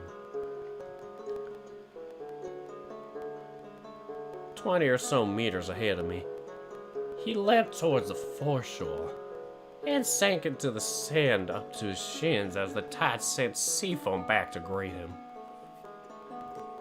He turned back to me, laughing, coiling himself to burst into another sprint. Or maybe he was inviting me to follow him as he kicked into the Atlantic.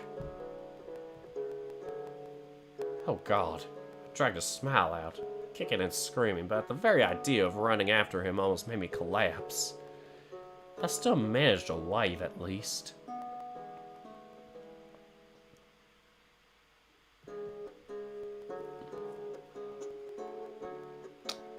Even seeing him go whole hog onto it all wasn't enough to set my mind at ease.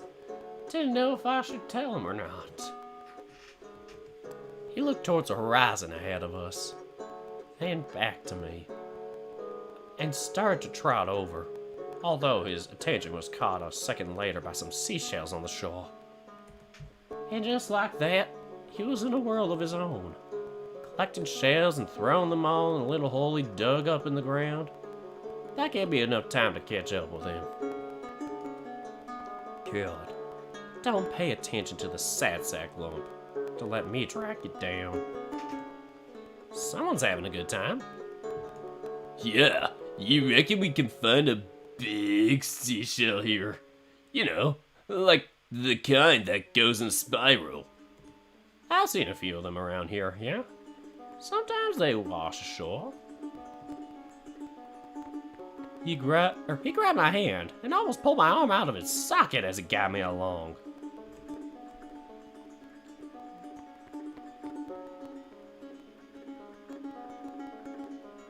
Hey, did you bring your passport with you? Nah, I left it at home. Didn't want to get wet or anything. In that case, the ear gouge I gave you. You do remember it makes us look alike, don't you? People will think we're brothers. Oh, father and son. So what? Is that bad? Just saying.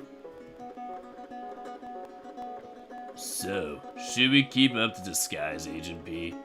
I could call you Poppycock.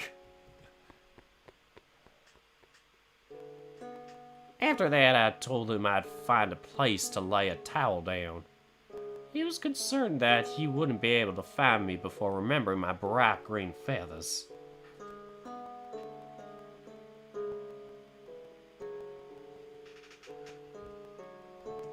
Still, he tried to drag me into the water. It took no small amount of coaxing to get him to let me off the hook. In the end, I wound up assuring him that lying in the sun a bit would recharge my batteries. He made a few attempts at swimming, the first of which ended as soon as he tried taking a dive with his eyes open. Even if I laid my head back, I could hear the Minotaur above the din of the other beachgoers. Trembling footsteps, followed by a periodic sputtering as he came up for air and blew hair out of his eyes, culminating in a panicked snort to clear out the soy water from his nose.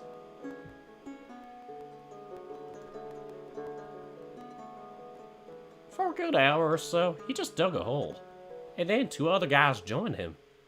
When the tide rose and swallowed it up, they disbanded.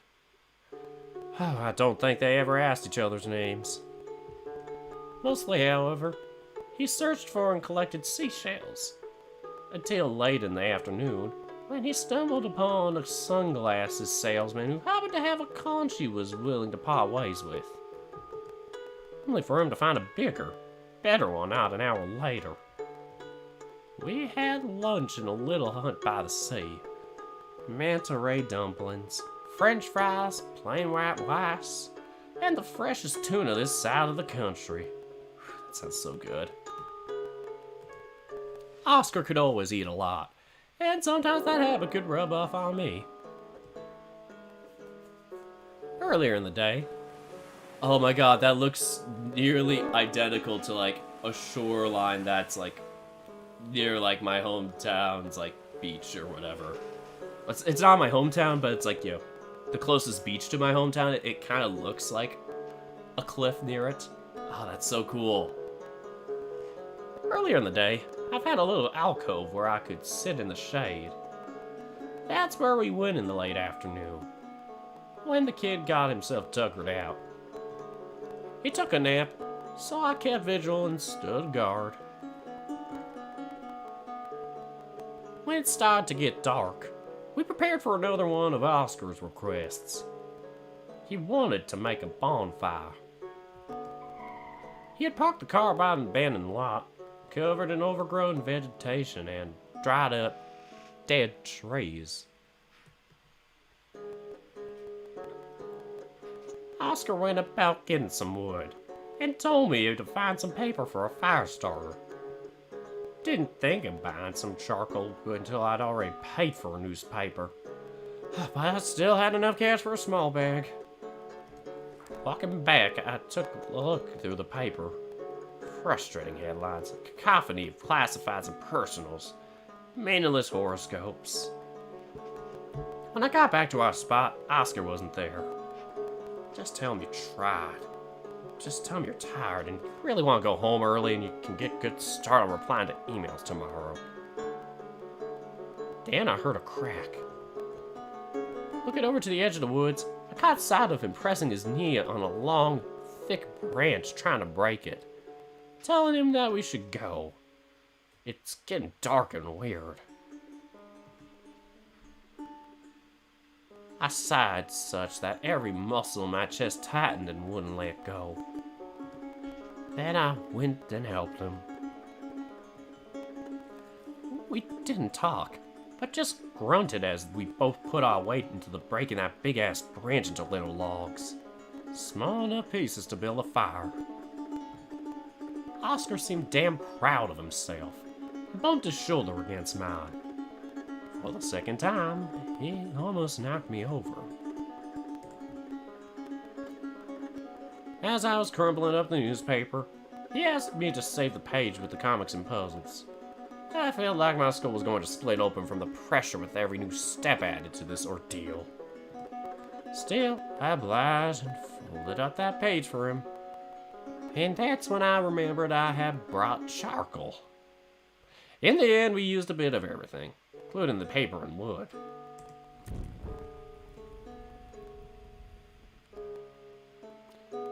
It took until I lit the paper on fire for us to finally talk, as we watched the flames take hold of it all. Burning. I'm burning up like that, aren't I? Just worries. Can't provide anything for but eyes. Eyes for bad people. Bad eyes for bad people. Can't stop seeing those holes. After all those years, it still works. Or does it? Did it ever work? Some watchman you are. Pedro, how are you feeling? Huh? Just tired? Huh? Yeah, Yeah? Oscar, I think I'm going crazy. I keep having visions of the hotel. It's just like my grandpa described, full of mythicals too. I'm getting more of them. They're coming during daytime now. I'll just be lying down on the couch, and I'm pulled down to see it again. At first, I thought they were visions leading me there. But now I'm wondering if they might just be me going crazy.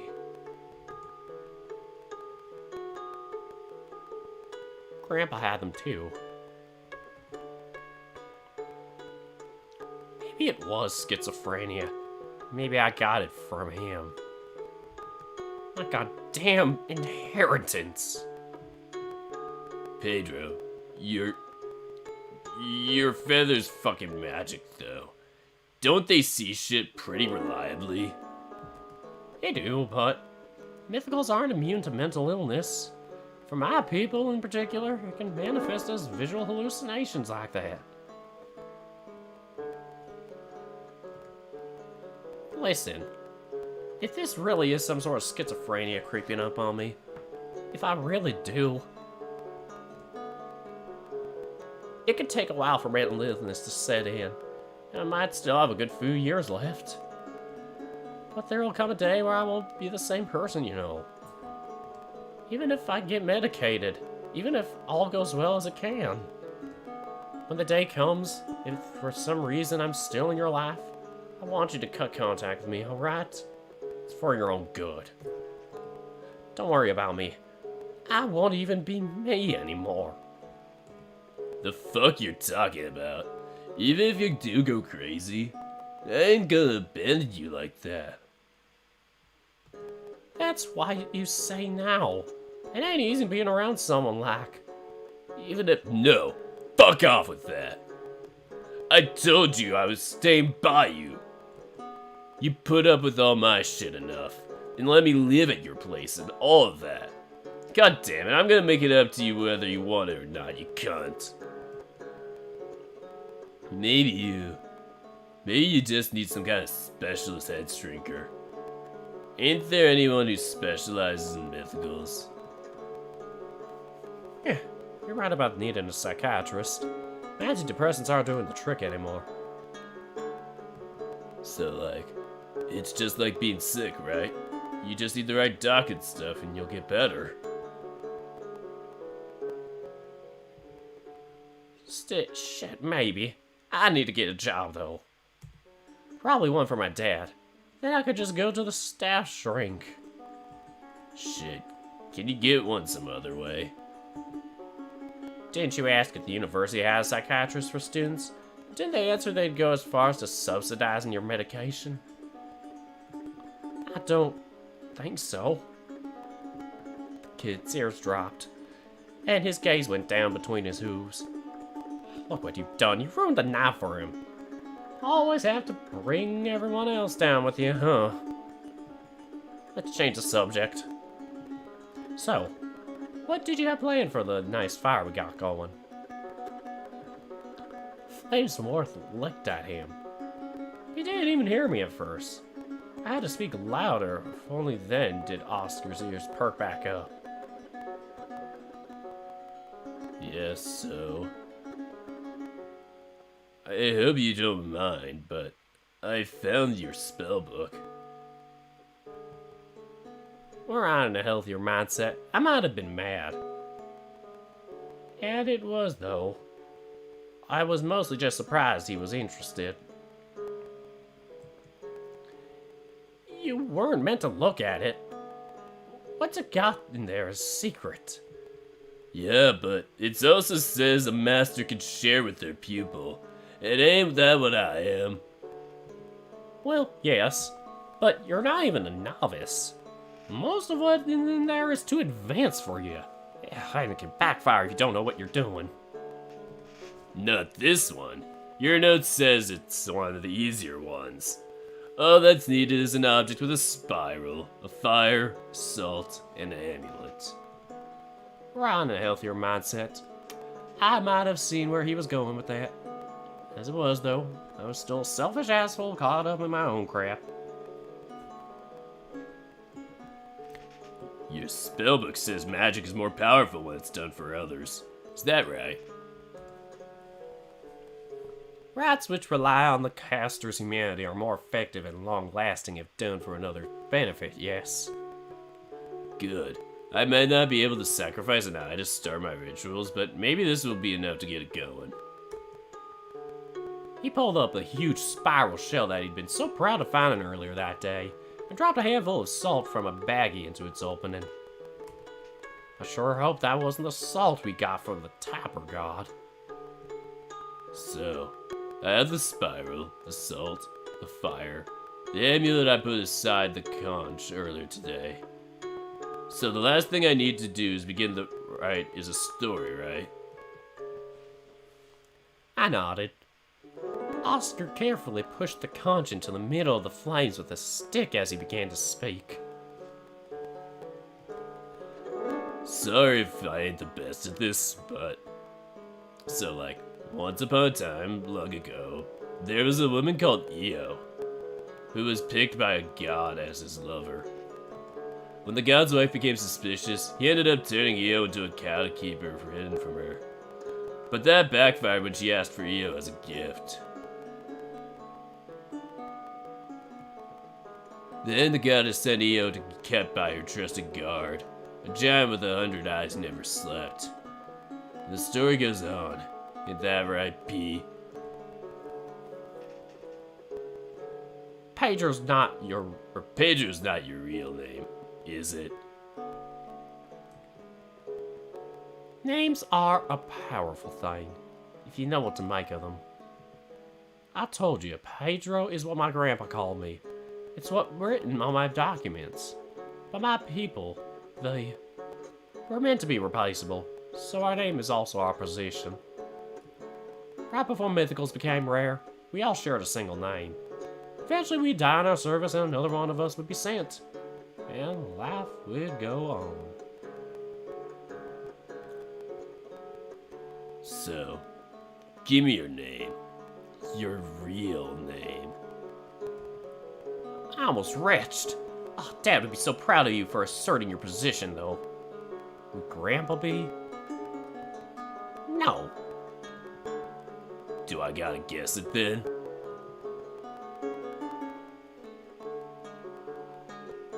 Argos Panapetes. Is that where the P comes from, ain't it? See, I can play detective too. He chuckled. He chuckled. He chuckled with so much joy in his voice that I could have strangled him. Now, was that so bad? More than you could ever imagine. I'm Io, and you're the Panapetus. I get it now why you're so fixated on that paperclips and recursion. But I know what I can do. I'll release you from it. Oscar stood in one swift motion, looked intently at the cracked and fire-licked conch, took a deep breath, and brought his hoof down on it in one mighty stomp. In a rush, the wind from within the flames blew the fire almost entirely out. What embers were left around the perimeter of the pit illuminated a little shining object. It's done. You made me a charm, now I made you an amulet to keep you safe from recursion. After some tentative poking to make sure it wasn't still hot, Oscar picked up the small band from amongst the remains of the shattered shell.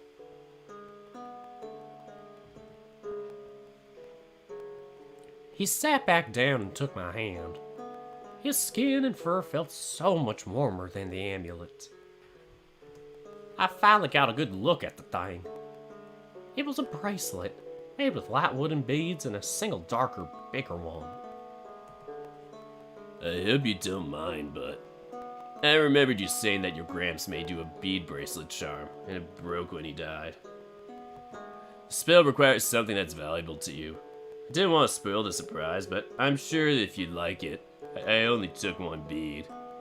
The spellbook said I had to make something that broke a cycle, so I took that one and put it on a bracelet with different beads. So it's like the one thing breaking the recursion, you know? Is it alright? It was still warm in my hand. Despite the darkness, it shimmered with the last remnants of magic around us. The Tale of Argus and Io achievement. I put it on. The size was just right for me, and the shape perfect for the spell. A textbook right if I'd ever seen one, and it was Oscar who did it. Not a month ago he was homeless, living by a pond, and stealing food to survive. Now that rowdy goddamn kid has a job, was about to start school, was happy about his future, and performed a rite for me. Yeah, it's all good, kid. Grandpa chose to stay, because of his family, or because of his dream of finding the hotel again. It's all the same either way.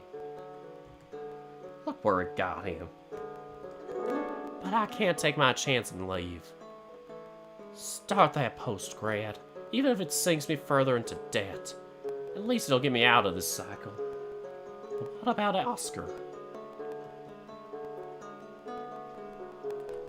I can't bring him with me, can I? God, is that really the only way out? I can't leave him. Not when he's just starting to get his life in order. If I do go, am I ever going back to the hinterlands? Will I ever have a chance to find the hotel again?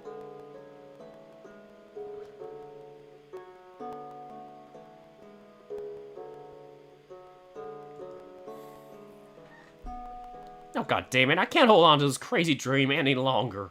This is my chance to break free from generations of bloodshed. If I don't take it, I'll end up just like Grandpa. And if you do, you'll have to leave the kid behind. Barely gotten on his feet, and you're already bailing on him. What a shitty father figure you turn out to be. Just like the old bastard. Just like Gramps.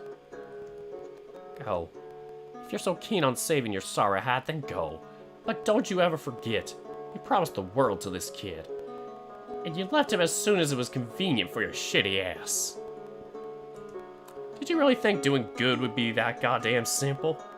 Or was making all those nice little promises just an easy way to get him under your thumb while he was still useful? Leave him, just like your fucked up Gramps left all the people he's killed. And smarter either way. And there's a nice, cozy spot in hell waiting just for you. Right next to him and every other fucked up piece of shit in your bloodline. Pedro, you alright? I looked up to his eyes, glimmering in the night light like diamonds. He's a good kid. All he ever needed was someone to give him a proper chance at life. At least for a while. Just for long enough that he could get a decent enough job to pay rent. But then some sick, sorry bastard came peacocking about, giving him breadcrumbs while passing them off as diamonds, and the kid got hooked to his lies and attitude. Sick goddamn freak, got him wrapped nice and tight around your finger, don't you? Just like that old giant and his prisoner. You can run as far and fast as you like, but you know how it'll go. Heads I win, tails you lose. Recursion will make it the fucking punchline. And then life will ring you around its sorry goddamn neck.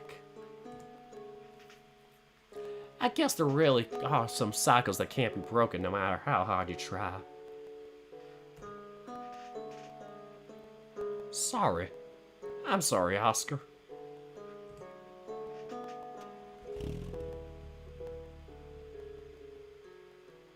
Oscar looked out at the lights of boats and ships in the distance, fiddling with his haul of seashells on his lap.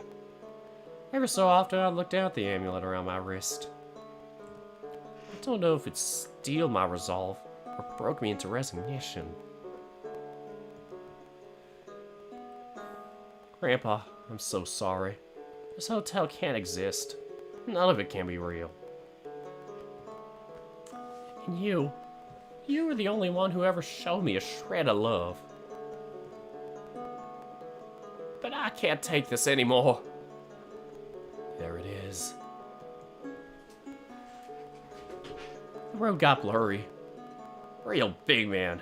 Too tough to wipe away your tears, not too tough for a fucking car crash. Oscar's hand on my shoulder brought me out of my thoughts. His ears flicked with concern. Pedro? He's been looking at me, but something had caught his eye off in the distance. He squeezed my shoulder. With his other hand, he pointed ahead. Pedro, what's that?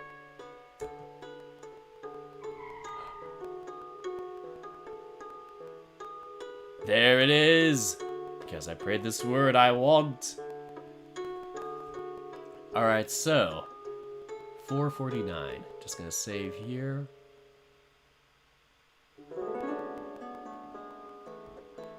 And I'm going to be back in a second. I'm going to do a quick little bathroom break before grinding this last chapter out.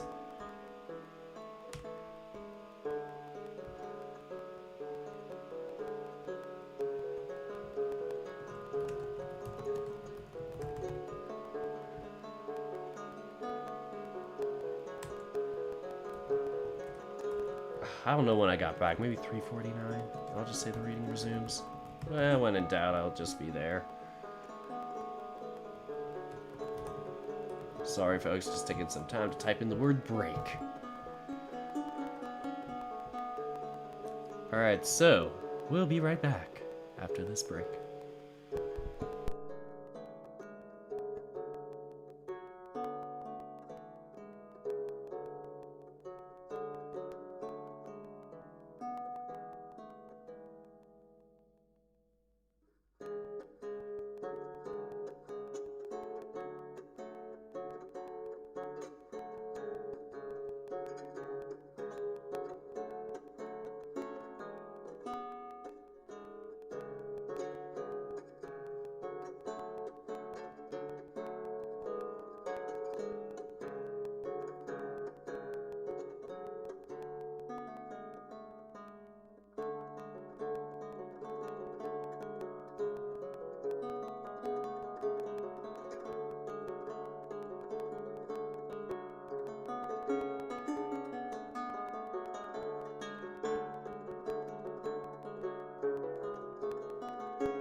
Alright, I'm back.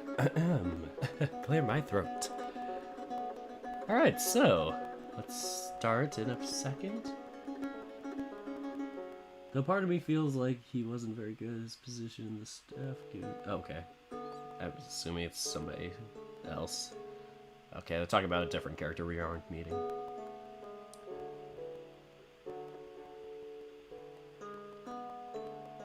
So, some people say this is gonna take me 3 to 4 hours to read it. You know what? Screw it, we are grinding tonight. So the reading is going to resume right about now. Let us continue reading. This is the final grind, baby. If you're doing QA, stop here. Wait, what's QA?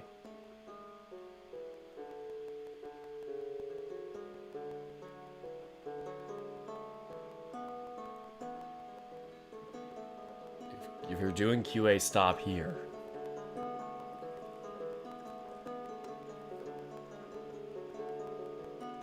I know quality assurance, but what do they mean by that? It's like questions and answers? I don't know.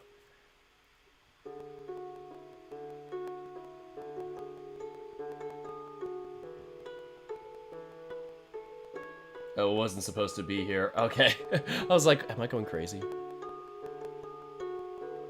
Yeah.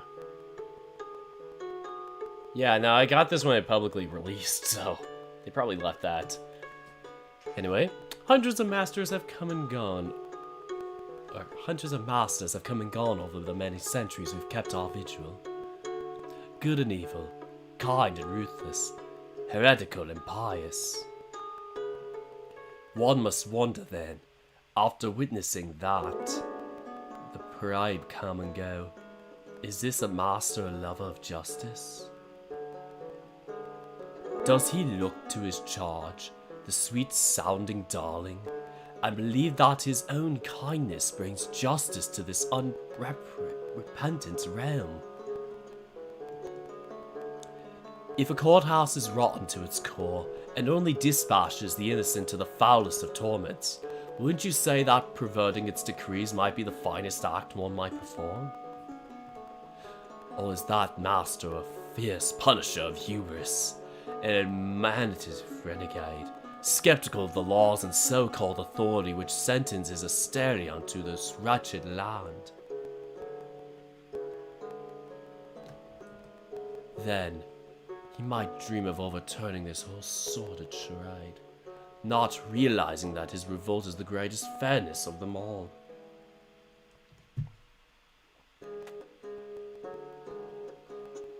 Or perhaps he does it out of love alone. I have version 0.5, so that's probably why I didn't do like the mini patch or whatever. The Creation Prince sat with these and similar thoughts for a good long while, his back warmed by the dawn. One could argue that affection, tempered by virtue, is a fertile seedbed for its own brand of justice. It is fair and beautiful that God would be paid with good. So much is asked of justice to lay pain and agony unto evildoers. But in ancient times, justice was invoked to reward the good. One would mention with reverence the gentle ones many more times than invoking, grave, the self-same furies.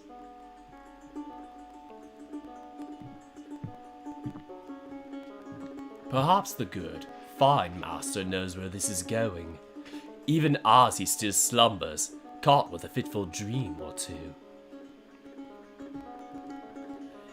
It's back to that big, old darling sitting in a fresh little apartment he shares with his so-called business partner. An entire morning spent in there, reading that so precious missive from his Lord Hades. He took in 2 or 3 sentences, stopped, and found his mind wandering, perhaps to shy away from admitting to those unfamiliar thoughts which bubbled up.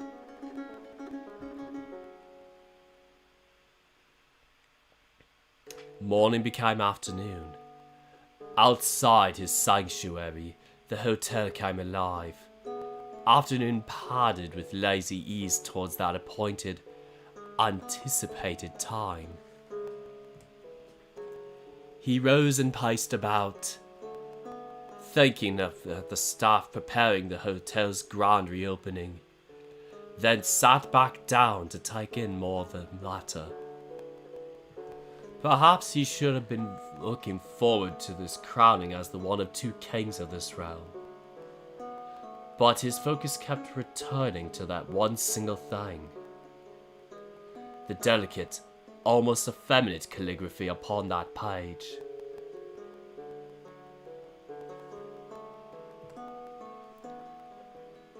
He closed his eyes and drew in a breath.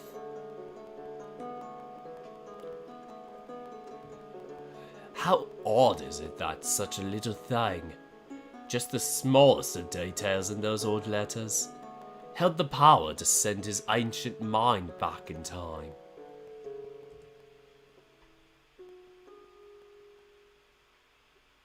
It was said back then, before the spirit of humanity overtook the world, that beneath the godly firmament and capricious sky, below the well-trodden land and gem-encrusted veins of ore, a kingdom had been carved out inside the hollow within the earth. Many were the legends about its horrifying vistas and depraved tortures. Parents, as always, were keen to share them with their unruly children, and the hybrid prince, of course, was no stranger to those tales. Nothing, however, could prepare him for what he saw. Purest of all waters, filtered free through marsh and earth and rock of all foul sediment, poured down in soundless waterfalls and from the stalactites. Whirlpools and bountiful wellsprings flowed, filtered and cycled back up to the mortal realm. Roots dangled like children's feet from the ceiling far, far above. At times, petrichor-scented water would drip from them too, making for something like the quietest, softest of rains. Neither could the prince have anticipated farms as bountiful as the underground is dim, nor sprawling city of the dead as bright as its inhabitants' souls. For his first days in this realm of Hades, the prince stayed under the care of Rhadamanthus, his uncle. The old jungle was far too keen to introduce him to dozens of long-deceased relatives. As much as when he was a child, being the center of attention made him almost dizzy with nerves. A week after his arrival, the prince made his way through the town. An important meeting had been arranged.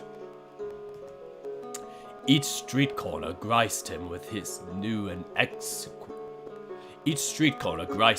exquisite dialects and languages, and rare faces from races and lands long forgotten. He passed by trees so tall that their canopies acted as columns for the world above. Their bark was decorated with diamonds, rubies, sapphires, gold, silver, all the finest gifts of the underground. 1,000-year-old elders and their grandchildren ran and shouted together, locked in a timeless joy both hopeful and terrifying. Alleys and avenues alike echoed with the wailing of great, strong men killed in battle, at once pleading for their beloved's coming and praying for their enjoyment of long, rich lives. He saw beggars, well-fed and clad in glimmering robes of gold, and queens reduced to pulling each other's locks over titles and nobilities long forgotten. He saw monsters much like himself, hybrids either in body or soul, their muzzles red and dripping with the juice of pomegranates. Asterion saw on these streets every inequity and defect that runs wild under the gods' heavens, and so did he see all that is good and worth saving. Life beyond life. A richer existence by far than he was ever allowed to enjoy during his lifetime on the surface seemed possible here. The town was encircled by mountains, a zigzagging range with formed a cradle around it. He made his way to the tallest peak, climbed stairs and wandered pathways, and meandered through the gardens of life beyond life. There, closest to the surface, was a palace. At its heart was a long courtyard, quieter than sleep, which overlooked all the greatest kingdom of the dead. And from the edge of that courtyard, its king surveyed his great achievement, eyes cast upon his land and people, hands firmly holding to a bowl which brimmed with fragrant drink. Radamanthus's nephew, Asterion of Crete, correct? Yes, your majesty. The sound of the god's voice came in short, quiet bursts, stopping and starting and lingering upon the consonants. A calm confidence, however, cut through the stutter. I've heard a great deal of things that your relatives, mind you, your pedigree alone commands high expectations. Is it true that you are skilled with wielding a labrys? A labrys, the prince muttered under his breath. Yes, your majesty. An unwieldy and unorthodox thing, that is, albeit most fitting for a Cretan soul such as yourself, and a sign that your lineage indeed is as mighty as I was told. Few warriors can boast about mastering that old relic, wouldn't you say? Asterion of Crete, I asked you a question. The prince measured every word. This inquiry was a poisoned one.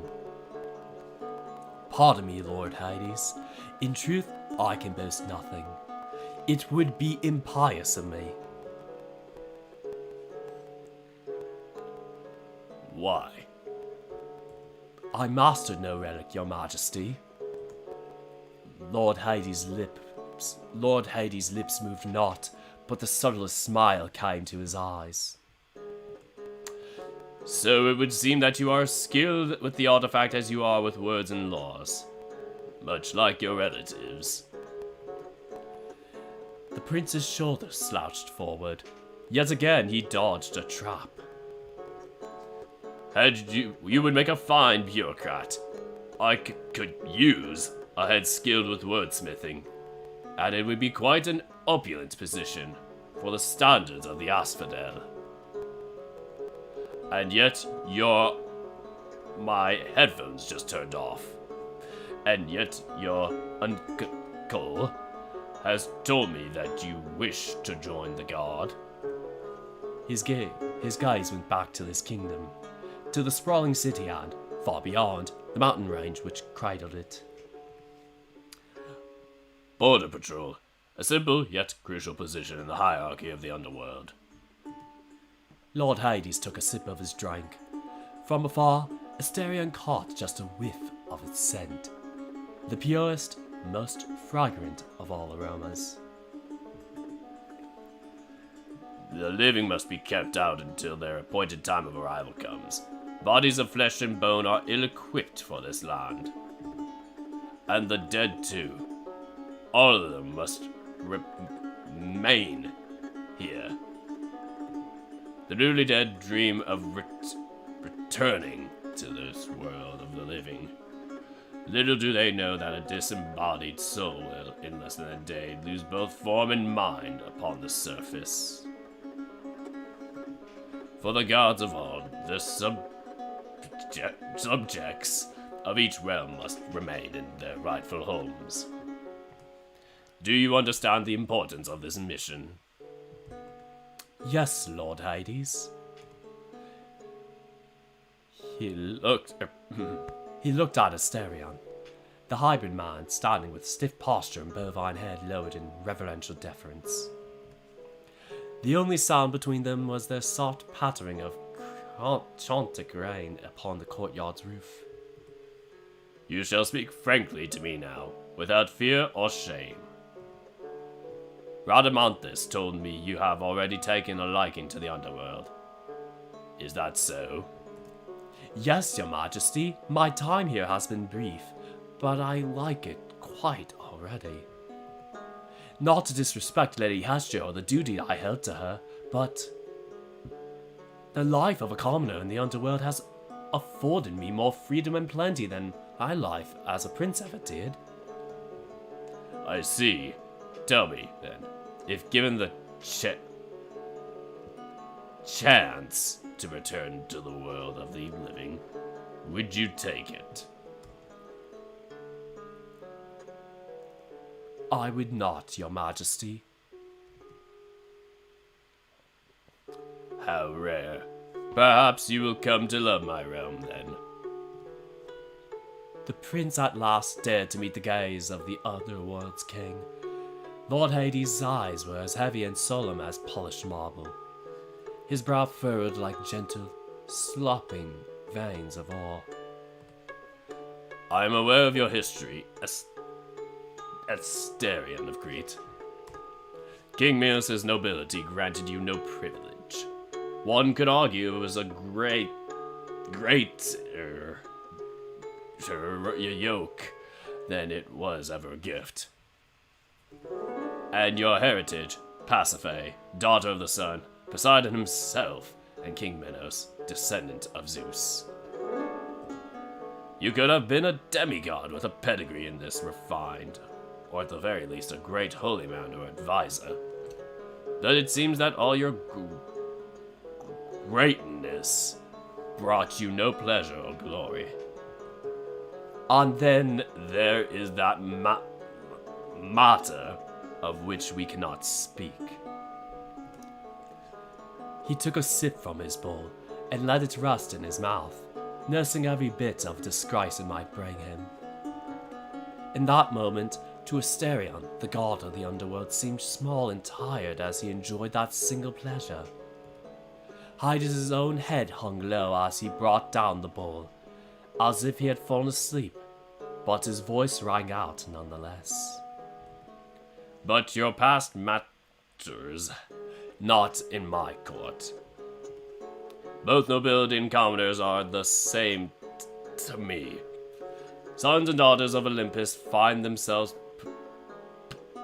punished just as often as the mortals they scorned.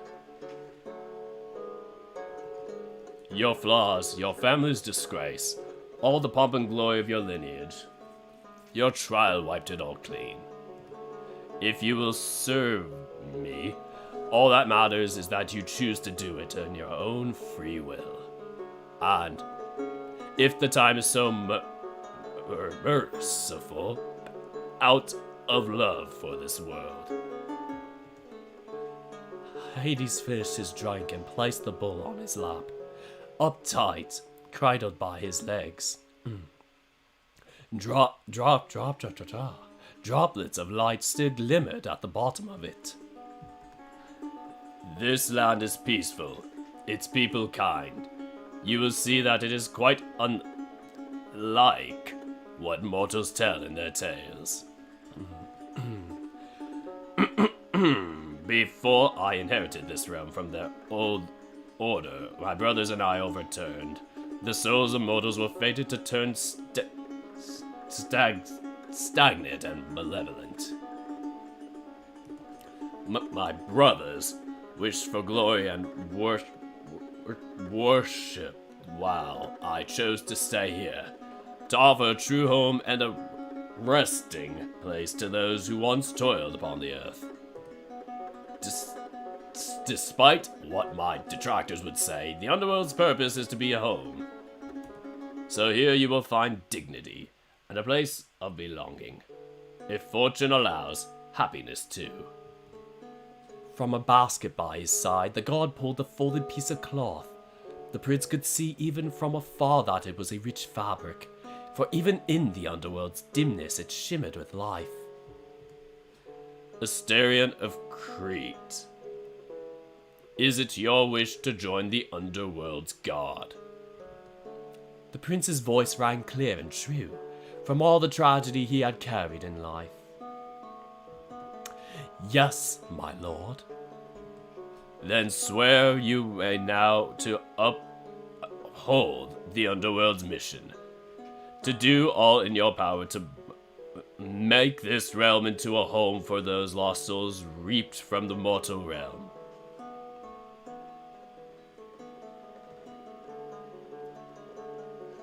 Yes, my lord. Take this and rise. Look at him, he looks so cool. The Lord of Many extended his hands, cradling that sweet fabric even as he offered it to this former prince. And so, with his solemn and joyous vow, Asterion of Crete embraced his eternal mission.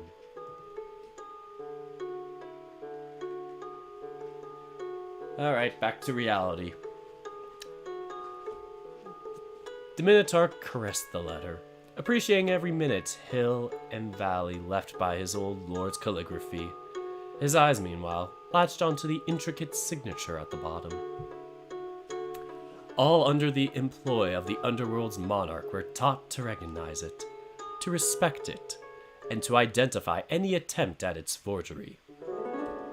Despite all his thousands of years, the Minotaur's memory was pristine. As sure as the sun sets in the west, and all mortals meet their end, that was the mark of his lord Hades. Asterion of Crete was no coward. He defiled no relic, nor did he defy the commandments of the Olympus.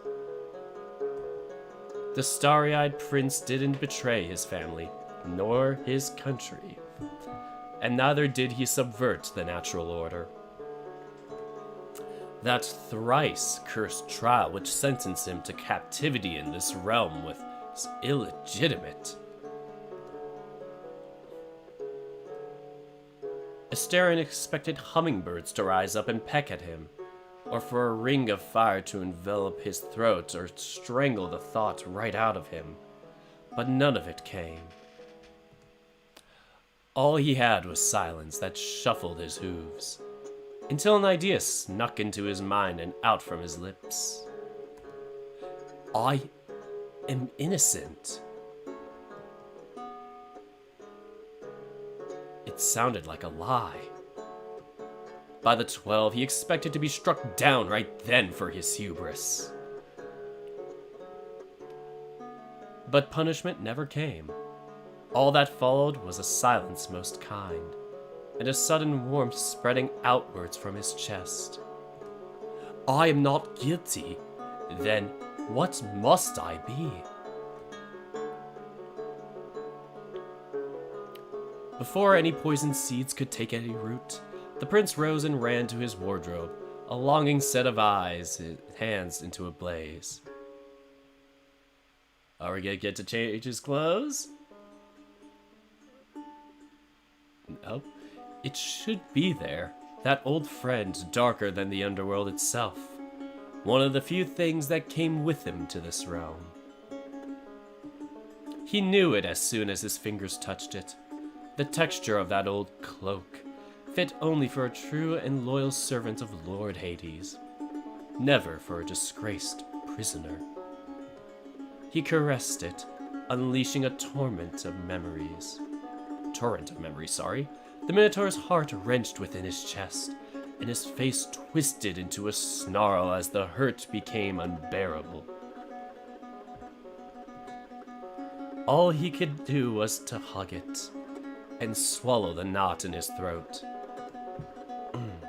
Lord Hades of the Golden Chariot, if only I could have your wisdom one last time.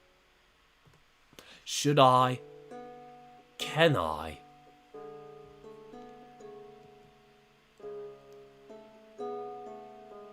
All disgrace and infamy wiped clean, to serve out of free will and love, to find a place of belonging and dignity in work, and I hope, happiness too.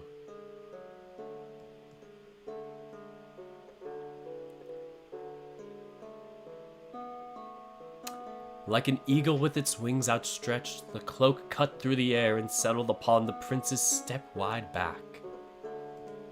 Even if the world itself would deny it, at long last he was a prisoner no more. Chronic regalia, yes!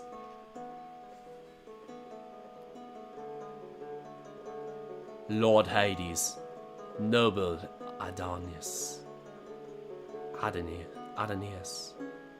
Adonius, noble Adonius, you would want me to be fearless and to take what I seek with my own hands. Thank you, my lord, for everything.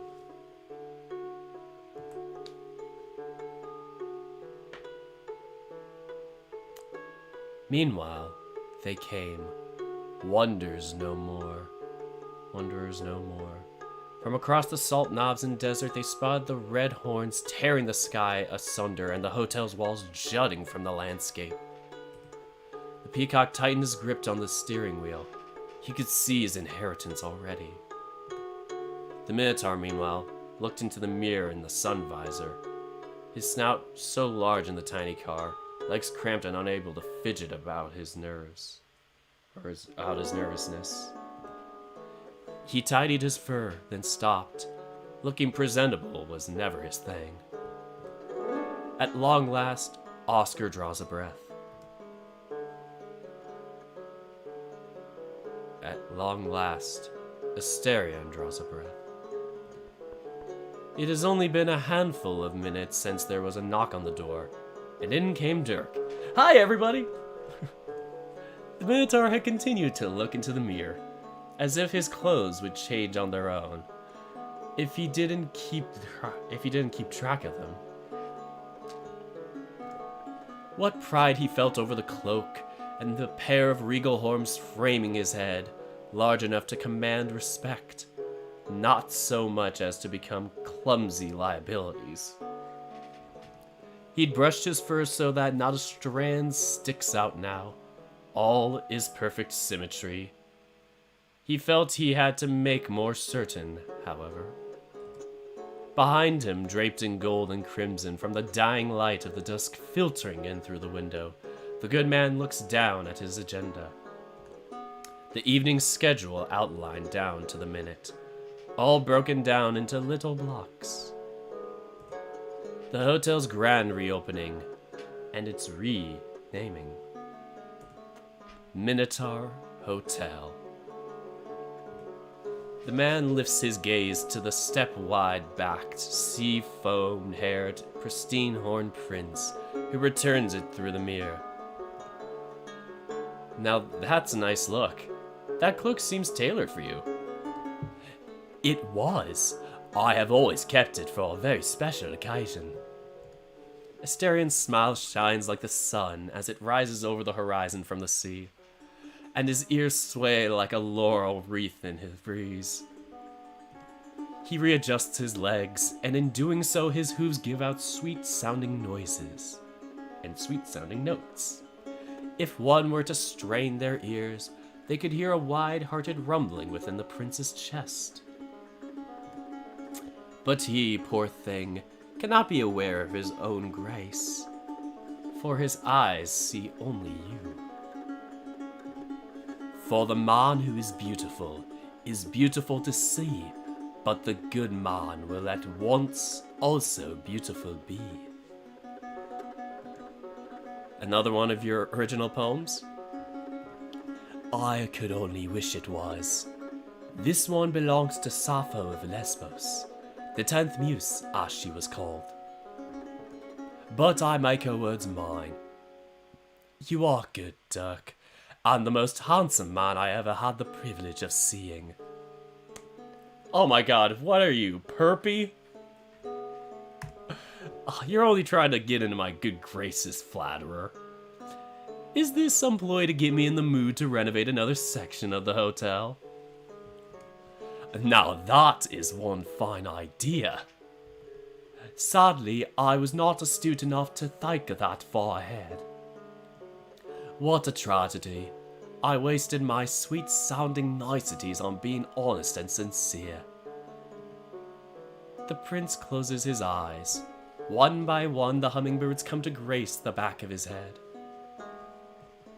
This time, however, they only flutter about, beating their wings to send shivers down his spine. They may clench his jaw, but they bring no fire to his throat. He can't stop himself from stretching and arching his back. He covers his nape with a palm, and how odd, he swears, he can recall having a scar there. Yet today it feels so smooth. Perfect fur, softer than cream. He draws a breath, and never in thousands of years did he breathe so free, as if a collar had been undone from around his neck. This breath of life. It is as if he was back home again. He turns around, half expecting to see someone long gone, but before your eyes, meet he already knows whose face he will see.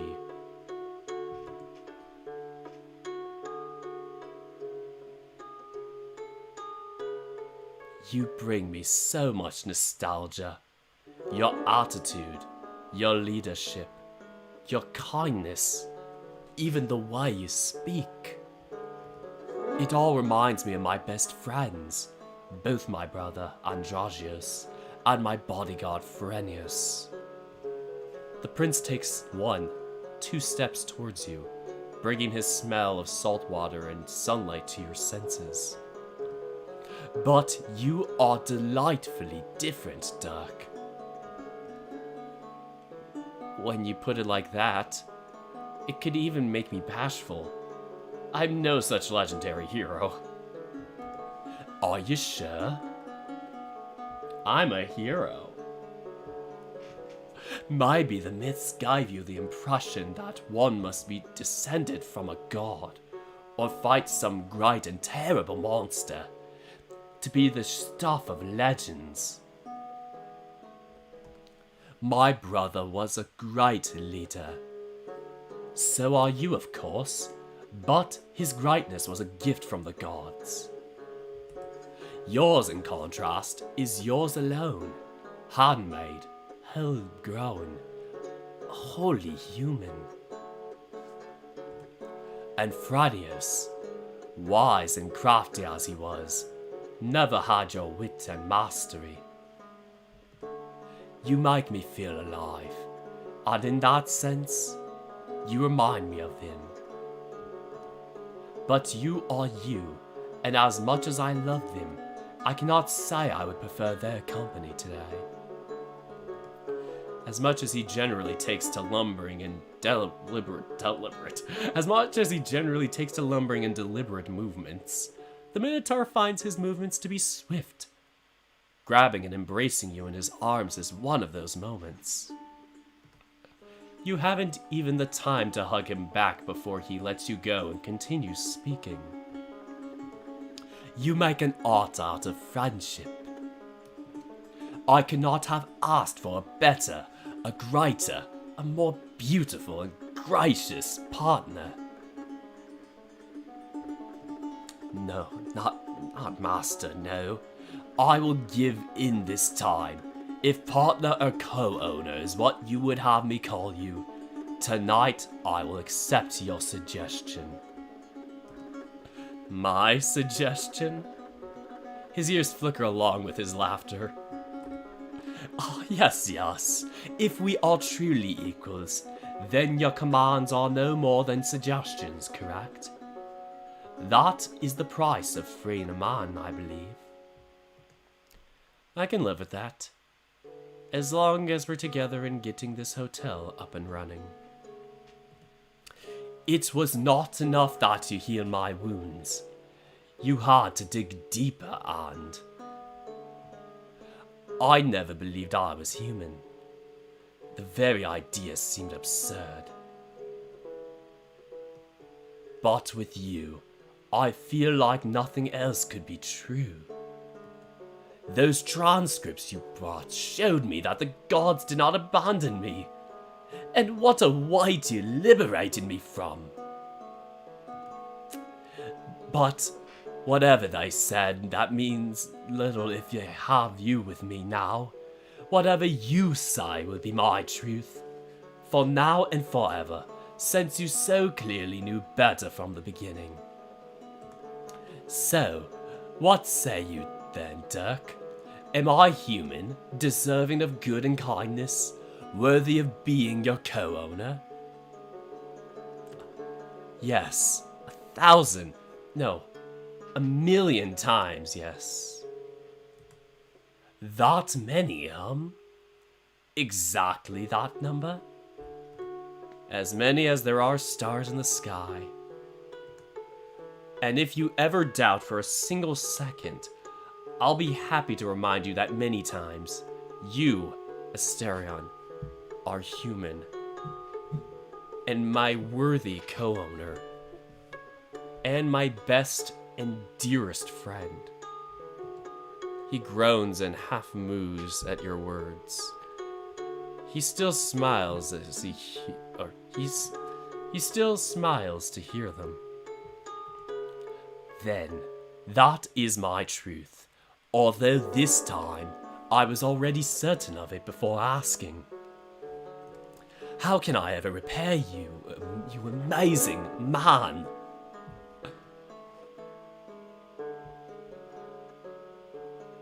Be sincere.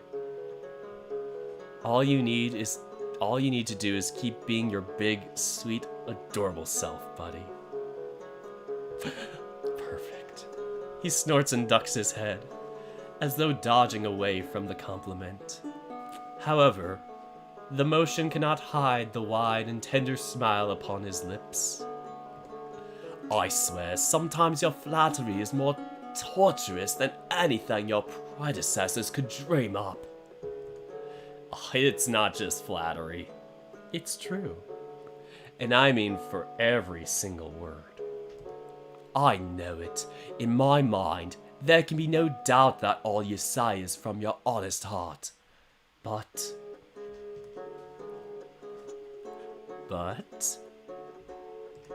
Dirk, these words you say, and the ideas they inspire within me, I cannot.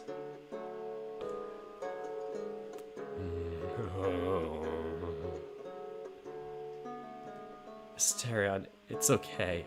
Take all the time you need to get your thoughts together. Your words, your grace, that gentle warmth in your eyes as they meet their own.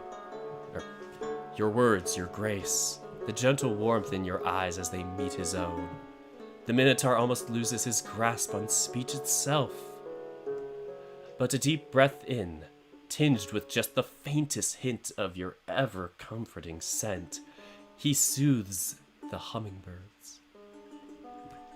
At last, all that he has wanted to say to you over the past few weeks comes slipping out around the knot in his throat. There are many kinds of love, and...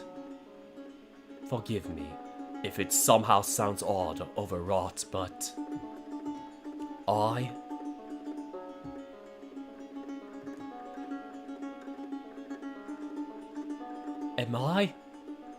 Why am I tearing up?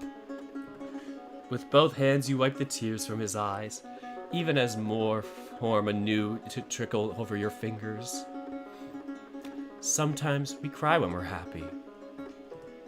Yes, I am happy, but that is not it. For so long I had known the joy of giving a home to those who are lost, and I was content to feel that alone. But the thought of being by your side, serving you, being your partner, what have you, fills me with what I can only describe as a euphoria. Forever till the end of time. We're going up. I was gonna do that in the Asterian's voice, but oh god. Oh, the Eurovision stuff. It is a joy, but at the same time, it pains me.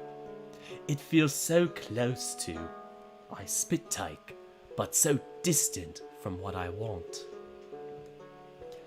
His eyes wander the room rather than stay on you, even while he leans his cheek against your head. And this hurt, as bad as it is, by the gods, this want makes me feel so alive. But I fear it too. Not that you will hurt me, but this want is so overwhelming. It feels like hubris to want at all sometimes. I stop and think about it all. Could I even deserve a life this joyous and blessed? But then I think back to that letter from Lord Hades, to his defense of me, and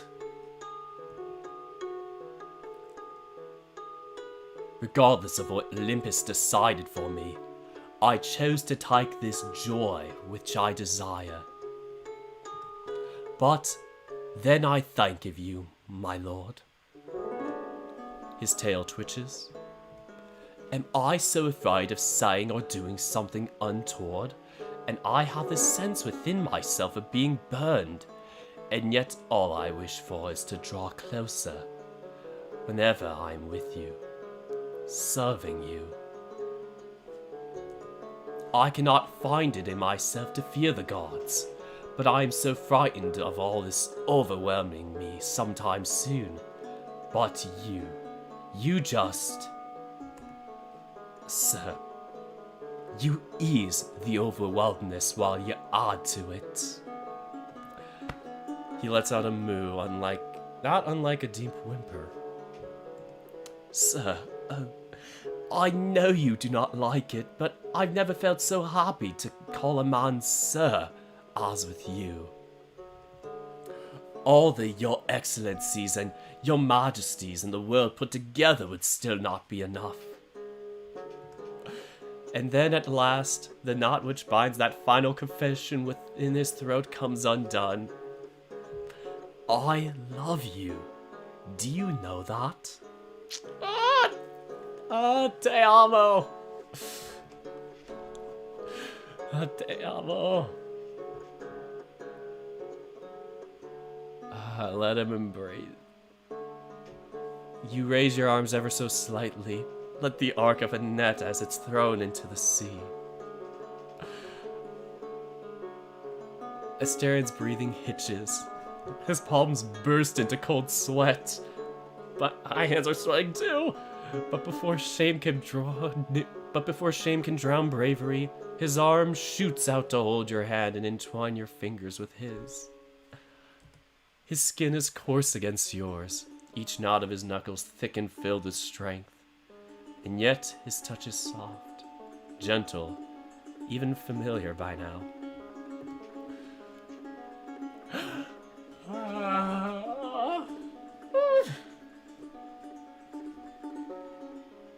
You take a step forward. He stands his ground. One arm grappled around his wrist, or one arm grappled around his waist, and you. The other hands held together with fingers tightly intertwined. Your legs touch as if in dance. Gazes met one last time before all pretense falls to the ground.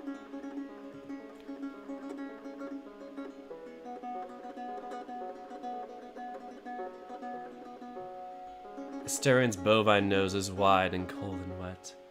However, as close as you are, you can feel every shift in his breathing and his mind.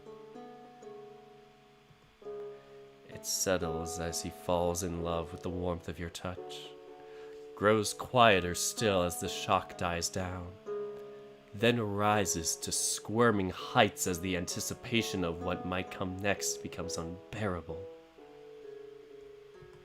The tip of your nose brushes the metal ring. It creates the softest tug. And Asterian's chest could never hope to contain the shuddering moan which softly rises up his throat.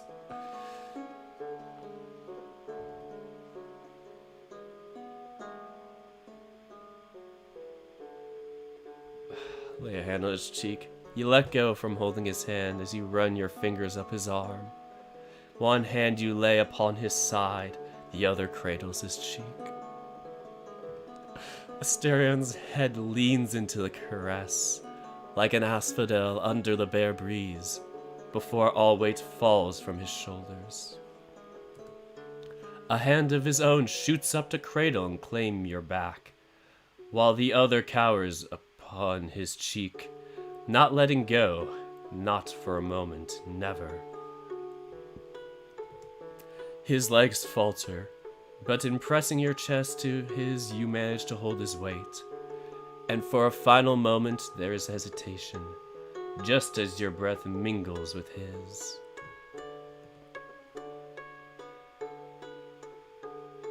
His fingers curl into your shirt, cradling every little ember you have given him.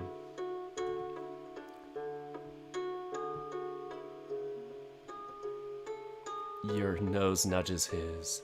The two align into just the right angle. His mouth opens in anticipation, and you bridge the last inch to meet his rough, tender-hearted, sweet, bitter touch.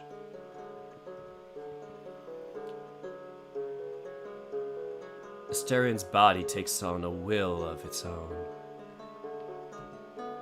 He lets out a groan halfway between a whimper and a lowing of his.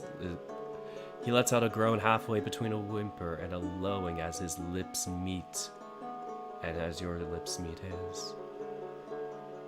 Such a shy nudge at first, so hesitant as the two of you shudder under the spreading warmth of your affection. His tail flicks, then thrashes as he catches the first taste from the tip of your tongue. Meanwhile, your senses are taken by his scent, always of salt water and sun, mixed the sweetness of his breath. As if electrified, his fur threatens to stand on end just as his legs wobble. The shiver that accompanies it brings him pressing closer against you. And yet, the seal between your lips is unpracticed. Tongues scarcely brush together, and tender as it may be, it cannot make up for the lack of familiarity. With a disheartened tremor, the moment ends too soon, and your mouths grow half an inch apart. But just as it happens, Asterian fails to hold back a chest-rumbling whimper.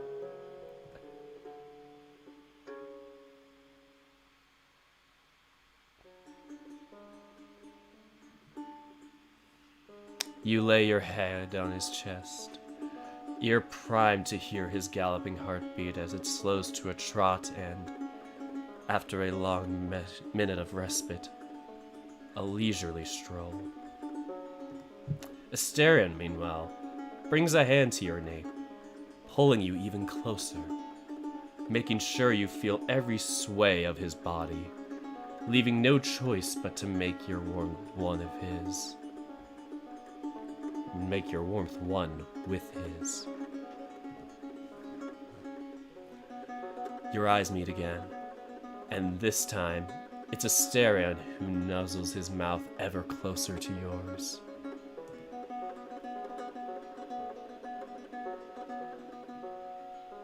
He sets his hands on your waist, soft enough that you could walk away from it, but growing firmer as the realization of how much he wants this takes root. There is want in every minute shift of his fingers. There is want in every minute shift of his fingers, in the leaning of his head to align your mouths, in how his shoulders contract as his lips make contact with yours, and then slouch as they part together. His mouth, with its rough and inelegant tongue, nonetheless tastes sweet bitter, honey and coffee.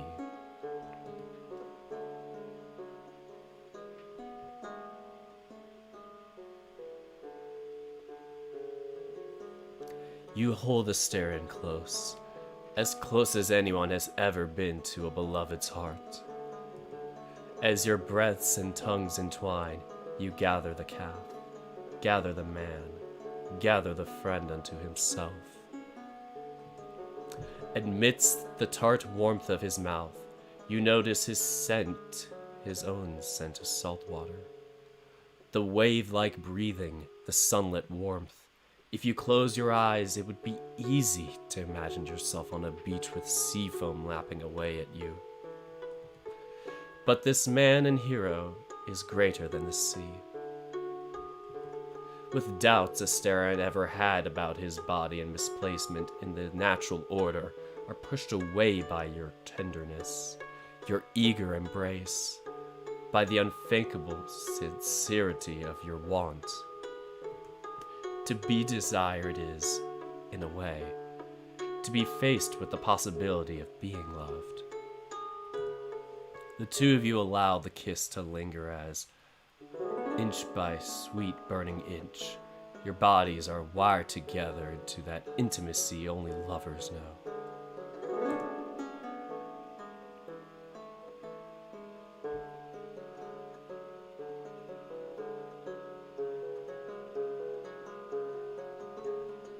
You offer a drawn-out, chest-rumbling sigh of your own. It's the least you can do in response to all the fine and delicate sounds which the behemoth in front of you has blessed you with. This time, he finds his own spark of dominance. He holds your head and giggles while exploring the cavern of your mouth at his own leisurely pace. The laughter breaks the seal of your kiss for a mere second or two, but the fire always pulls you back together.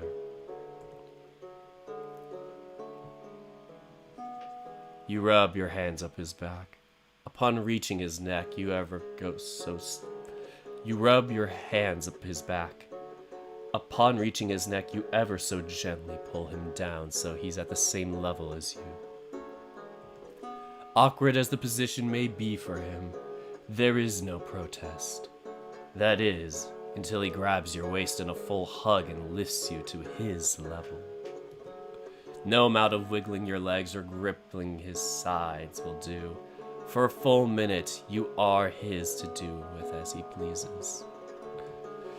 And what he wishes for above all else is more of your soft kiss. He holds you high, as if to pour your affection into him, and become drunk with it. The prince may be tender, good lord, but he is not without rebelliousness. You rest your arms on the arch of his lower back, threatening to go lower and lower. Half an inch down and Asterion's tail rises. Whether he knows and commands it or not is a mystery for the ages. The ensuing full-hearted length interrupting the kiss and tightening of his grip on your lower back, however, is unequivocally conscious. He continues to seek your mouth's affections, and the top of his tail rubs against the side of your hand. You may go lower if you wish, but perhaps that is best kept for another time.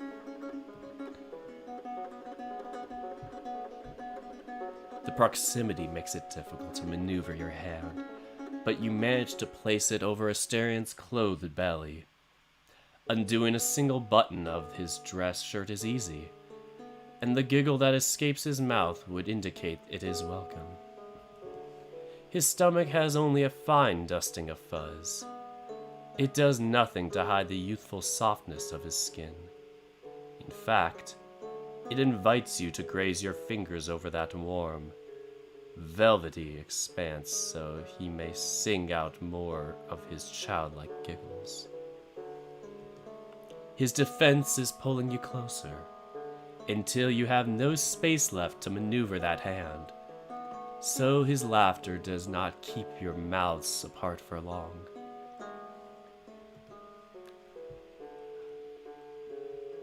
We all know, good Lord, how unrelenting the passage of time is, no matter how much one chooses to prolong it.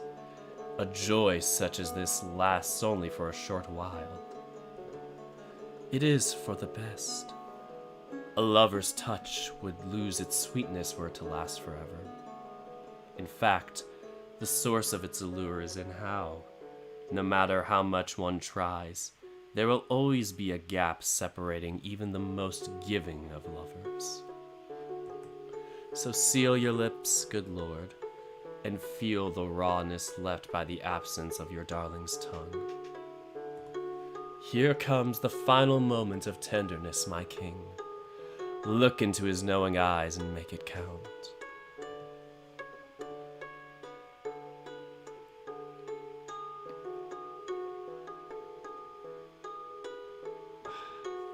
How childish is it to rub noses after this whole affair? But perhaps that, too, is essential to love. In the absence of the kiss, a bashfulness returns to a Styrian smile. To go from friend to lover, and back to cherished friend again, how utterly human.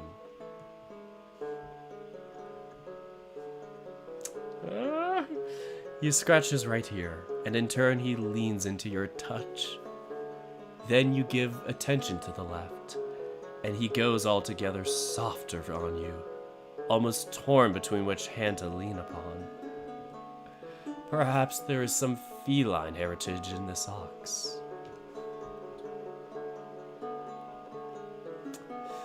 You lay a hand on his tail, not quite gripping or pulling it. He swats it left, right, left again, and then lays it still as he puts his chin over your head and squeezes you against his chest. If you would allow him to hold you like this, then perhaps you shall be allowed to hold his tail. His whimpers are a little louder, not blocked by your mouth, as you softly manage that appendage behind him. He does not let go.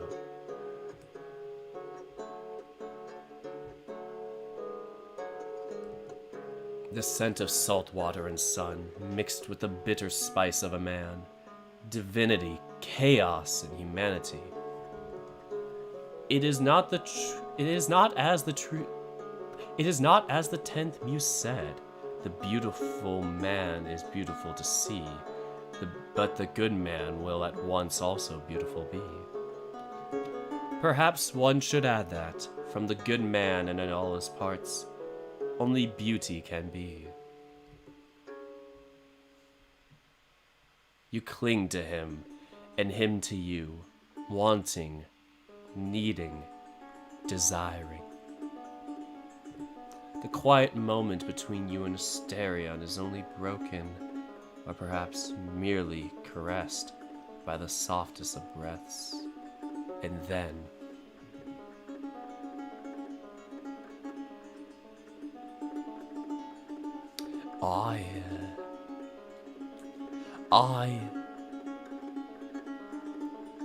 I love you, Dirk. I love you too, little star.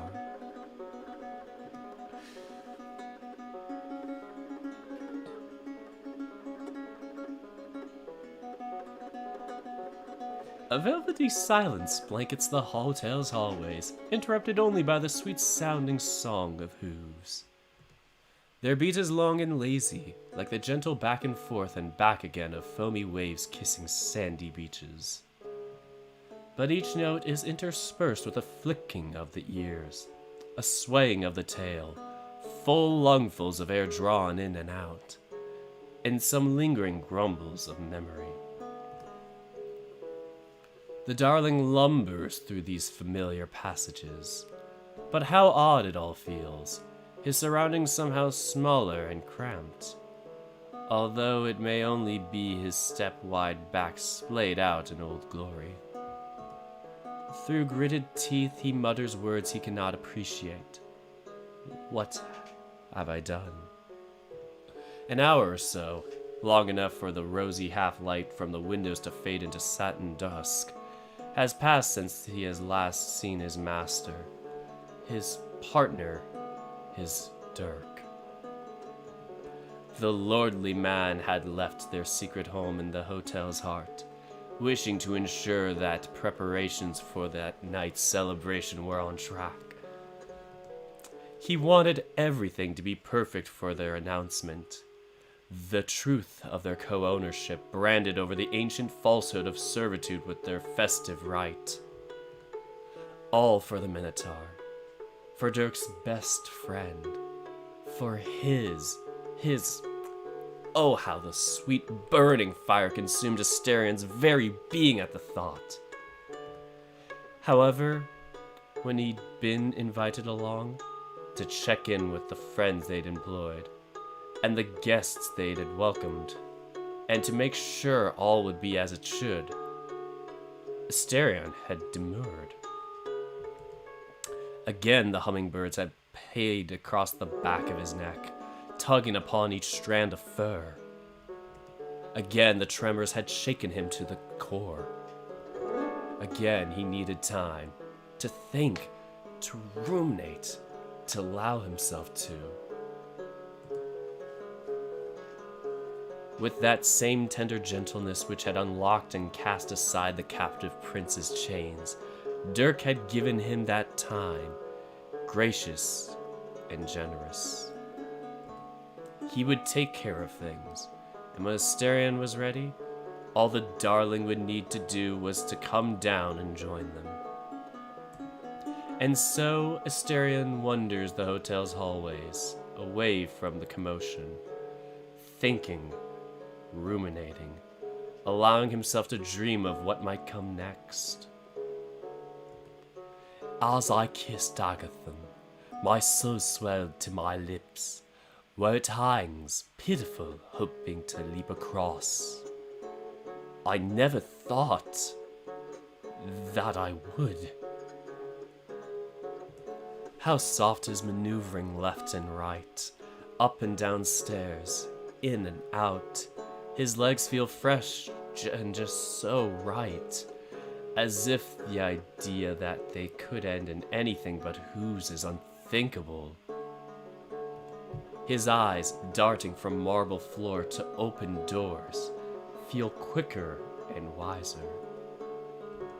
Color so dear burst from his memories, the lilac of dawn, the fields covered in crimson poppies and saffron, his father's purple robes fluttering in the wind as Asterion drew the bow's string.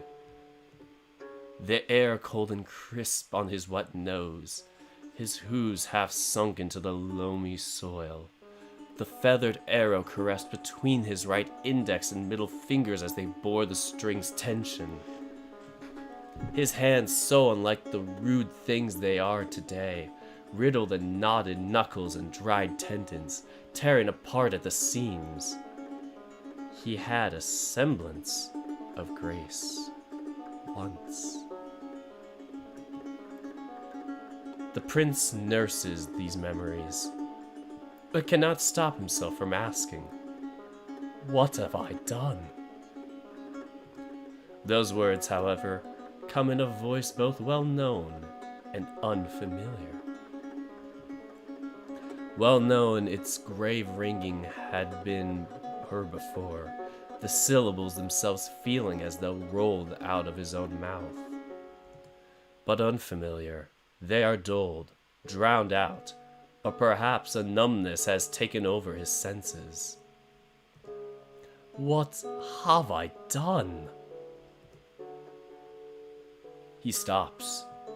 With eyes wide open, he touches that shame, so disciplined and dedicated to never allowing him a moment of mercy. All good men have this thing. It seldom goes silent. No sacrifice or trial is great enough to shut it out. If it cannot be silenced, however, in this moment of clarity, Asterion realizes one might as well deafen himself to it. Let it speak to itself and only to itself. And so, the prince chooses to give himself mercy. He breathes in, choosing freedom.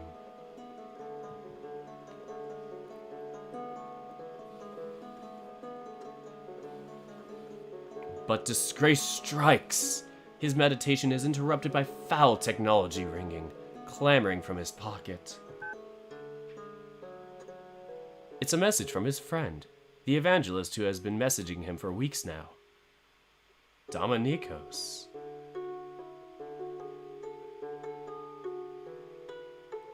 Interesting coincidence? I think not! In half a dozen hurried, sloppy messages, Dominikos tells a hurried, torrid tale. His father has kicked him out of the house, and he needs a place to stay. Would Asterion just happen to know a place where he could crash for a few days? The merciful prince does not hesitate and responds, "Yes, I work in a hotel. You can come here." Then he sends a series of directions so convoluted that anyone who follows them will end up impossibly lost. Dominikos asks if Asterion can wait out front for him, so he'll know it's the place. The Minotaur agrees. Why not? He could meet this friend, then bring him directly to the ceremony, as if it were a welcome party for Dominikos alone. Furthermore, he could use some fresh air and breathing room to dream. Without a second thought, he goes inside. Or outside. Oops.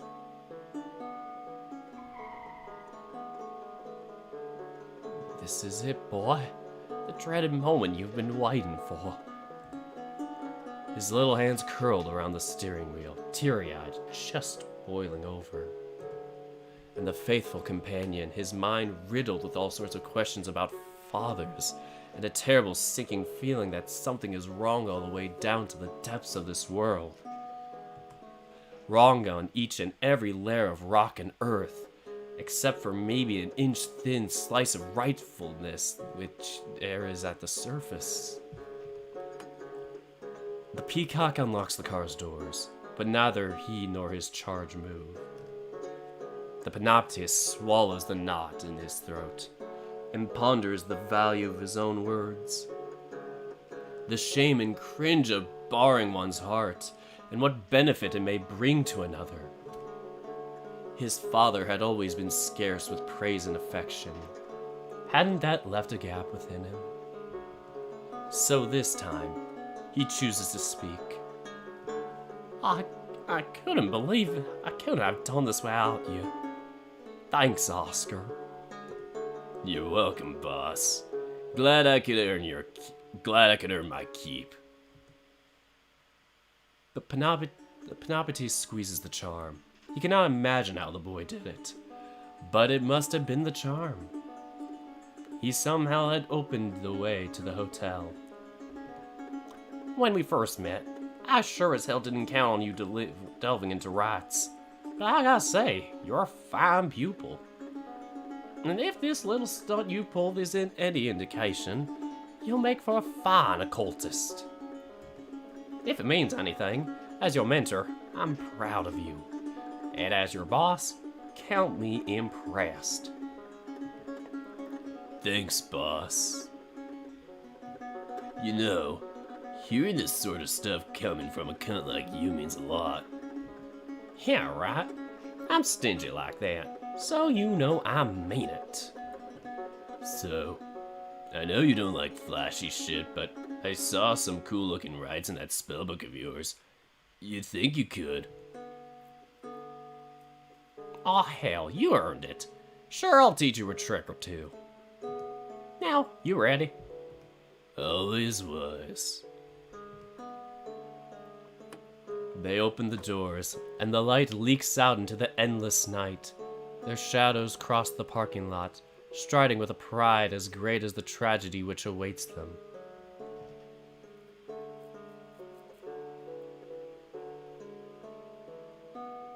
Asterion, meanwhile, waits for Dominicos in front of the hotel, surrounded by the labyrinth's infinite realm. His mind is taken up by contemplation about time, change, and his place in this world. Even the desert, his captor, for now is broken up into a single nightscape of harmless near beauty, satin darkness far above, a horizon sliced by the jagged mountains into starlit lapis lazuli, and a wind which howls like a meandering song. His mind is clear and perfect, like seawater cupped in one's hands, every crease of the palm, half-healed scar, and grain of sand is made fresh as a newborn's first sight. The prince hugs himself, and every unruly calf trotting wild in his chest. His cheeks, he checks their hooves for wounds, teeth for rot, fur for naked patches. Each fear has a name and temperament of its own, and a song which soothes it, and a song which soothes it and it alone. Does he fear? By the 12, yes. But what bravery and wisdom is in this prince tonight, as every flash of trauma is gathered down to its resting place. Asterion, judgment and acquittal, mute and of many words, pacified and sprangled-minded. Who is heard in gentleness and learnt from in roughness. Abandoned and dearly beloved. He knows it, good Lord, if fear threatens to take him, a breath of humility, and a breath of humanity fills his chest and emboldens him. He breathes in and looks up to the stars. And there, up above, do his eyes deceive him? A white vulture? Just like when he was young. He hears footsteps, filled with such trained grace and purpose as they make their way into the hotel. When the prince looks to the door, he only catches a glimpse of what seems to be feathers making their way in. He rises to follow, to act as both witness and welcoming host, but another sound from behind transfixes him.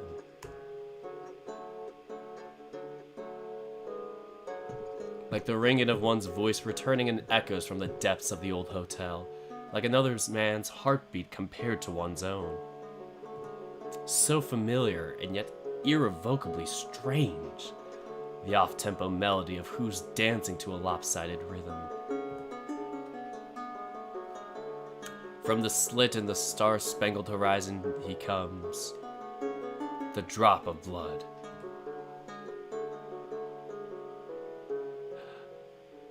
Their eyes meet each other's horns, bullish noises, sweet-sounding hooves.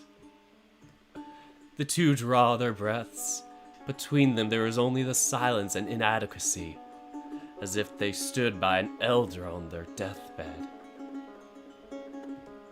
That shame of being present during another's final moment. Nothing one may do can ever be enough, and one's limbs may always feel wrong and misplaced. All thoughts are shameful. No one is ever adequate in moments like this. Oscar takes a step forward. His hands yearn to reach out, but he keeps them locked into fists at his sides. As for Asterion, 1,000 fears and doubts he conquered today, but at a glance this one is too much. So they are left there transfixed. At least they can admire each other's horns. And is that a warmth growing within their chests?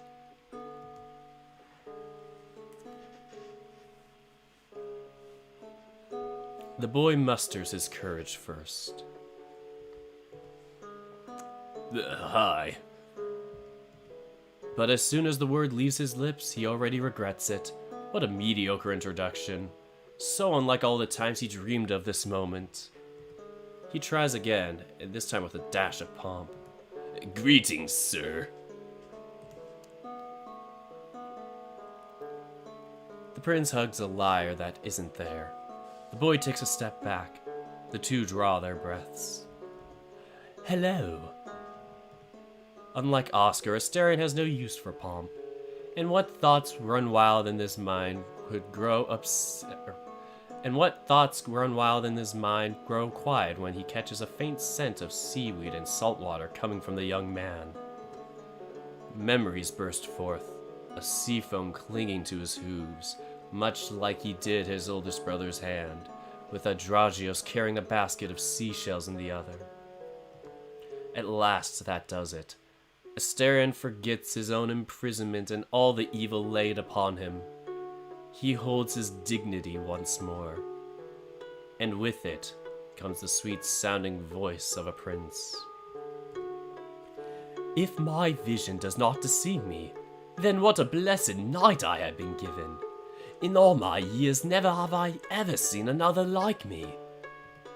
A warmth takes over Oscar's cheeks, and his limbs, those rebellious things, feel right as rain. I could say the same, sir. For the longest time, I didn't believe it happened. I didn't believe it happened either, though I'm sure as hell dreamed of it. Say, is this place some sort of hotel? Correct, and it is called, well, forgive me if it is silly or tacky, but we are calling it the Minotaur Hotel as of tonight. My name is Asterion, and before you say another word, it would be an honor and privilege to have you staying with us. That's mighty kind of you, sir. Kinder by far than what I'd expect of anyone, really. But I'm afraid I don't.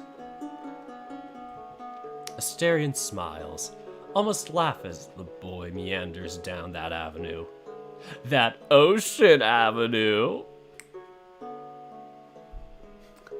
Download my game. No pandering. Not once have I had the joy of meeting someone like me, so please, forget money. How fitting is it that tonight of all nights you arrive? I can only believe a god must have guided you here as a blessing. A godless life the boy has led. Tonight, however, he believes. Again, sir, you're way too kind, but hell, you ain't even got my name. I feel so ashamed. My father always told me it is rude to ask a guest questions before they have been given the warmth of the hearth, a filling meal, and an invigorating bath. I'd better introduce myself then. I'm Oscar, and I came from the hinterlands, just a bit further to the west. Speaking of which, I feel so silly. A friend and I spent so much time looking for this place back there. We never imagined it'd be by the coast. Asterion laughs, as rough and hearty as the waves crashing against the shore, brimming with secrets and joy alike. Well, you could say this hotel is found wherever it is needed, not so much when it is looked for. It is a home for those who are lost, and by old magic they will find their way here. If you are in need of shelter, Oscar, then it is our hope, and my hope, that our hotel that will be a kind and lovely home for you. Thank you. I don't think I'm lost, not anymore. But there's a friend of mine who's needing it. Pedro. He's the one who got me searching for this place. And where is he? I must welcome him. First, as this hotel's host, and second, in gratitude for bringing you here. He was in a real hurry, but when I saw you here, I asked him to give me a minute or two, so he went on ahead. I wanted to talk with you, if I'm being honest. In this regard, I certainly understand you, as the chance to meet another one of my kind has never presented itself. I too would like as many minutes of your time as you can spare. Hummingbirds peck at the back of Oscar's neck, but tonight the sensation is not unwelcome. God, I was hoping there'd be a whole town of people like us here. But even one feels like a miracle. My buddy studies magic, you see. And he told me he'd never have heard of people like us. For years, I thought I was the only one. Their smiles linger, shy and insignificant in this unending desert. But their expressions turn lucid as each one examines the implications of the other's genealogy. You didn't know your parents, sir? It stops his breath, a pain within Asterian's chest, sharp as any knife or spearhead, as he ponders what this man must have gone through as if it's his first assumption. It would be easiest to tell the usual fake story, that he was born and raised in the hotel by a family of Minotaurs long gone. That lie he always held an allure he couldn't resist. But he cannot, not to this man. I knew my parents, but they were not like me. I grew up surrounded by humans. Then, sir, sorry, but if they were humans, then how'd you? Asterian's mouth goes dry. Oscar's teary eyes had washed away any thoughts of lying to him, but neither could he tell the whole truth. Even without knowing much about this boy's past, from what little he has shown, the prince already fears it would destroy him. It was because a curse thrown on my mother due to something my father did. That's how I became the way I am. What about you? Did you know your family? I know my mom, but never met my dad. She didn't want to tell me much about what he was like, but she always swore he wasn't a beast. I see. That is good. Yeah, and my friend and I have been looking this place for so long. Even now I'm having a hard time believing we found it. That we found you. You are looking for me? Yes, for weeks now. For the longest time, I thought. I mean, another Minotaur, right? I thought you'd just have to be like the legend, living in the labyrinth and eating people. But I just showed up and you tell me to come right on in. Didn't even think twice about it. I can count on one hand the number of people who treated me decently, you know that? I didn't know what to expect, but I'm glad you know. The hopeful lilt in the boy's voice and the glimmer in his eyes. It sends ice-cold sweat pouring down Asterian's back as a fist clenches around his heart.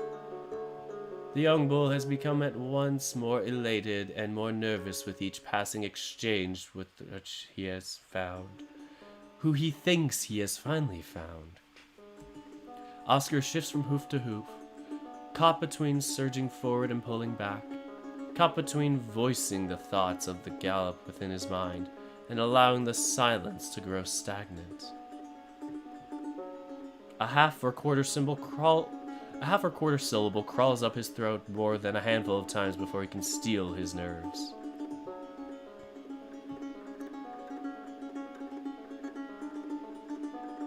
Are you my dad? My mom's called Valeria. Dark hair, brown eyes, copper skin. She's from the hinterlands, drowned typer. Before I was born, she used to work at the inn. Town's biggest. She used to be beautiful. She's about 1.5 meters tall back then, and she kept her hair in a bun. Worked as a maid, and during the weekends, she'd sing to the guests. She was beautiful, and you could make anyone laugh. Sometimes she'd cook fish from the north, and you'd hear it when her dad came by. My grandpa was a fisherman. She had a comb made for a tortoise's shell, and she made a dress from seashells her mom got her. She wore it when she sang to the guests. Valeria's her name, but people back then used to call her Val. And she was kind and sweet and... You... Does any of that? I'm sorry. I've never been to drowned Typer. I am not able to leave this place, Oscar. It has been a long time since I've been outside of here. Then, maybe she came here. I'm 21 years old, so maybe... The hotel and all its surrounding lands have been abandoned for many decades. It was only just recently that people from outside started appearing again. I have been living alone here for all that time. No one else has been here for far longer than 21 years. The glimmer dies, snuffed out like a candle's flame, and the lilt has dropped from the boy's voice, leaving it as bleak as the desert around them. Oh. I'm sorry. What apology, what regret, what redress can be adequate for dashing a young man's hopes? Your mother sounds like a very nice person. I'm told she used to be, but she's changed. I don't get along too well with her, or with any of the people from my hometown either. Till a few weeks ago, I didn't even know about charms. It was my friend, the one I came here with, who made one for me. For my whole life before then, everyone's treated me like some kind of monster. God damn it, I don't know what I was expecting. Damn it. Those horns and bovine features, as though his reflection had stepped right out of the mirror to converse with him. And that word monster, along with many similar epithets, tastes so bitterly familiar upon his own tongue. And yet, what blasphemy it is to even think of those names placed upon this boy, dewy-eyed and forlorn. The prince thinks of his dirk, masterful lord of this kingdom, and that man's unshakable, inextinguishable belief in the bull of Minos' humanity. I was treated like a monster too, Oscar, but I am not one, and neither are you. I knew my father, but that spared me not from tragedy. In fact, much of what I went through was because of him. Our circumstances may have been different, but I feel your pain. Were you not one of my kind, you would still have my sincerest condolences. But knowing that you and I are, it pains me twofold. I am sorry that I cannot be your father, but we are not kin regardless. Or are we not kin regardless? I know these are mere words, and that words alone often have little value. But I have never met another Minotaur before, and I cannot let this opportunity pass. I said before that it would be a privilege to have you as our guest, and now more than ever I must say that again. Would you be willing to sit at our table and share a meal? May I give you a roof and a bed, and introduce you to all the fine people we have with us tonight? May I get to know you? May I do whatever I can to make up for what you have been through? Shelter. That's a VN. A warm place to rest his head. Food and company shared in abundance. All the things necessary for a life to thrive. All the things he has gone without for so long. Oscar cannot keep the thrashing of his ears and tail in check. The calf within this chest covers in joy at the very idea. And that it would be shared with the man who looks so much like him not his father, but kin regardless. It is far better than any dream he has ever had of this night, of this encounter. Rubbing and pinching the charm in his ear to keep the pecking hummingbirds at bay, that blessed charm which has allowed all this time to come to pass, Oscar opens his mouth to bellow out an eager, "Yes!" And the word catches in his throat. His so anticipated meeting with this other Minotaur is not his only purpose for being here. I estimate that he's another hour of content to read. Mr. Asterion, sir, that sounds better than anything. But first, I gotta tell you something. My friend, the one who brought me here, he's a mythical too, and his grandpa used to work here. So I don't know the details, but his gramps left something here and he's looking for it. It's very important to him, like you wouldn't believe. How long did the prince think, and wonder, and fear as he sat in the cold room's darkness? These old employees, though he could have called his friends, cast from the home they'd made, from what Clement madness had made once more into his prison.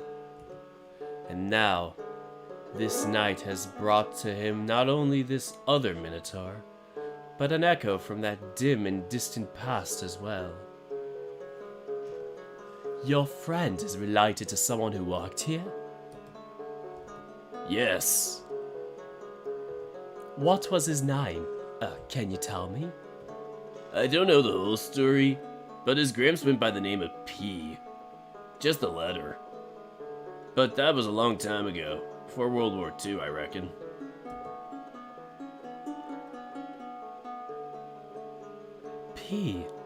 P's grandson? Astarion's fingers curl as if he was holding his lyre. He sees again into the cold room, and he feels every day, month, and year since 1942 chewing at his back. There's a delay as he commands his lungs to draw a breath. Hitched, knotted, almost a wheeze, while the faces of 100 employees flash through the galloping mind of his.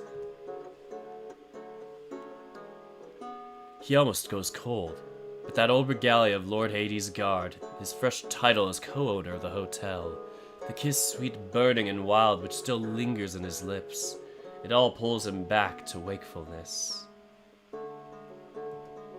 Oh, my little darling, you were made strong to bear the yoke.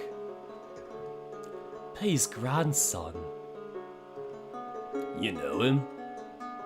Of course, the green-feathered peacock from Brazil. He started working as security here back during the war. He loved his passport. Damn, I wasn't expecting you to. Sorry, but just how old are you? Far older than I look. By the 12, I must speak with him at once. The prince turns and gestures for the boy to follow him inside. As they walk, their sweet-sounding hoos, despite the newfound urgency, ring out a joyous fanfare to herald their arrival. Together, the pair of darlings make their way into the hotel. And together, they step right into the middle of what had been occurring while they met under the starlight. I'm going to save here and do a little break just to get a snack so I can make it through this hour. I'm feeling like hungry, tired. I'm gonna finish it, Trinix, I swear! Because I have all the time to do it. Anyway, I'll be right back, and please be patient with me.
Sorry about that, folks. I am back, and I brought crunchy foods. Well, snacks, really. Just brought pretzels and chips. But I did have a Hershey's chocolate bar, because I was going to have it for dessert earlier, and I was too full, and it was in the freezer for like 5-6 hours since the stream started, pretty much. And boy, it tastes good. I love frozen chocolate bars and frozen treats like that. Like my frozen s'more thing that I did with the frozen chocolate. Oh god, it's so good. Anyway, I shall get back to reading then. Hi. I'm probably gonna snack on that stuff after the stream too here, but it is time to eat 3 more pretzels before I start. You got candy too, Marek. Are you gonna share with the class?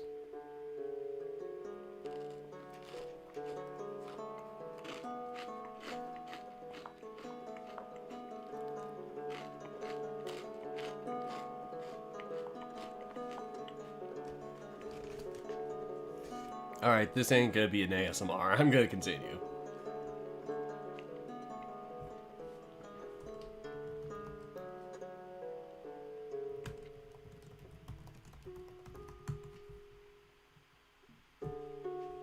Let's continue, shall we?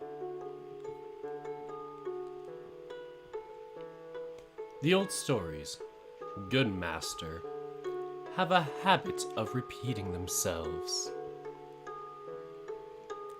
Forever and ever, fractals growing inwards, accumulating deformities over the centuries, but never one deleterious enough to put an end to their stagnancy. You who took such great pains to ensure all it was should be for the sake of your darling. Did you anticipate the tragedy brewing inside your home? The sun had set, and the first partygoers were filtering into the lounge.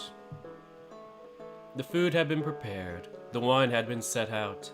Every beverage one could think of was made available as guests mingled with each other and your diligently working staff.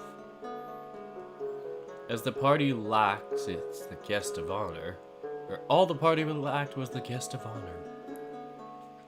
Your gaze wandered over to the sea of celebrants, hoping to catch a glimpse of fine curving horns or tender pink snout, but instead, your attention was caught by a flash of red. You again! Jean.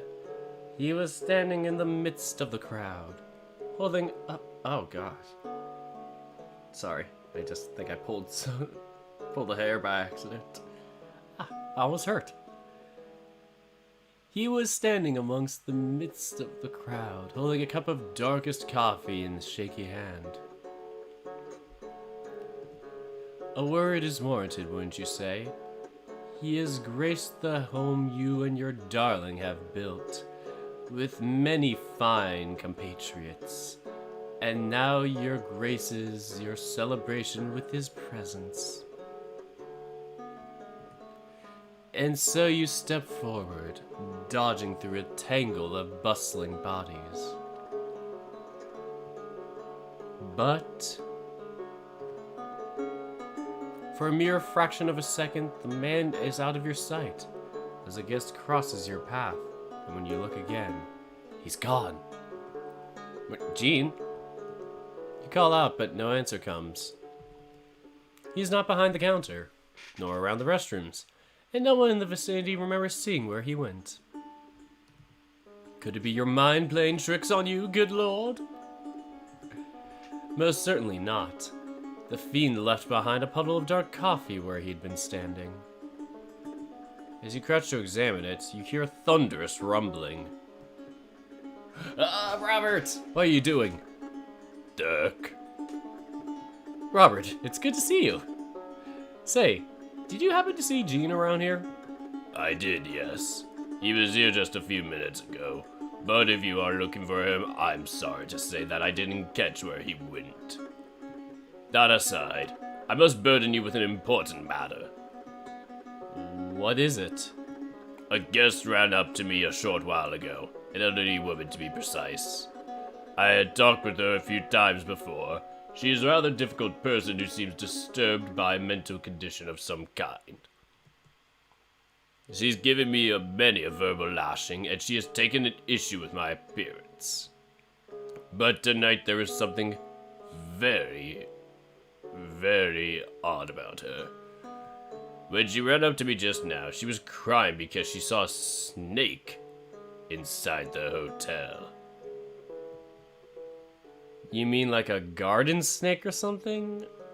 That is odd. There shouldn't be any animals in the hotel. No, Dirk. She described it to me as a snake man, slithering and skulking around the hallways. Oh boy. Does the hotel happen to have a guest fitting that description? There is someone, but he's not a guest. Oh boy, this can't be good. Robert, look for Asterion. This person may try to hurt him, so please watch over him while I deal with this situation. Will do, boss. You head out, swift-footed, with shoulders held high as befits a lord. Dominicos! Meanwhile, the Panoptes sneaks like the proverbial thief in the night into the hotel. The endless hallway, marble floor, all the way to the death of the universe. The Peacock has seen the empty reception and crowded lounge. His civility may have pushed him to introduce himself, but his visions had already taught him the way. In his dreams, the grubby lizard had carried him all around the hotel, down the corridors, large and small, into and out of the kitchens and bedrooms, through doorways and cabinets. In that temple underground as well.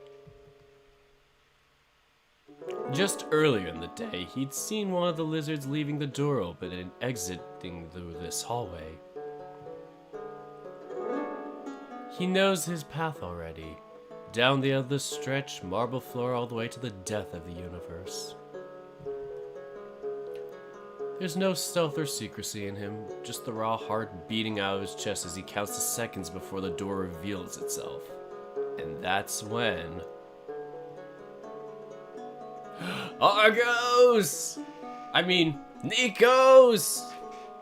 He catches a glimpse of the snake, and as soon as they lay eyes on each other, an old poison boils over. That meme makes sense now. I saw somebody doing like the cat meme where the woman's like yelling at the cat. It all makes sense. Something within the bird, an old tale of revenge built into his kind, drives bile up into his throat. It reminds him of how easy and right it is to stomp on a serpent's windpipe. And the serpent, meanwhile, is taken over by the instinctual fear of those terrifying birds, leaping and covering all light with their feathers, talons outstretched and stained by dry blood. The snake must hide, so he throws himself down a bifurcation? And while the peacock must hunt, there is enough sense in him to focus on his task. He goes the other way, to the door down into the bedrock, deep into the entrails of the hotel. It all happens in the time it takes for a wife to be... It all happens in the time it takes for a life to be snuffed out. He recognizes the old stone, anticipates the stench of rotted crystals, and dives into the darkness.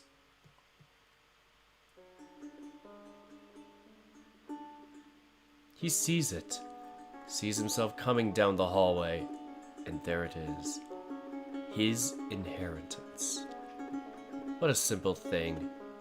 His fingers brush it, still sturdy, even after many years in desert air.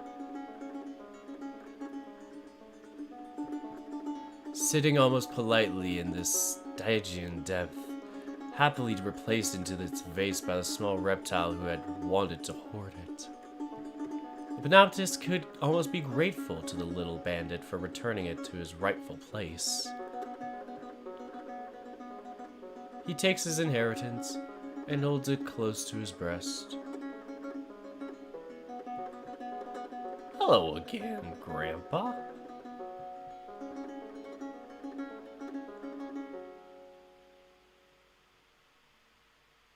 The endless hallway, marble floor, all the way to the death of the universe. It's as good a place as any to begin your search. Your gaze sweeps left to right to left, as you let the rhythm of your footsteps carry you. Confusion draws your brow downward into a concerned frown. Nico said he was leaving. He'd gone through an entire confession about it. So why was he still hanging around? For moments, the thought that he lied, that all his song and dance was just one more of the foreman's tricks, tickles the back of your brain, and then is discarded. It wouldn't make any sense. No matter how good of an actor he may be, you doubt he could make himself cry that earnestly, that convincingly. Has something happened with his overseer? Has their plan changed once again? Just what the hell is going on? Wandering around and around the labyrinth of your own mind, distracted if even briefly from your search, you don't notice the figure popping out from around the corner until it bumps right into you. As if your thoughts had summoned him from the aether, there he is. Dominikos of Crete, your Argos Panoptis. Dirk! Nikos, what is going on? I thought you said you were leaving. There's been a change of plans. The overseer has ordered me to make a nuisance of myself by crashing your little celebration. I don't know what's going on in his mind. It might be blasphemy, but I'm starting to doubt it's anything good. He glances around the hall, tip-tapping against the tile floor with nervous anxiety. And then Nikos meets your gaze once more. Where is Asterion? He was upstairs the last time I saw him. Why? The snake nods and then slithers in close to grab your shoulder. You can feel his trembling as he takes another look around and flicks his tongue out. Nikos drops his voice into a low murmur and looks you right into the eyes. You need to find him right now and get him outside the hotel. Out into the parking lot. His Majesty should be safe there. I can't disobey a discreet order from the Overseer, but I can make sure that whatever mess they want to make won't bring the Prince any harm. I thought you swore not to play the role of Argos anymore. I don't want to. I really don't. But once I've caused enough trouble to satisfy the Overseer, I can. He cuts himself off. The snake's scales become pale. His gaze darts over to your shoulder. His eyes grow wide with fear. When you turn to see what's caught your attention, you find the source of that fright. A peacock man staring down the hallway towards the two of you. A guest, he must be, although you don't remember checking in anyone of his description. Asterion making any mention of doing so. Hi. Sorry, the lounge is actually the other direction. That's where everyone's gathering. Give me a moment to finish dealing with some business and I'll be happy to escort you there. The peacock's eyes remain locked into the trembling snake, who cowers behind you. He pays you no attention. It's you. Still alive, too, even after all those years. He's Panoptis. You only hear a weak, dribbling hiss in response to that. This is all your fault. You pushed him over the edge.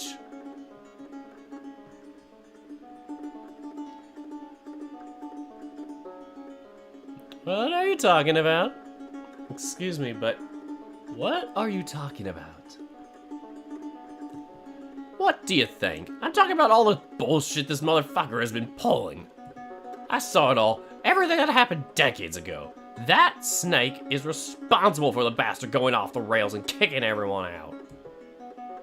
The previous owner, a greeting, untreated schizophrenic plopped right in the middle of a world of magic, and you pushed him over the edge. Abandoned by his family, got half his fingers frozen off in the winter. Then he was picked up by his shell-shocked, abusive brother, only to lose the one person he had left. And then you gave him ideas. I read your lips. You told him the Minotaur was to blame for his brother's death. You picked up that fragile piece of shit. You broke him for good. That's why everyone was kicked out. What the fuck is wrong with you? Why did you do it? Huh?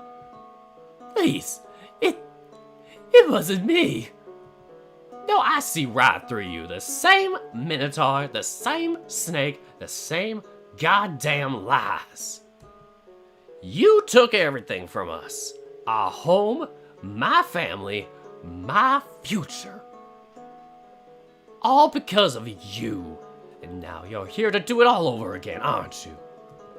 Aren't you?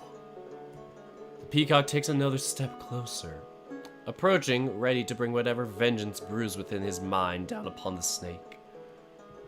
And with a desperate shriek of fright, Nikos turns tail and flees.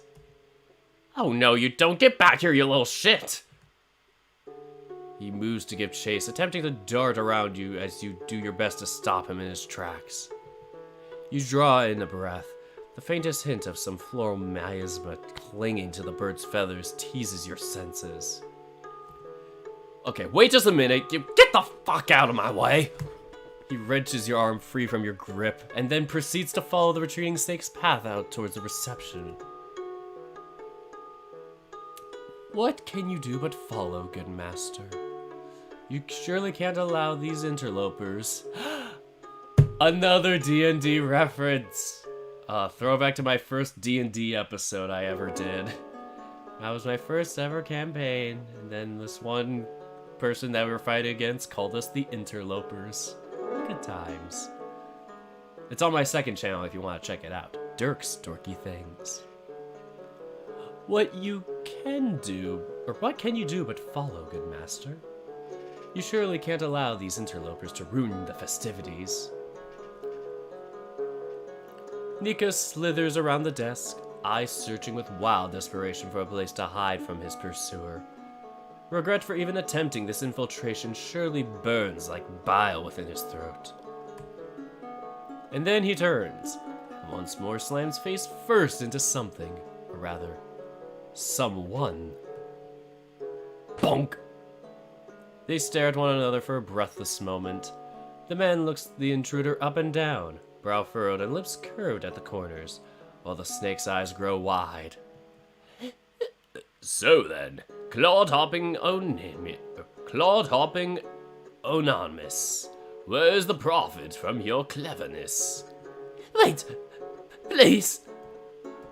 Perhaps it's a bestial instinct, or merely an inkling of the danger which lurks in those dark eyes. But either way, the snake is shaken to his core.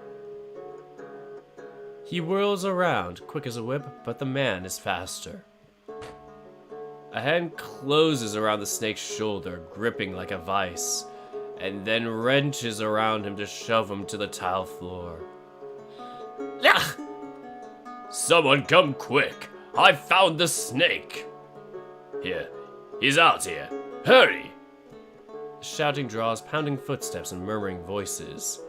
Those in the lounge filter out into the reception to witness the unfolding scene.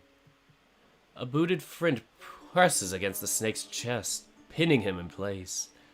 He struggles and at last looks up to plead for whatever mercy might be offered for a wretch such as he. The words die upon Nikos' lips when he sees the heavy stone in the man's hand. This villainous thing is a dishonest accuser and malignant in every way. Come on, let's give this miserable creature what he deserves. The victor holds his weapon high, ready to bring it crashing down and put an end to the defeated foe. The intruder cowers, lifting his arms in a vain attempt to ward off the fatal blow. At last, the crowd's confusion bursts into cries and yells. Such is the tableau upon which you and the peacock intrude when you last reach your destination. Nikos! Jean! The snake turns his head towards you. You, the master, whose face he glimpsed as he donned the pelt and embraced the role of Argos, his audience and companion in the wretched affair. His eyes remain on you, while his mind reels back to the sweet memories of his mother and father, and to the old stories his grandfather told him about all the honored Agrai. And then all of that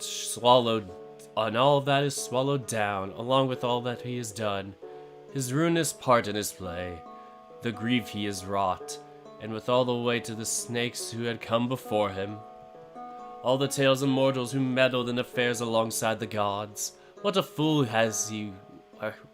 he was to think his own story would not end in a tragedy such as theirs. And so at last a sense of hazy-eyed peace settles upon his face. The snake's hands tremble as he resigns himself to his wretched fate. Dirk, there you are. Look, I got the little rascal who's been giving you so much trouble. No need to thank me, I'm happy to help. And what treatment should he get, do you think, for all his provocations? Should it not be the most extreme penalty? Come, let's take care of him once and for all. You draw a breath. Your senses are overtaken by a tyrannical, overwhelming smell of flowers. The scent of withering lilies, or perhaps roses as they live well past their prime, of decay just before it turns to rot. You blow all that stale, cloying stench out of your lungs.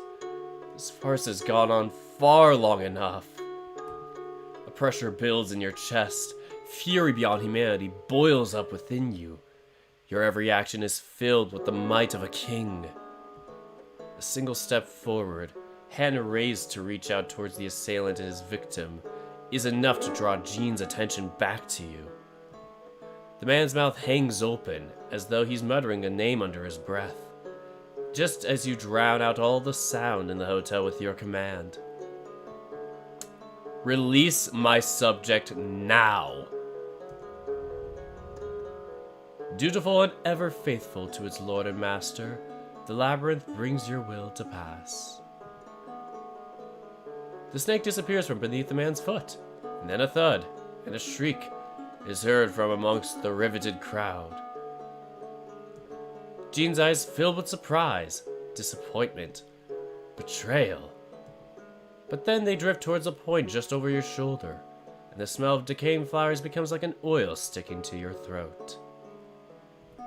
The man's blood-curdling gaze is aimed at the peacock. A shudder rocks through him, and when he speaks, it's in a different voice from the one you heard so far. Light and airy, and yet sharp as a blade against the listener's throat. It's you. Still alive, too, even after all those years. Jean lifts his free hand towards the target of his ire, clenching it into a white-knuckled fist around the empty air, and every god-forsaken shard of chaos and humanity into the peacock's soul boils.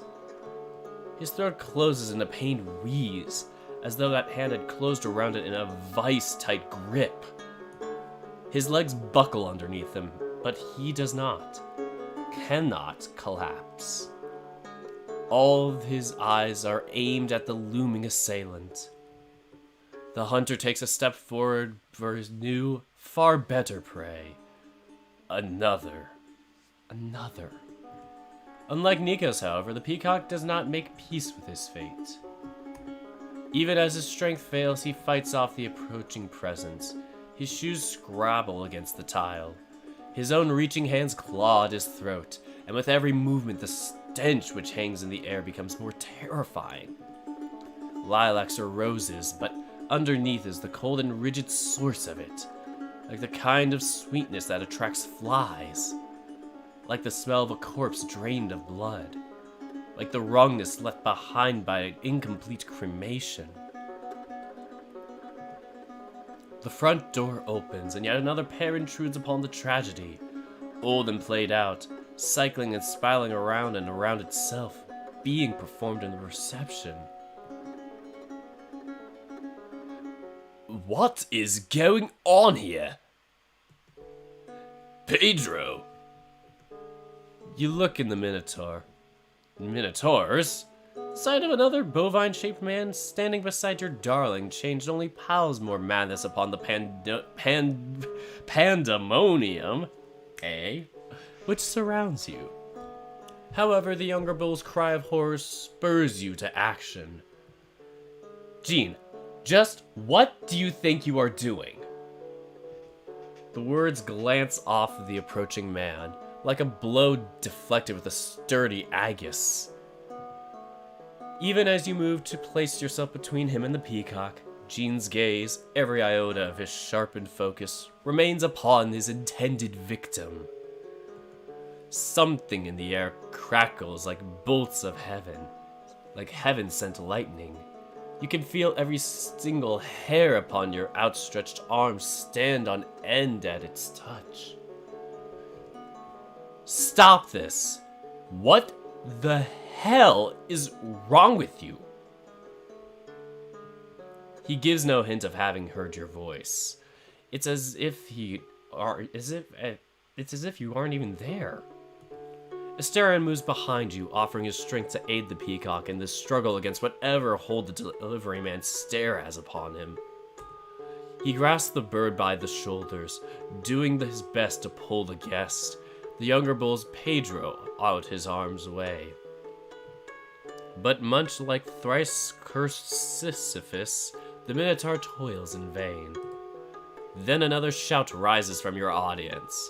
Some of the watching guests are shoved aside while the others pull back in mixed confusion and alarm as a grayscale figure slithers past them.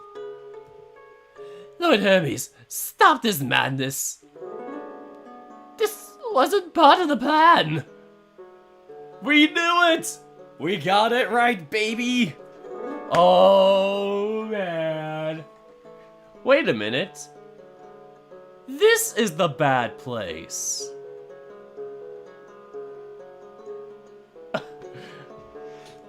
The snake surges forward to assist you, reaching to take hold of Jean's wrist. He tugs and heaves, and does all he can to keep the stone in the man's grip from crashing down upon the peacock's skull. On your own. And then you realize what he just said. Wait, Hermes? At long last he hears you. The word, the name, calls the god back to himself. You. But not even the gods can fight necessity. What are you doing? Let go! Release me! Jean the delivery man, Hermes Argos Slayer, struggles against you, the snake, and himself for a while in reeling moment. Do not stand in my way. I act on behalf of he whose purposes are infinite. What the fuck are you talking about? Can't you see? A pointing figure stabs in the peacock's direction, a knife seeking to hilt itself in the bird's beating heart. Those eyes, those 100 eyes, always watching, but I have to. Hoofsteps clopping on the tile behind you, a large, strong, steadying hand upon your back, the rumble of a sweet-sounding voice just above and behind your shoulder. Sir, I ask that you settle down. Flat, even, casual in tone. Sir, can I ask you to please calm your tits? You are intimidating the others. I know not what quarrel you have with the snake or this newcomer, but surely it can be resolved without violence. No, it must be done! Mr. Jean-Marie Clement, I am mandated by the laws of this realm to use force if you continue threatening the safety of our guests. I command you to settle down and apologize. Wait, what? Again, you receive a vivid reminder that your darling was once a proud God's beloved prince. Hermes at last turns his gaze towards Asterion. However, it is not the starry-eyed Minotaur he sees. You, Io, just what are you talking about? You may not have 100 eyes, but you cannot see I'm trying to free you from your captivity.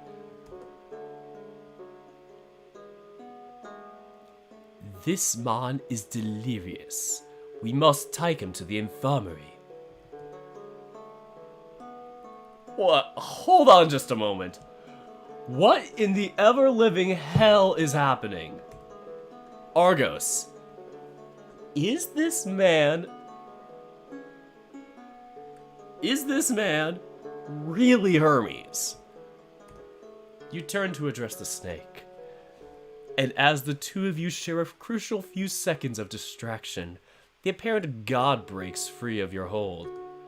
He releases a primal cry, filled with surging lust for the peacock's blood, and rushes with weapon held high finally to put an end to his hated foe. You're barely able to follow what happens next. In the blink of an eye, Asterion is beside the frenzied aggressor, fist pulled back and ready to strike. And then, following a rough thud, Hermes is splayed out on the floor in a groaning heap. There. Know that I did not wish to do that, Mr. Jean, but I am bound to do it all. Know that I did not wish to do that, Mr. Jean, but I am bound to do all I can to protect the hotel's guests. Even from the one of their own number. The pained, humiliated, defeated god stares up at the victorious bull with still clouded eyes. You, I'm just trying to help. And then, silence. With that one last woozy moment, he slips into a merciful unconsciousness. The curtain falls and the tragedy comes to its bitter conclusion. Take a deep breath, good master. Gather yourself. Salvage what you can from the mess that has been made of your celebration. You look around and spot a hint of blue scales and white feathers in the mailing audience. The dragon and griffin slip through the crowd, having to excuse themselves as they force their way through. Luke, Coda, get this man to the infirmary. Luke, stay with him there while Coda returns to the lounge. We can't leave the guests unattended for too long. At once, Dirk. They just pick him up. Working together, the pair hefts the comatose god off the floor. And then they carry him away. The gathered throng parting around their tiny procession. That's one less thing to worry about, but one more thing to be confused about. But far from enough to turn this night around. Just as you start thinking up a plan, however, your business partner rises to the occasion in your steed. He signals for all the employees nearby to approach. The employees, are you approaching me? He signals for all the employees nearby to approach and doles out their tasks with the air of a well-seasoned general directing his troops. Nano, Zepito, Groggy, please listen very carefully.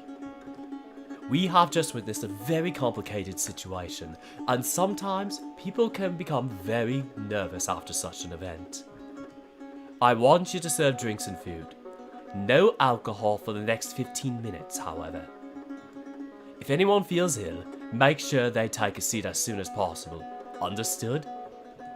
The kobolds nod, chirp, and trot off to accomplish their mission. Oh boy. Themba, I was told the peacock fellow is related to our old security guard, and, in fact, may be his heir. This is our chance to redeem ourselves.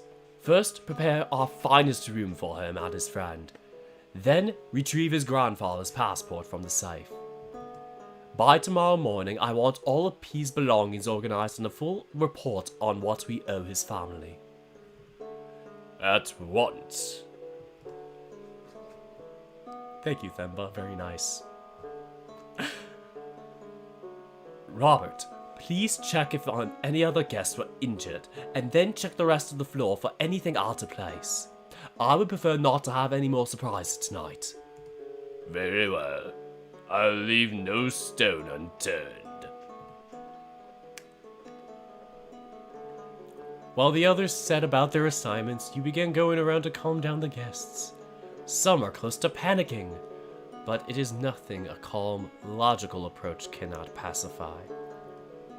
You field their questions and offer them reassurances, along with a lighthearted joke and comforting touch or smile where appropriate. Once he has ensured the rest of the team have their orders, Asterion moves to join in on your efforts. And so, as a single absolute unit, you and your partner and your staff avert yet another crisis. But even when the mood has been lifted back to something approaching merry, there still remains more work to do. You and your darling exchange glances and come together to contemplate your next steps. What the hell should we do? And how are you holding up? Well, well enough. And you, Dirk? Pretty much the same. I'm more worried about that peacock. The other, his friend, called him Pedro, right? That is correct. Pedro and Oscar. Oscar and I had a brief conversation outside before this unpleasantness. I too wish to make sure they're alright. In that case, we'll go check up on them together so I can introduce myself. We should probably go check in on Argos as well. After all, he was a pretty big help in getting Hermes to snap out of whatever the hell that was. The Minotaur's expression shifts at the mention of the snake. May I accompany you, Dirk? I wish to ensure his well-being as well. You recall Nikos' plea for confidentiality and give the Minotaur a rueful shake of your head. Curse you! No, I'm kidding. Shake your head. Let me deal with him for right now, at least until after everything's calmed down. Very well. Which do you plan on doing first? Rock, paper, scissors, let's choose. Tough choice. I'm gonna check on Pedro and Oscar first. Unless that's the wrong decision and then everybody dies. The end. Pedro and Oscar. Let's go see how Pedro and Oscar are doing. The Minotaur, the other one, sits beside the shocked, unresponsive peacock, rubbing his back as if the older man had choked on something. Hey there. Oscar, right? Yes, sir. I'm Dirk, one of the hotel's co-owners. My partner here told me the two of you had a talk before this whole mess. Is that right? Yes. Mr. Asterion and me talked about, Minotaur stuff. I can imagine. From what I gathered while talking with the other mythicals, I understood that Minotaurs are very rare. Asterion, you had never met another one, right? I had never heard of there being another one. Well, I'm sorry this special reunion ended up like this. I wish we could have given you and your friend a warmer welcome. Oscar. Something deep within the peacock clicks. He looks up to you with bloodshot, tear-streaked eyes. Tired and despondent as he is, a breath of life fills him. Thank you. There's no need to thank me. Again, I'm the one who should apologize for not giving you a proper welcome. No, I mean, thank you for helping to save my life. My name is Pedro, and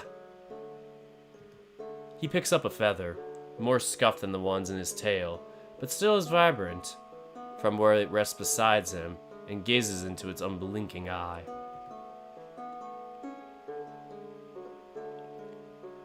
Pedro? He doesn't respond. All his attention remains locked upon the feather in his hand. So, Mr. Dirk. I'm Mr. Dirk. So, Mr. Dirk. He's not doing well right now, but I have to tell you something. The reason we're looking for this place is because my buddy's grandpa used to work here a long time ago. He left something behind that's supposed to be Pedro's inheritance. I know this ain't a good moment, but I got it. This is it. what do you mean? What is it? It's this feather right here. It was my grandpa's, but it's mine now. And I could see everything that happened here when my gramps was around. Even when the old owner, the Frenchman, went mad and kicked everyone out. I can't hear what happened. All I have is sight. But I could see that it was the snake's fault. That old owner, he wasn't right in the head. I'm pretty sure he had some kind of disorder. And when my brother died, it sent him out of control. Or when his brother died, it sent him out of control. But what sealed the deal was the snake messing with him. He went down a spiral staircase and outside to a desert. My grandpa was escorting him, and the snake slithered up to meet him. They talked, and after that, all hell broke loose. So that's what you were talking about earlier. Pedro either doesn't hear you or chooses to ignore that.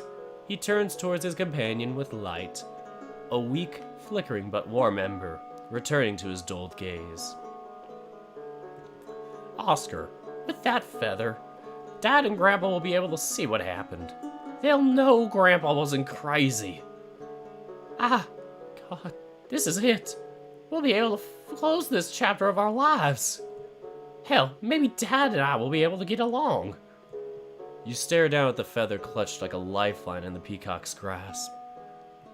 So innocent and unassuming, but the experience of your tenure as master of the hotel should have taught you how deceiving appearances can be. You can see all that from a feather alone? Yeah, it's something many people can do. We... He looks up to you, and then to Asterion. Have you ever heard the story of Argos Panoptis? He was a giant with as many eyes as there are stars in the sky. A goddess, Hera, tasked him with guarding a woman who had been turned into a heifer. Her name was Io. She was one of Zeus's lovers. He had turned her into that to hide her from his wife, but it still didn't work.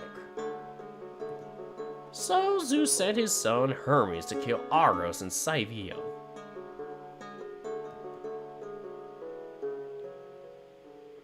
My people were born from his spilled blood, by the blessing of Hera. I reckon Hermes was trying to finish the job tonight. If I may interject for a moment. Pedro, yes? I knew your grandfather. I assume you could see that from the feather. You are much older than you look, Mr. Asterion. I do not look a day over 30, though. Not at all. Compliments aside, when Oscar told me you were looking for your inheritance, I thought you were looking for your relative's money. I understand the feather must hold priceless sentimental value, but I'm surprised that's all you wanted.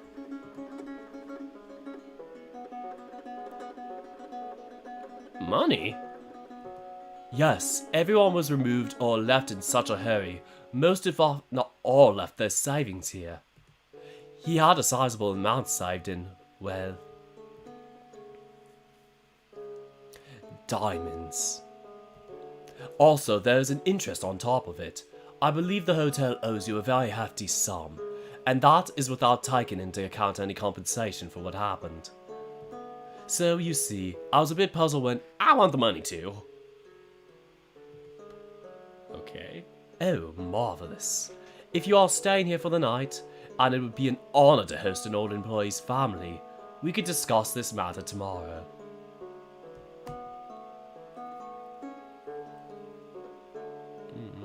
The latch comes undone, unlocking all the heaving and sobbing suppressed within the peacock's shuddering throat.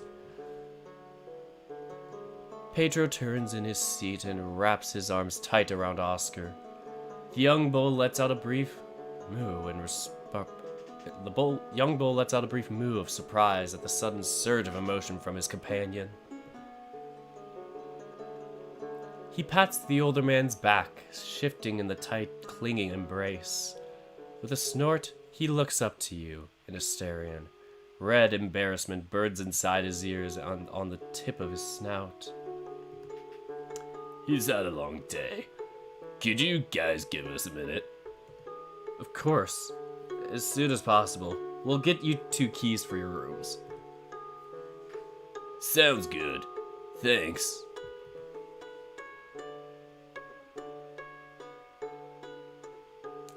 And you and your Minotaur move away together.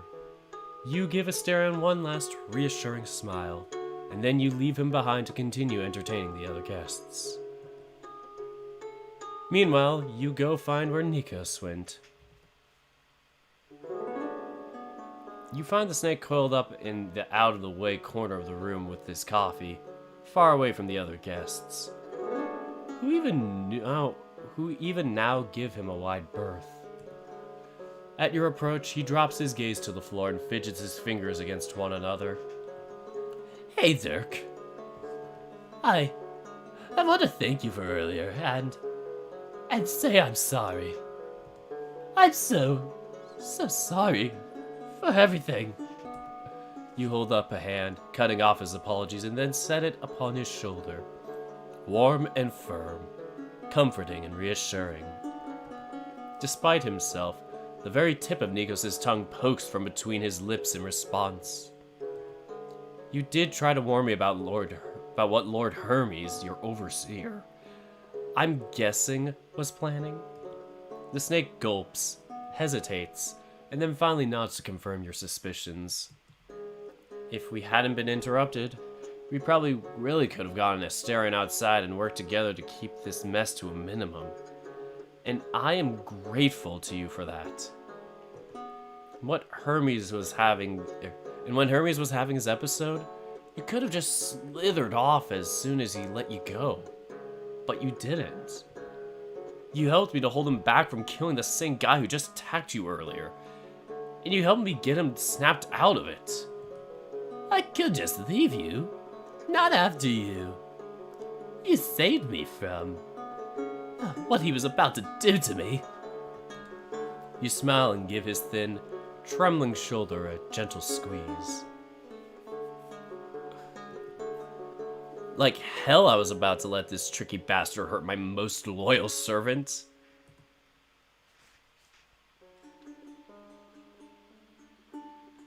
Nikos let out the sob that has been building within his chest throughout your speech, and surges forward to wrap you up in a tight, clinging hug. While he buries his face in your shirt, you pat his back and murmur soothing words to him. Thank you. Thank you so much, Dirk.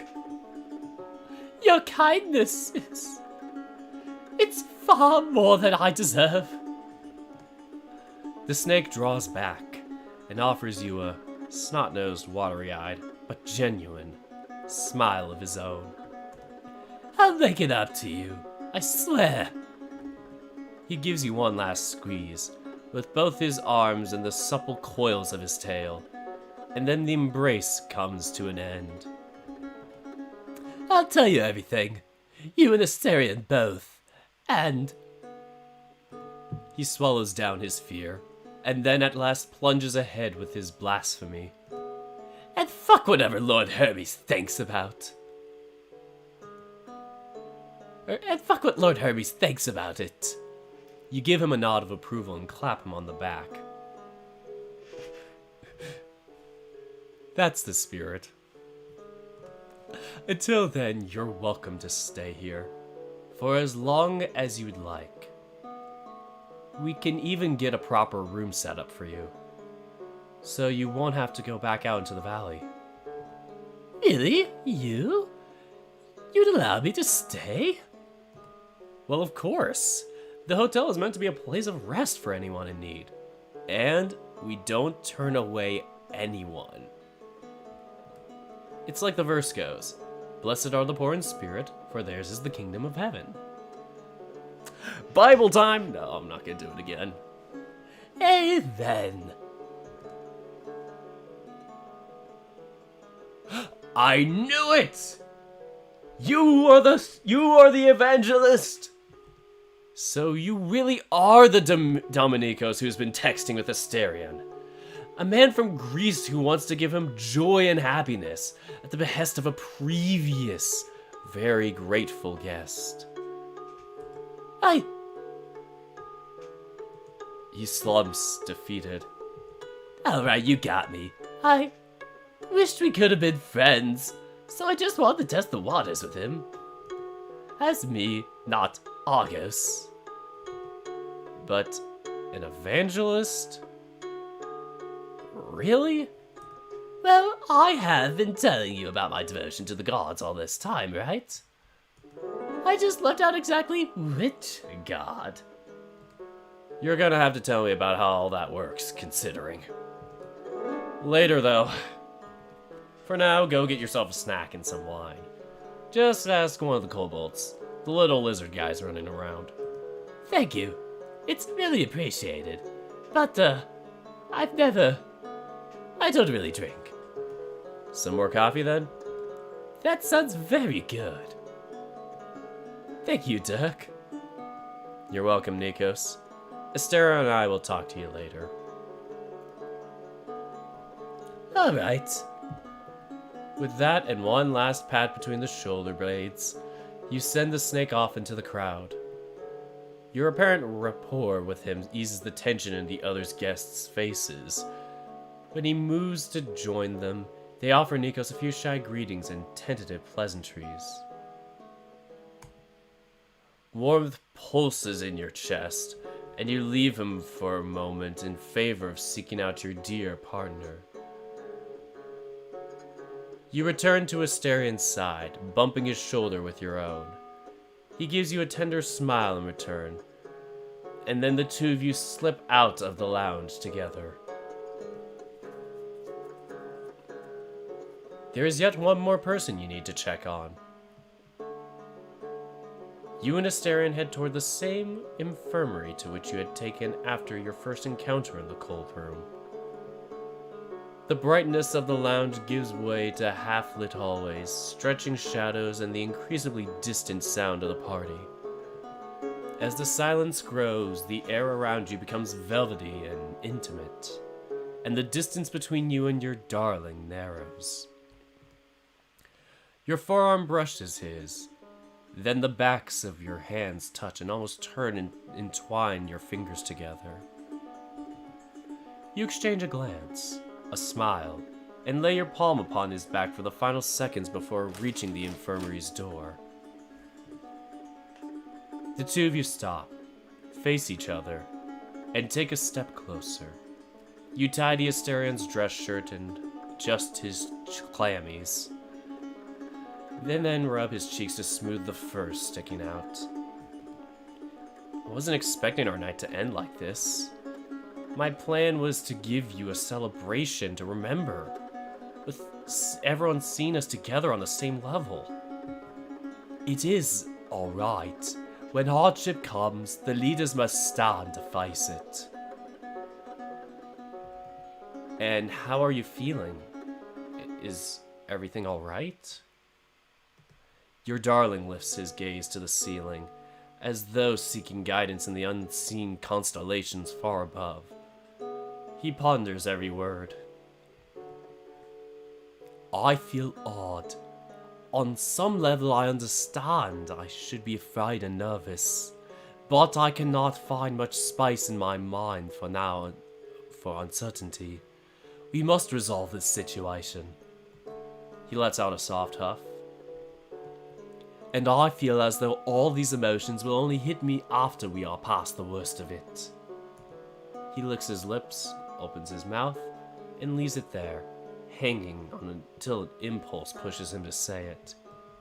If this man truly is Hermes, then... His tail gives a nervous thrash. His gaze avoids yours. Lord Zeusaba, please forgive me what I have to do. It is said that not even the gods can fight necessity, so... You touch his arm. Will you need a minute? Your darling takes a long, deep breath.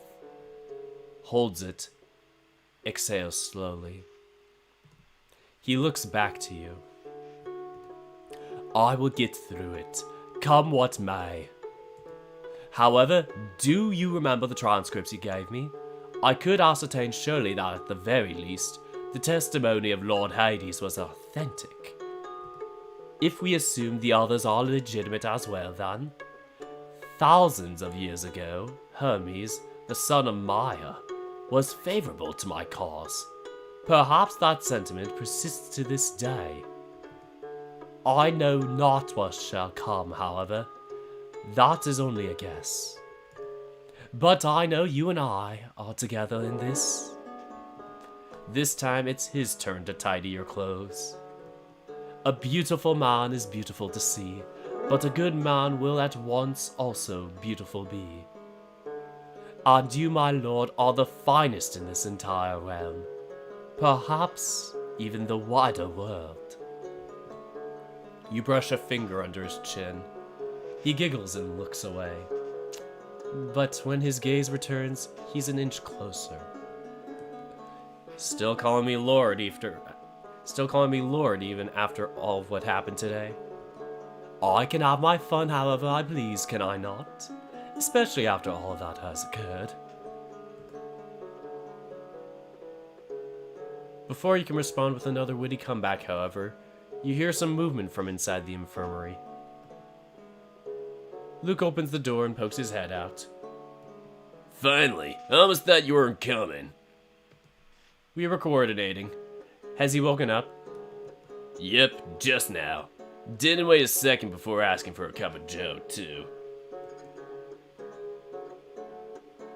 Indeed, the smell of fresh brewed coffee lingers in the air as you and Asterin enter the room.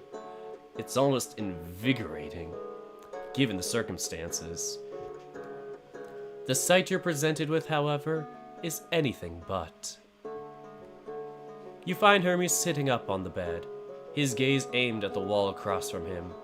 His face is slashed by a dozen new wrinkles.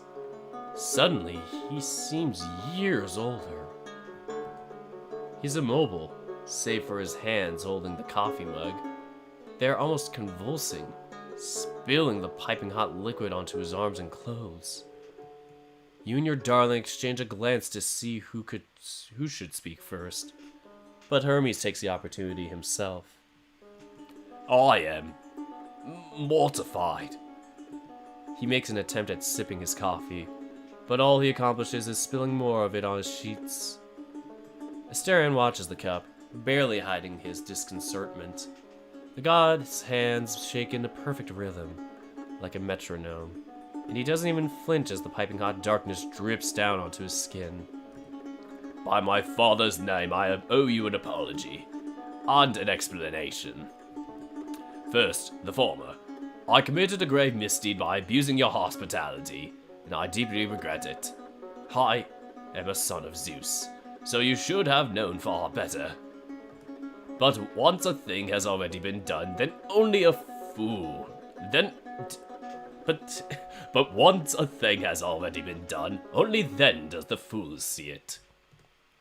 And to make it perfectly clear, I was the only one present who did wrong tonight. I hold no grudge over what happened. You have in your breast a heart of iron, Asterion. And you can throw a mean punch. The prince's ears droop. For a brief second, true fear crosses his face as he remembers all sorts of tragic fates associated with the myths of Hermes. But the god's laugh manages to calm his nerves. I told you I deserve it and hold no grudge. In truth, maybe you have earned the right to punch a god, after all that Olympus has thrown your way. You can rest assured I will not fight with you, and it is a hard thing to come with blows to the son of Zeus who gathers clouds. Though, soon you may freely speak among the immortal gods, and claim that you are stronger than I, and beat me. He breathes in and then out, perfectly even and measured, like a mechanical motion of the bellows. Now for the explanation. As Hermes speaks, his words seem to stumble all over themselves. By my father's name, I wanted to. There is something I have to discuss with you two. But I went about it in the worst way possible. I can't even recall what I was thinking, how I justified it, or why I ever thought this was the best way of going about it. I tried to help. I didn't even plan it at first. My better judgment told me to keep quiet and watch from afar. But then I got all those ideas. It just made sense, you know. It felt right. I'm afraid I don't know. Neither do I understand just what felt right. I mean this. He raises his arms and gestures to the walls, to the furniture, to Luke, spilling the remainder of his coffee all over the bed sheets. This.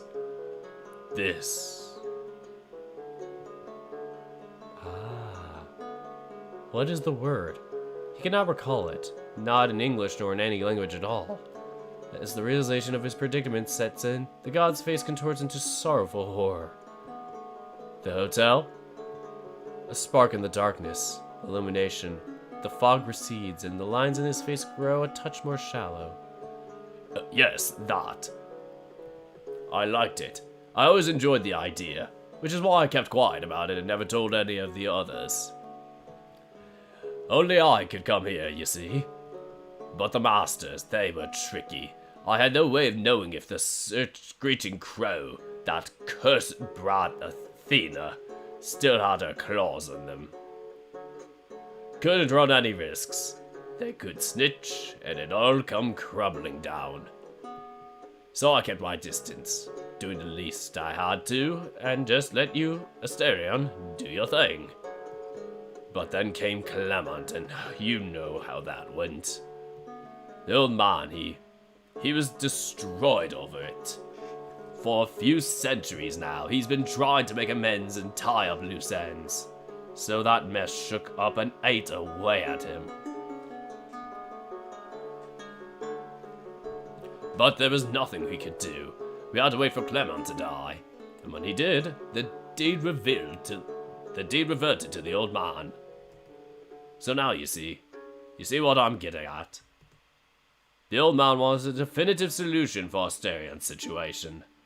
So he told me he was going to hand the deed over to someone decent. But then You need to understand, he's senile. His mind is no longer there, and he's deteriorating faster every decade. I tried to reason with him, but he wouldn't listen. He was in a hurry. I don't know what he was thinking. Half the time he didn't even know where he was. But he picked you because he saw something good. The god's gaze, its sharpness dulled, moves over to you. He asked me to keep an eye on you, and maybe in 10 or 20 years, I could come over and talk, because this time, we can be sure you weren't a lackey for the brat. But the old man, he's no longer. He's getting worse, and so much worse, and you saw what I was like tonight. I managed to avoid it, but now it's getting to me, and it's coming fast, so I had to expedite things. I sent you people I thought were decent, and I told the Argos. He looks down to his hand, the very same one that gripped the stone which nearly ended the snake's life. Oh, Father, what was I thinking? How could I? The metronome shaken of his hands travels up his arms, and then takes over the rest of his body. Before the god can loose himself once more, however, the Minotaur's sweet-sounding voice calls him back. Yeah, I do remember tricks. I just got it. Thanks. Setting that aside for the moment, when the god's gaze returns to him, your darling begins to fidget. He shifts his hooves on the tiled floor and pinches at the fur and flesh of his arms. Your hand... Sorry. Your hand upon the Minotaur's step-wide back, however, calms and centers him. Lord Hermes, you keep referring to the old man who gave the hotel's deed to Dirk. We were under the impression that was Clement. You delivered that letter from him, after all, in which he spoke about his regret. You wince as a shard of ice slides down your nape. Actually, Asterin, about that. When I met with Argus back on Wednesday, when he delivered the transcripts, he told me that Clement's been dead for months now. Which, in hindsight, tracks with what Hermes just said. You could feel the god's gaze upon you like a father-like torch, like a feather-like touch. He is perked up at your words, listening and considering. A tiny frown pulls the corners of his mouth forward. Petulance? Disgruntlement with the rebellious foremen? Another one of his rhythmic shudders forces other shifts to his expression. Remorse? Terror? So that letter. It's not from Clement. I see.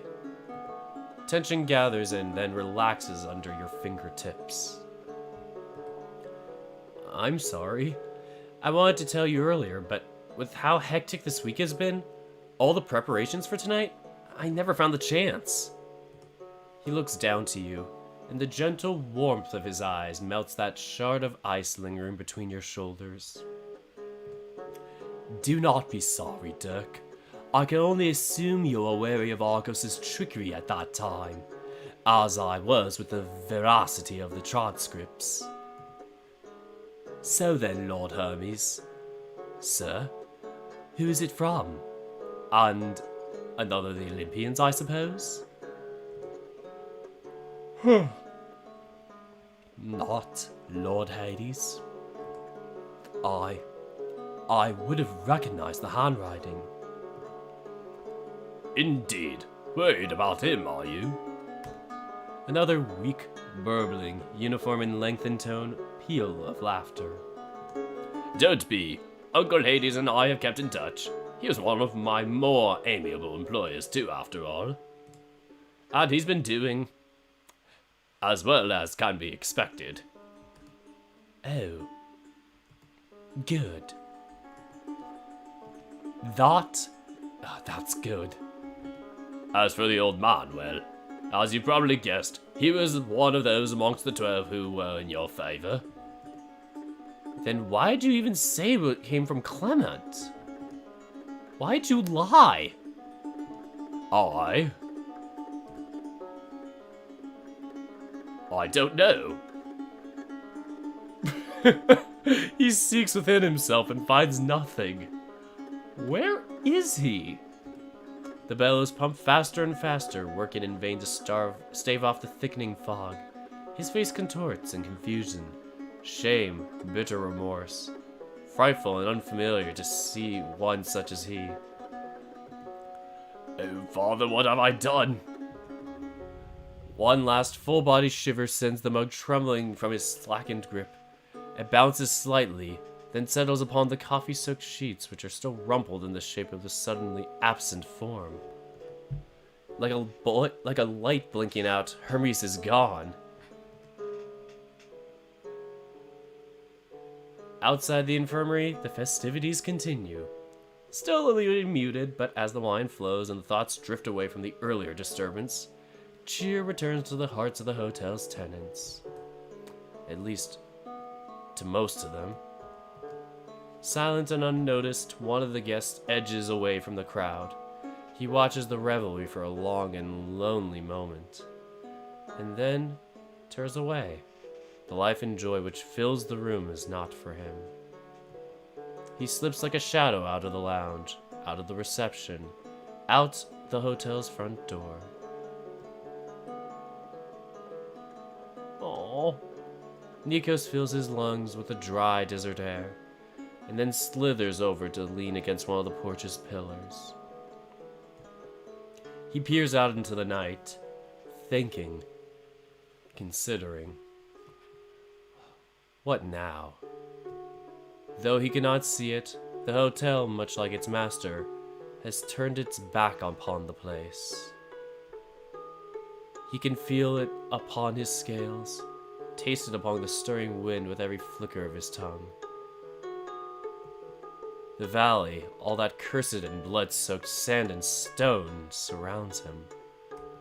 Its presence suffices the air and the stench of a charnel house, wraps tight around his throat like a heavy shackle and chain, looms over him, filled with harrowing malice, like Lord Hermes had at the fruition of the god's mad plan.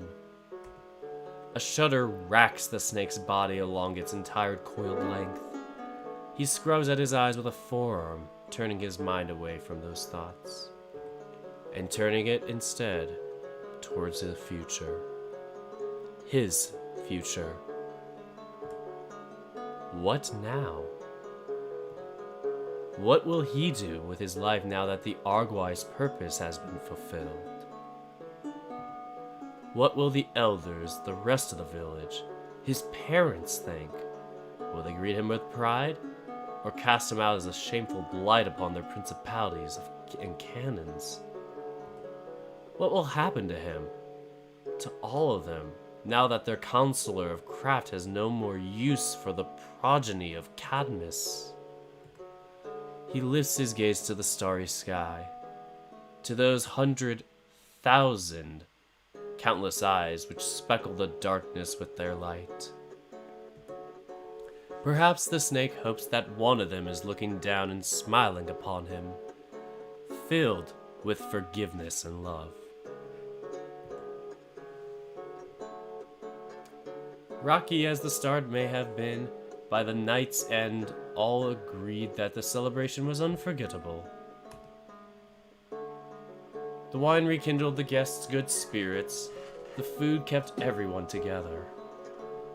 And with only a brief delay from schedule, you and your darling charge rose to take the stage and announce the hotel's grand reopening.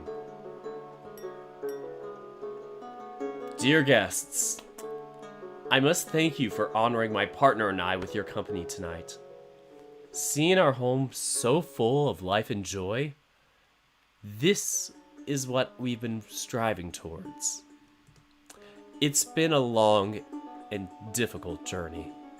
Not too long ago, the hotel was in a tragic state. Asterion, our employees, and I, together, we went through the great lengths to turn it into this inviting place it's become.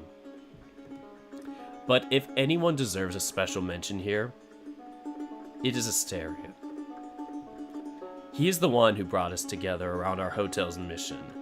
And I must say, it is an honor to share ownership of this establishment with him. Now, Asterion, would you grace us with your speech?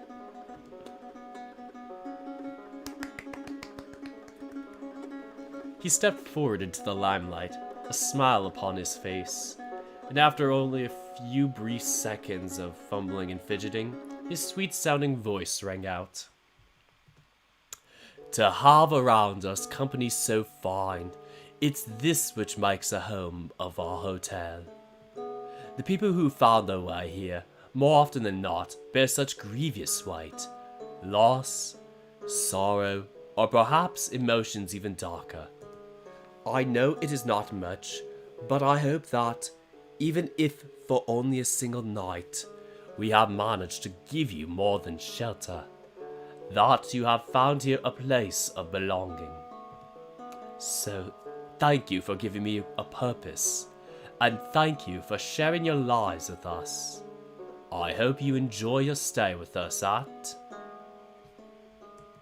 A glance your way, and a titter like of the wings of hummingbirds fluttering.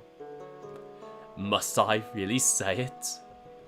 Yes, buddy. It is absolutely imperative. As you wish. In that case, welcome to Minotaur Hotel. Yay! Is that the end of the update? Oh. Evening. You gather back all that dazzling dawn has put asunder. You gather the man, gather the deer, gather the beloved to his lover. One by one, the guests return to their quarters. First the families and their sleepy children, then couples holding hands. In public? Ooh. And hours later, the fine single people you have taken in. Like me. After all of them are gone, the staff still remains, nursing the dregs and feasting upon the bountiful leftovers.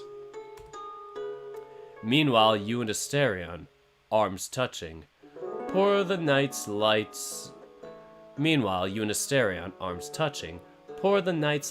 string of wine onto the sizzling embers of the hearth. For the few gods whose favor has allowed this night to happen, for the sweet friends who have joined your cause, for the warmth of your partner's eyes, and for this night to remain forevermore in fondly held memory. Later, as the two of you make your way back to your apartment, Asterion hums a much-cherished song. Your hands brush together, you cast doting glances at one another out of the corners of your eyes. What a night, huh? I haven't had one this intense in centuries. How are you holding up? I am holding up. A single deep breath. Now that we are winding down, I feel my tongue going dry, and each sound is becoming far too loud. And the more I breathe, the more I feel like I'm drowning. Right now, I would like nothing more than to sit down in silence and order my thoughts. And by the 12, I punched Hermes! I had entire centuries where there were fewer things happening than this single night had. And knowing that Hermes himself is involved would give me great and terrible fear, were it not for the conversation we had with him. All things considered, I could be feeling much worse. What do you mean? I could be panicking right now, but I'm not. All I feel is exhaustion. Sums me up after a workday. Me after school, me after taking the AP tests. Huh. Remember a few weeks ago when you were almost panicking before the concert you held in the lounge? Look at how much you've changed since then. You're taking all of this very well. Well, it is not too difficult if I have you by my side. Oh. I have known thousands of fine men and women over the centuries. And if I had never had to face the challenges this tall, I would wish to have you by my side. You flatterer. It is true, though.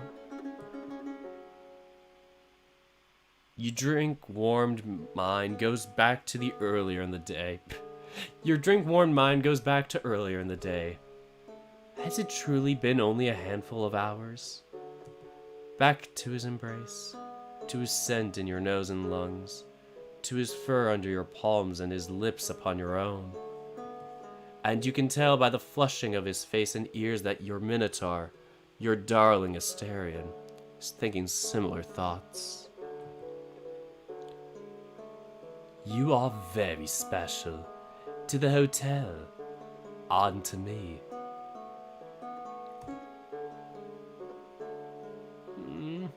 His heated cheeks brush against your own as he leans down, and then at last you taste the sweetness of him once more. A kiss, quicker than before, but no less thrilling for it. Which reminds me, we should probably have a talk about what happened when we get back to our apartment. A single, tenser breath. We should. But seeing how intense things have been, it would be acceptable if we left that for tomorrow. Please, just end this already. I'm so tired. Yes, that's very reasonable and very acceptable.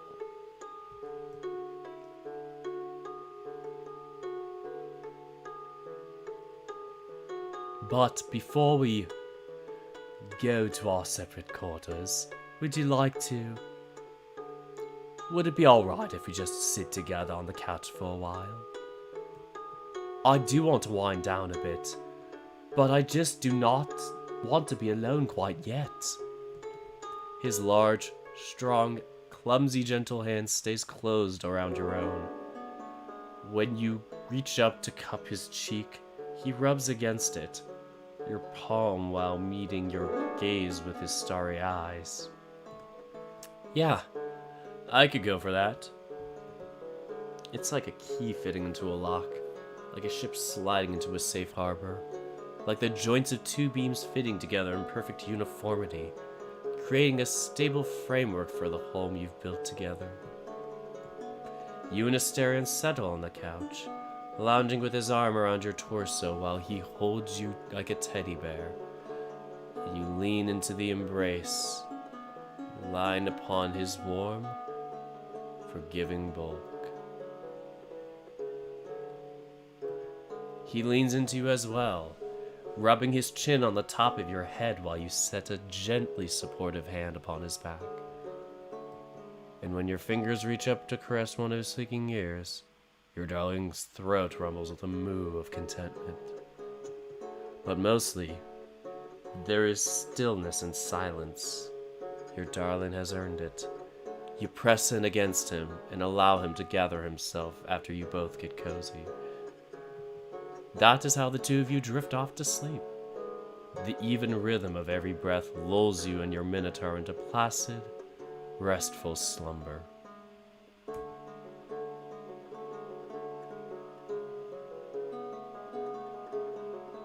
And that is how you wake up when, at last, a new day dawns at the Minotaur Hotel.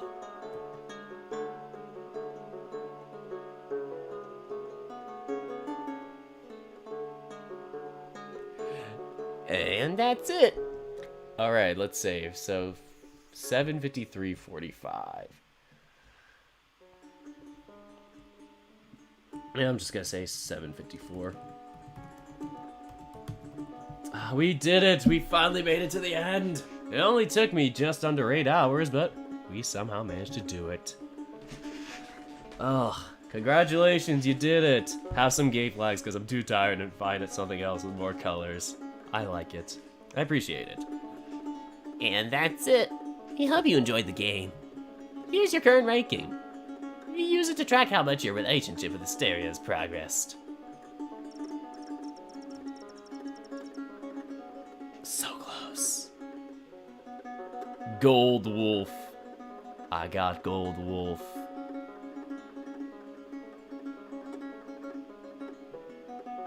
Minotaur Hotel has a ton of content now.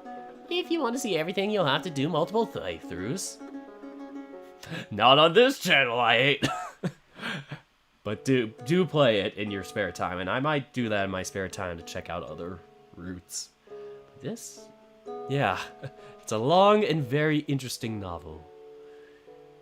Even has achievements now. You can check out many of them you obtained from the main menu. We hope this new feature will make it easier to find and keep track of secrets. But if you want to find more, click here to be taken to a special page in the Minotaur Hotel Wiki with lots of information. From there, you'll be able to access our final form, check game-related news and get to know some of the games we recommend. Mainly, we really recommend you check out the Minotaur Hotel forum, as we are making it a place to, as we're trying to make it to a lively place to discuss the game. So, from there you can... Oh, they can even check out some of the games they recommended. Me hoping Ocean Avenue's on there, because I am desperate. Anyway.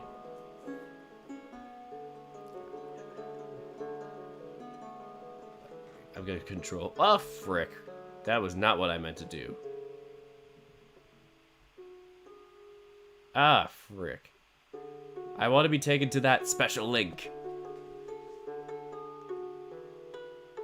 Oh no, I'm just gonna break the game. Oh no, it's lagging. Uh-oh. Oh boy. There we go, it worked. Mainly, we recommend you check out the Minotaur Hotel forum, as we're trying to make it into a lively place to discuss the game. If you have a minute, we'd also be very grateful if you could answer our survey. As always, your feedback is very important to us. And with that, goodbye for now. We hope you continue to enjoy the game. Thank you, Nano. Very sweet. And that's the conclusion of it. Ooh, some good recommendations. Pervader, Killigan's Treasure, and 3 furry encounters. I'm assuming that, Nanoff is the person that does the art? Oh, who does the art for Minotaur Hotel? It's like the same art. Sorry, I'm totally miscrediting people. Anyway, the more you know. And, oh my goodness, that was a long update. I am going to fall off my chair if I had to go any longer. It is Nanoff, because I know Nanoff does some of the coding stuff too. I think they are a very versatile person. Anyway, before I start to lose my brain to sleep, I want to give a very special thanks to all of my patrons. These are not my patrons. These are my patrons. These are the people that help me fund my creative endeavors. Speaking of which, I am going to be using some of that to help invest in some better equipment. You'll see over the next couple months. And yeah, it helps make my channel and stuff and my content look better and be better. Yes, but you also get perks such as exclusive access to NSFW posts. Last one was for the smoke room. Then you can get early 7-day access to Ocean Avenue. So 7 days before the public release. And many other exclusive posts and previews on my Patreon page. Links in the description. Alrighty then, let's start out with the fellow dorks. North Grizz, aka Vide Lowered. Check out his channel, he's awesome. He also does this series, Minotaur Hotel, and many other series that are awesome. Some of which I don't even do, so check him out. Andrew Corona, Type A Roth, Magram Wolfram, Andrew Buenaventura, Kuma Richards, Ryan Atkins, Neil, Spink, Spaton98, Akamaki, Dink Dark, Joven Jackson, Zach, Dennis Arellano Gonzalez, Jack, Kijo, Moritaka, and Firestorm75. Alrighty then, let me give a very special thanks to my exclusive dorks, Kale Tiger and Taylor. We have just hit the 8-hour mark, and that pretty much means we are done with this stream. So thank you to my patrons. Thank you to everybody who came around today and watched, even just partially, because it's fun just to see everybody coming in and out and seeing what there is. And you could always watch this as a replay on YouTube. So, I will definitely sleep well. See, I'm so tired I can't even speak. I will definitely sleep well after this. So, to finish things off. We are at the 8-hour mark. And I can finally move on to other novels and whatnot. Like, definitely Cilio, at least, which is kind of in my rotation right now. But also, Smoke Room is supposedly going to come out on November 1st. Far Beyond the World. Socially Awkward, I think I need to check out that update. But yeah, a couple of updates I need to kind of get back in my schedule. Yeah, from now on, I won't just be hammering one novel in a row like this. This was just an exception because it was very long update, and it was like a really long one for a chapter. Like, I would have felt weird just pausing in the middle of a chapter and just breaking it up too much. Like, that's not my channel style. Like, if I was like a shorter content channel, I definitely would have, but anyway, my mind, it's losing itself. I am going to go to bed. Anyway, that is it for tonight. Thank you all so much for watching, and until next time, take care.